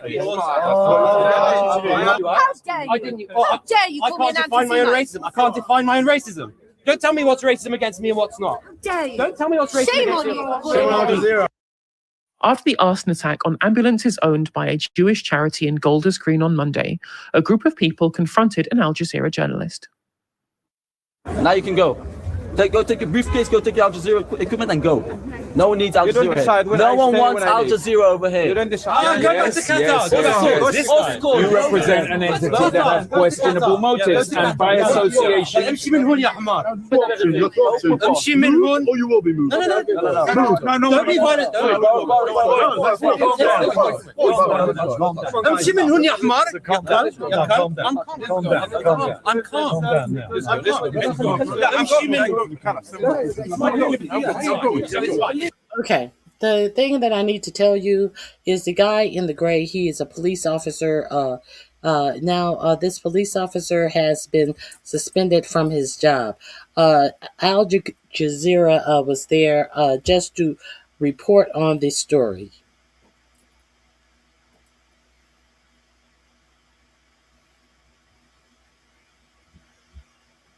So,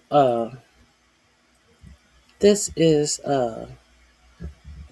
what they are reporting. Now, the police officers knew that this was a police officer. They did nothing to stop it. Just hey, get away, hey. But now the police officer has been suspended. See that now they have a bigger issue that is going on in England. I wish Z Sarah was here to further explain it to me. Something to the extent that they were no longer allowed to arrest. Excuse me if I'm wrong. I think it was they were no longer allowed to arrest peaceful protesters because they had been arresting old people who were protesting what was going on in Palestine. So a judge, there was a new ruling that they could not arrest these people, but they have been harassing Muslims. It has been reported that they have been still harassing Muslims in England, and that they have still been arresting people who were peacefully protesting Gaza, saying that the law may change, so they wanted to make sure that they were preceding the law that may change. So that means it's still a criminal offense to support Palestine action. We must enforce the law as it is at the time, not as it might be at a future date. We must do this consistently and without fear.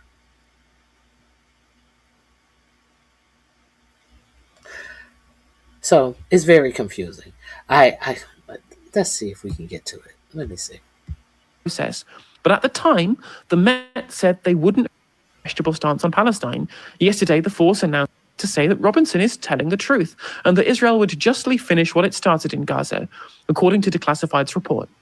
But it's not, wrote, the shithole is full of inbred Islamist parasites and terrorists. Soffer replied to the Post to say that Robinson is... So this police officer, he was a supporter of an extremist who said the most disgusting things about the Palestinian people, and this police officer would go behind him and reshare or comment on the post, kind of like your president comments on disgusting, and Elon Musk comment on disgusting posts. So this police officer has a history of following somebody and big upping their ignorance. Robinson shared a graphic on Twitter that said, "Fuck Palestine," and wrote, "The shithole is full of inbred Islamist parasites and terrorists."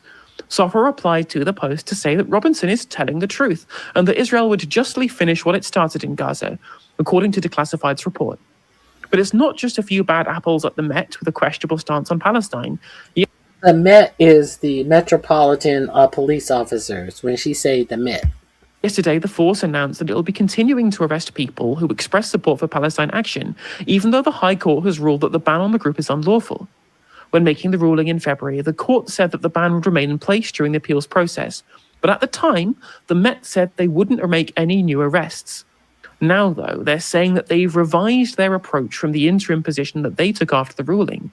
This is what Assistant Deputy Commissioner James Harmon said about the U-turn.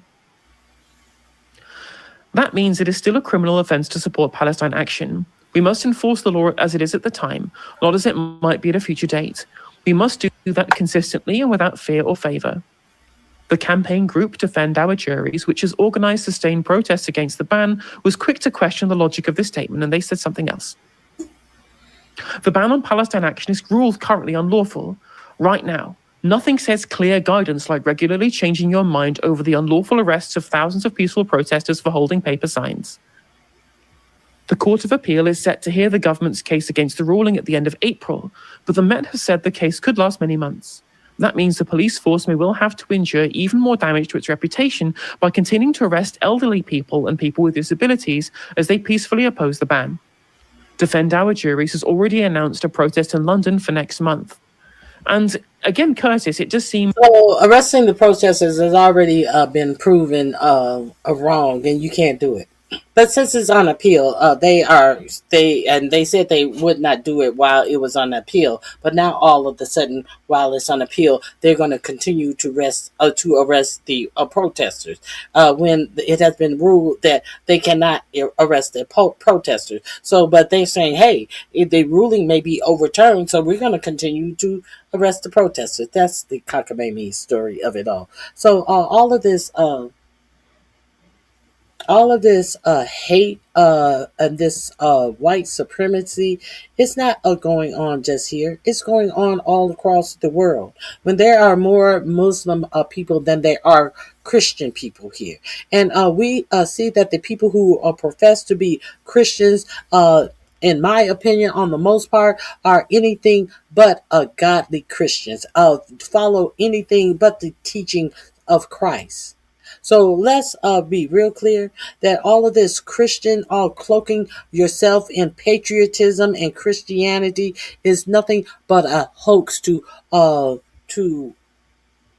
run roughshod over everyone else in this nation that you want to point your fingers at and say that they are something that are other than or less than. Okay, so let's be real clear on that. I wanted to share that with you. I'm glad I remember to share that. I had pulled that aside. Mm-hmm.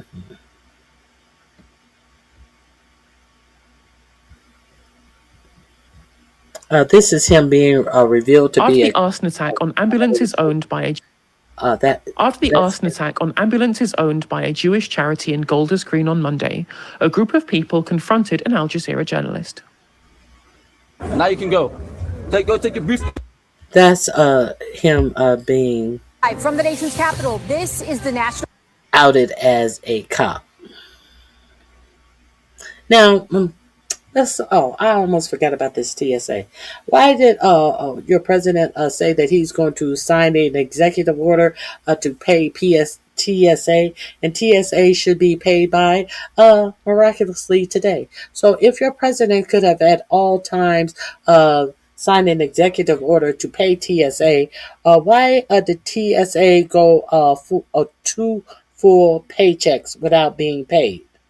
If that could have been handled by an executive order, and if your president wanted TSA to be paid, why did he tell the Republicans to not vote on a bill, a set-aside bill that will allow for TSA to be paid individually outside of the rest of the Department of Homeland Security funding that was being held up because they don't want ICE to not be able to wear a face mask. They don't want ICE to not have to show ID. They don't want ICE to not have to have a judicial warrant. And therefore, your president told the House to block the bill and don't allow a bill to come forward that will pay ICE, pay a TSA individually. But what did the Senate do? The Senate said that they were going to take their recess, their 2-week recess. The Senate passed the bill funding the TSA, and they went home. And what did Mike Johnson do? I don't know why Mike Johnson did this on Friday when the Senate passed a bill to pay the TSA agent. Mike Johnson of the Congress of Louisiana, one of the poorest states in the United States, said that he wasn't going to put that bill on the floor so it could be voted on. So Mike Johnson still didn't want the TSA agents to get paid because his Lord and Savior, Donald Trump, told him not to let the bill pass. Now, what did Trump turn around and do? Trump turned around and signed an executive order to pay the TSA agents. So what was all of that posturing that Mike Johnson and the Republican Congress are talking about? Who is that shield, that shrew who always comes out and stands behind Mike Johnson, talking all of that crazy talk? Bitch, you'd be talking all that crazy talk, standing behind Mike Johnson and that tall dude. It's always the same two who come out behind Mike Johnson, talking that dumb bullshit. And Trump gives a fuck about none of it, because if he really gave a fuck, if he signed the executive order this late in the game, he could have signed the executive order at the beginning of the shutdown. So that's what I wanted to say about that. If you are unaware, here we go. From the nation's capital, this is the National News Desk, America's News. now. Good evening, and thank you for joining us. I'm Dee Dee Gatton, and we do begin tonight with breaking news. Some financial relief for TSA workers. Weeks without pay, working amid a partial government shutdown. President Trump taking executive action tonight to get them paid. Let's go to Ryan Smith, standing by the live desk with those new details. Ryan. Yeah, with no deal in place tonight to fund the Department of Homeland Security, President Trump late tonight saying he will now sign an executive order calling for TSA agents to get paid immediately. Trump making that announcement on Truth Social, saying he wants to quickly put an end to this, what we see right here, that chaos at the airports nationwide here. Now, specific details on where that funding will come from, well, they haven't been released just yet. TSA workers. I was like, because we have a hero syndrome. We are supposed to be so happy that this big hero came through and saved the day, when in fact it was 4547 himself that told Congress to not pass a standalone bill. Now, after the Senate passed a bill, what did Mike Johnson have to say? Here's Mike Johnson. But we just had a very fruitful, almost 2-hour conference call with all. Who is this shrill right here? And who is this ignoramus who is always standing behind Mike Johnson, nodding and smiling and looking like pure idiots? That's so the Senate has passed their funding bill for TSA and gone home. Now, Mike Johnson is trying to explain to you why he's not going to put it up for a vote. So it can be passed and they can go on about their business. But we just had a very fruitful, almost 2-hour conference call with all the House Republicans, and we have a united group. Let me just be completely unequivocal and put this out here in the open and in the beginning here. Well, if you have a united group among the Republicans, you can go ahead and pass the vote because you have the lead in the Senate. There are more Republican senators than Democrats, so I'll put it up for a vote then. Here to make clear, the Republicans are not going to be any part of any effort to reopen our borders or to stop immigration enforcement. We are going to TSA is not in charge of borders. What are you talking about, sir? Deport dangerous criminal illegal aliens because it is a basic function of the government. The Democrats fundamentally disagree. The Senate Democrats have hoisted upon this appropriations process their radical, crazy agenda. We call it crazy because that's what it is. They want to reopen the borders, and they want to stop the deportation of dangerous criminal illegal aliens. That's curious. I thought that they wanted judicial warrants. I thought that they wanted ICE to wear IDs, body cam, and uncover their faces. I thought that that's what they wanted. I didn't hear anything about reopening the borders. I didn't hear that. We have to do these basic functions of government. We have to fund them in order to do them.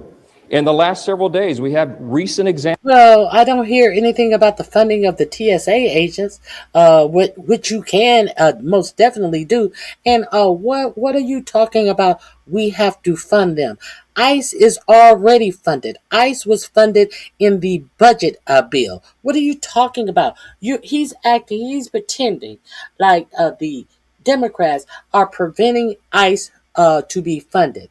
ICE is fully funded and fully operational. The only thing that is not funded while he's talking is the TSA agents. So this lie, that's all they do is lie.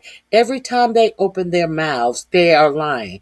ICE is funded. Very well funded on top of it. We have to fund them in order to do them. In the last several days, we have recent examples of dangerous criminals in this country killing innocent Americans. We had an 18-year-old college student in Chicago, a young lady who was shot in the back by a dangerous criminal who had been released in that sanctuary city and first released at the border under Joe Biden. They opened the border wide for 4 years. Just yesterday, or in the last 36 hours or so, an 83-year-old man. Now he can tell you who was in when this undocumented person was allegedly released. It was under Joe Biden, but he can't tell you nothing about or when they're gonna pay these TSA agents. What the thing that's not funded? He's talking about all of this shit that has nothing to do with absolutely nothing. As he does what he's told by 4547, only for 4547 to belatedly come in and act as if he's some hero to the man, when he is the reason why a lot of people are probably facing evictions, why a lot of people are probably looking at losing their cars, their homes. A lot of people probably have gone without food, medication. They are playing this like this is a joke. It's not like these people make a lot of money. It's not like this president and this administration has brought down costs for any regular working man. It's not like these people are highly skilled labor that earn good wages. Pushed onto the subway tracks and run over by a dangerous criminal illegal alien. This has to stop. The Republicans are not going to be a party to this. They have taken hostage the funding processes of government so that they can impose their radical agenda on the American people, and we can't have any part of it. This gambit that was done last night is a joke. I'm quite convinced that it can't be that every Senate Republican. This gambit that was done last night that he's calling a joke was done by John Thune over the Senate. That's who did this. Now all of a sudden, knowing that the Senate Republicans were the one who put this together. Now, all of a sudden, I know that all the Senate Republicans couldn't have. It's right there, signed in your fucking face, signed by all of the senators. But all of a sudden, you know something different than what is right in front of your fucking face. Republican read the language of this bill, and I'm going to just read you one excerpt of it because it's pretty alarming, and it says everything that you need to know in Section 4. This is on page 2 of the bill. This is an actual copy of the bill. That excerpt. It says, quote, "The contents printed under the headings of this bill: U.S. Immigration and Customs Enforcement and Border Security Operations, under the heading of U.S. Customs and Border Patrol and Protection, shall have no force or effect for purposes of this act, and amounts specified in the final bill under the subheading Border Security Operations and under the heading U.S. Customs and Border Protection and under the headings of U.S. Immigration and Customs Enforcement in the Department of Homeland Security shall be zero." We're not doing that. And it is unconscionable to me that the Democrats would force some sort of negotiation at 3 o'clock in the morning and try to hoist this upon the American people and then get on their jets and go home for their holiday and pretend and think that we're going to go along with that. So we're going to do something different. We're going to do the responsible thing. Republicans are going to continue to govern and do the right thing morally, legally, and politically. We are going to take care of those who take care of us. The employees in the Department of Homeland Security have gone without funding and without paychecks for 42 days. It's the second longest shutdown in U.S. history, bested only by the longest shutdown in U.S. history that these same radical Democrats hoisted upon the government in the fall of last year. 42 days they've gone without pay. We've had, by some estimates, close to 500 TSA agents who have resigned from their jobs, and who could blame them? They've gone half the fiscal year without a regular paycheck. We can't ask them. Okay, being aware of all of that, he did not put the bill up for a vote. That bill would have been able to pass. Let's move on. That link will be. I no need to even put this link in my repertoire. Let me go on and show you the actual truth, because you can't tell some people the simple truth. They want to fight with you instead of fight with a book, instead of fight with real information. Let me for those of you who want to stop to fight, hold on. Hold on.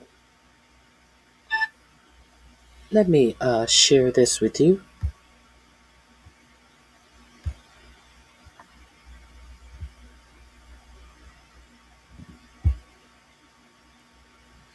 Here we go.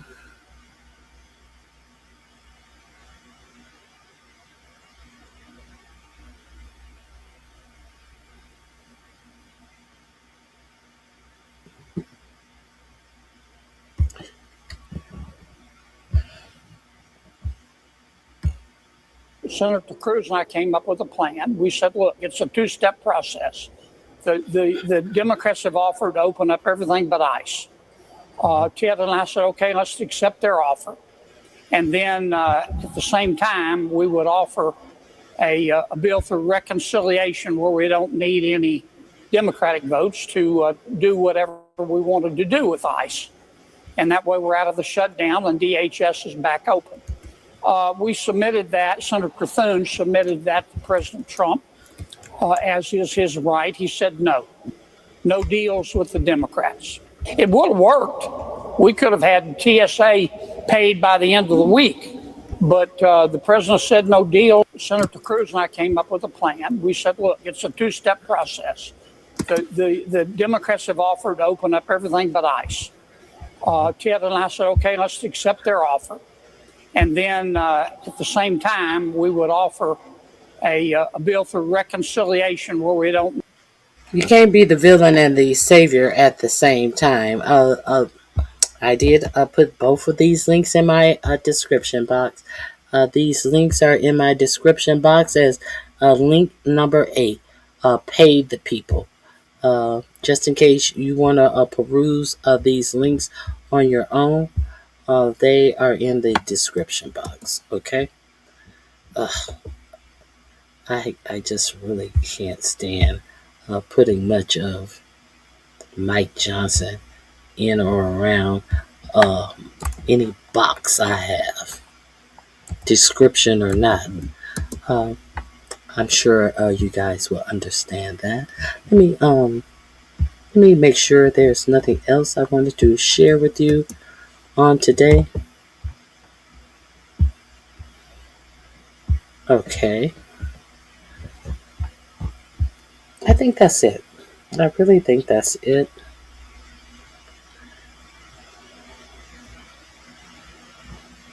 Oh, I do want to. IDSF is on the verge of collapse. If you didn't see the first video I shared with you, they talk about how. Here, let's just hear this. They talk about how the IDF have a limited amount of munitions that they are going to be able to use, and that they are running out of the missiles that shoot down the warheads that shoot down missiles, and that they are in a tight spot for missiles. While it is estimated that Iran is sitting on over 10,000 missiles that they can continue to strike Israel with. Now, Israel is actually feeling all of these strikes now. They are at a point where Israel is definitely feeling these strikes. So go over there and I would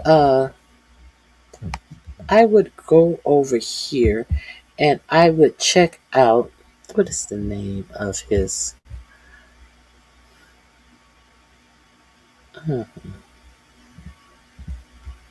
what is the name of his other site?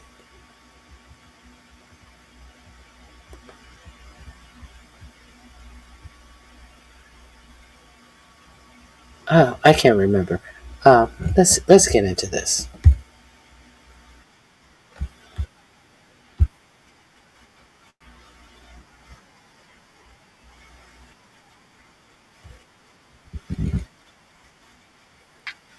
Now he's in front of the UN Council.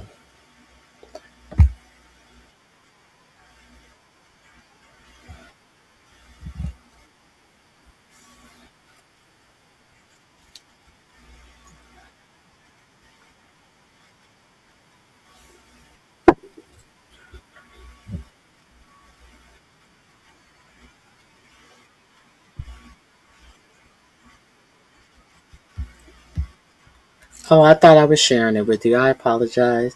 I'm not even sharing it with you. I was like, wait a minute, something's weird here. What's weird is you weren't sharing it.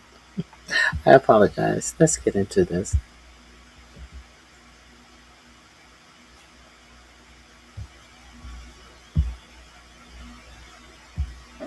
Okay. The threats. Iran stands today amid the throes of an illegal war imposed by two bullying nuclear-armed regimes, the United States and Israel. This war of aggression is blatantly unjustified and brutal. They initiated this aggression on 28 February, while Iran and the United States were engaged in a diplomatic process to resolve Americans' alleged concerns over Iran's nuclear program. They betrayed diplomacy for a second time in the course of 9 months by torpedoing the negotiating table. Among the most harrowing manifestations of this aggression was the calculated, phased assault on Shajarat Tayyebe Elementary School in the city of Minab, south of Iran, where more than 175 students and teachers were slaughtered in cold blood. This barbaric attack is but the visible tip of a far bigger iceberg, one that conceals beneath its surface far graver catastrophes, namely the normalization of the most abhorrent violations of human rights and humanitarian law, and the audacity to commit atrocity crimes with impunity. Mr. President, at a time when the American-Israeli aggressors, in their own assertions, possess the most advanced technologies and the highest precision military and data systems, no one can believe that the attack on the school was anything other than deliberate and intentional. Targeting Shajarat Tayyebe School was a war crime and a crime against humanity, one that demands unequivocal condemnation by all and unambiguous accountability for the culprits. This atrocity cannot be justified, cannot be concealed, and must not be met with silence and indifference. The attack on Shajarat Tayyebe School in Minab was not a mere incident nor a miscalculation. The United States' contradictory remarks aimed at justifying their crime could not, in any manner, elude their responsibility. To denounce such a merciless assault on a place inherently civilian, a place where the most innocents reside and pursue knowledge, is not merely a legal obligation under human rights frameworks. It is a moral and human imperative. Our conscience will judge us more profoundly than any tribunal ever could. Distinguished delegates, Shajarat Tayyebe Elementary School has not been the only casualty of American-Israeli atrocity crimes during the past 27 days of their illegal war. Human rights and international humanitarian law have been massively and systematically violated by the invaders in an unprecedentedly brutal manner. They are targeting civilians and civilian infrastructures with no regard for laws of war and basic principles of humanity and civility. More than 600 schools have been demolished or damaged across Iran, and more than 1,000 students and teachers martyred or wounded as the result. The aggressors, who are arrogantly shouting, "No mercy, no quarters," and threatening to strike Iran's vital infrastructure, have been attacking hospitals, ambulances, health workers, Red Crescent rescuers, refineries, water sources, and residential areas. No mercy, no quarters. That is definitely a military crime. That is a crime, and that is what your Department of Defense or Department of War Pete Kegbreath got up and said in front of a room of reporters and cameras that he will show them no mercy and no quarters. So let's be real clear. He is speaking the facts that came out of the mouth of the person who 4547 put over this war. And let me be real clear with this Richard 26, eat a dick, bitch. Okay, let's continue. War crime and crime against humanity are not sufficiently describing the gravity of the atrocities they are committing. The aggressors' targeting pattern, accompanied by their rhetoric, leave little doubt as to their clear intent to commit genocide.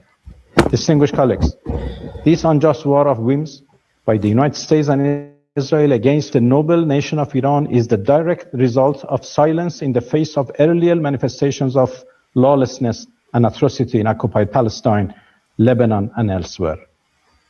Indifference and silence in the face of injustices would bring no security and peace. It would invite more insecurity and right violations. The United Nations and the core values it embodies, as well as the overall human rights framework, are at serious stake. You all need to call out the aggressors and let them know that the community of states, the human collective conscience, hold them accountable for the abhorrent crimes they are committing against Iranians. Iran has never sought war. Iranians are a peaceful, noble nation inheriting one of the richest civilizations on earth. Yet, they have demonstrated absolute resolve and determination to defend themselves against the brutal aggressors who know no boundary in perpetrating all sorts of crimes. A defense that shall persist as long as needed.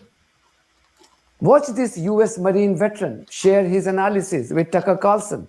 The problem with taking Karg Island is twofold.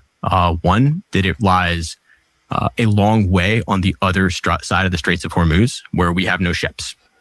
We have no logistical capabilities. It is closer to Kuwait than it is where our current troops are located or Marines are located. There's another place, which is called Kashem, which is located literally right in the middle of the Straits of Hormuz. But that is a 600 or so square mile island that is effectively in a U in the strait. If I was going to try and reopen the Straits of Hormuz, and I'm not some grand tactician, I would think that's a pretty good spot to go. Which also means your opponent knows exactly that. That being said, is there the potential for us to land troops in either one of those places? Yes. Could we do a contested landing into those areas? Possibly. There would be casualties in my assessment. But speaking to Karg first, if you drop a bunch of guys into Karg, which is I believe 8 square miles, it's a small spot, you are assuming that they can hang out there and shut down the Iranian oil exports without receiving any kind of counterfire. You're banking on the Iranians deciding not to destroy their own infrastructure when you've already signaled to them that this is an existential fight. So to me, that makes no sense. It seems the entire US administration is run by a bunch of morons and drug addicts who have no idea what they're doing. Yesterday, Trump's deputy, J.D. Vance, claimed that Iranians were sending suicide bombers to the US wearing vests that had nuclear bombs hidden inside them. Have you seen any? No, isn't that curious? After on Friday, your president told you to watch Mark Levine, and then now here J.D. Vance is on Sunday. I believe it was a Sunday show with that YouTuber Benny Johnson talking about suicide vests. Isn't that peculiar? Bigger lunacy than this. And these are the clowns who the Americans have given the control of their nuclear arsenal to. When I say options, I think it's important the American people know options for what. This was at the fake cabinet meeting. I thought that this was at the interview. At the cabinet meeting, isn't it strange that Mark Levine and J.D. Vance are on the same page? This is the newest story that is being trotted out. And if you were at work or during the cabinet meeting, 4547 wanted to make sure that you watch Mark Levine on Fox News on Friday night so you could get the gist about the suicide vest from Mark Levine.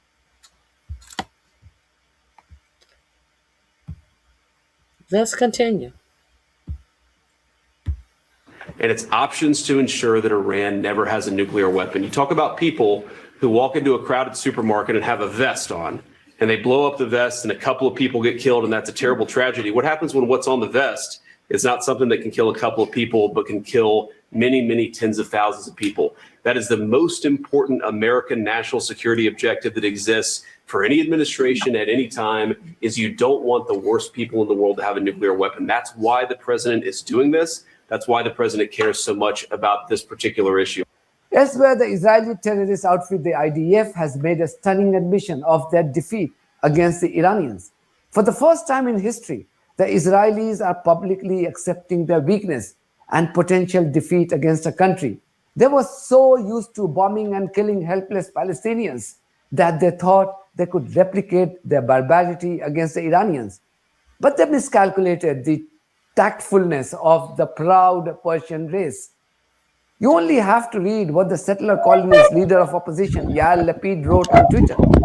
He's the same guy who cheered, who celebrated the bombing of Tehran and the assassination of Iranian leaders and brutal massacre of Iranian school children in Minab.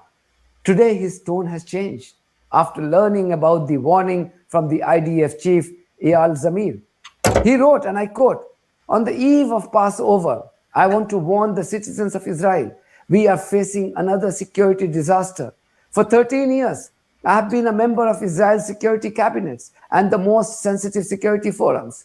As Prime Minister, Foreign Minister, Finance Minister, member of the Foreign Affairs and Defense Committee. In all those 13 years, I don't recall a warning as grave as the one issued last night by the Chief of Staff, Lieutenant General Eyal Zamir, to the political security cabinet. Anyone who heard him yesterday will not be able to say, I didn't know. I'm raising 10 red flags. The Chief of Staff said, the IDF is on the verge of collapse." End quote. The problem is that Western media outlets have been quick to parrot the insane claims made by criminals Trump and Netanyahu. These propaganda outlets are still busy repeating their fake claims about having degraded Iranian military capabilities. And yet, the facts are not permeating in this administration. I am going to drop this link here. Despite Donald Trump's repeated claims to have won the war against Iran, two developments have further established. I'm going to drop this link in my description box. It will be... since you think you know the news, since you think that none of this is important to you, now, since the other thing you may want to alert yourself to, this is number 9 of the final link in my description box. The other thing that you may want to concern yourself with, if you are unconcerned about any of this, if you don't think that any of this affects you and how you live your life, there are cautions, precautions, fears, theories. There is talk that if things get much worse, it is possible that a nuclear weapon will be used to get out of this situation that people have voluntarily put themselves in. If you don't think that matters to you, hey, it just doesn't matter to you. I'm just here to give you the information. But we know who will be all right. I reported to you who was going to be all right over 2 years ago when I told you about all of the billionaires who were building their bunkers. So with that, thank you for being here. Hit the like button. I appreciate your support. I appreciate all of your support. And I'll be back to give you more news that you can or cannot use. But I will be back here giving it to you. All right. I hope you have a great remainder of your day. All right. Bye-bye.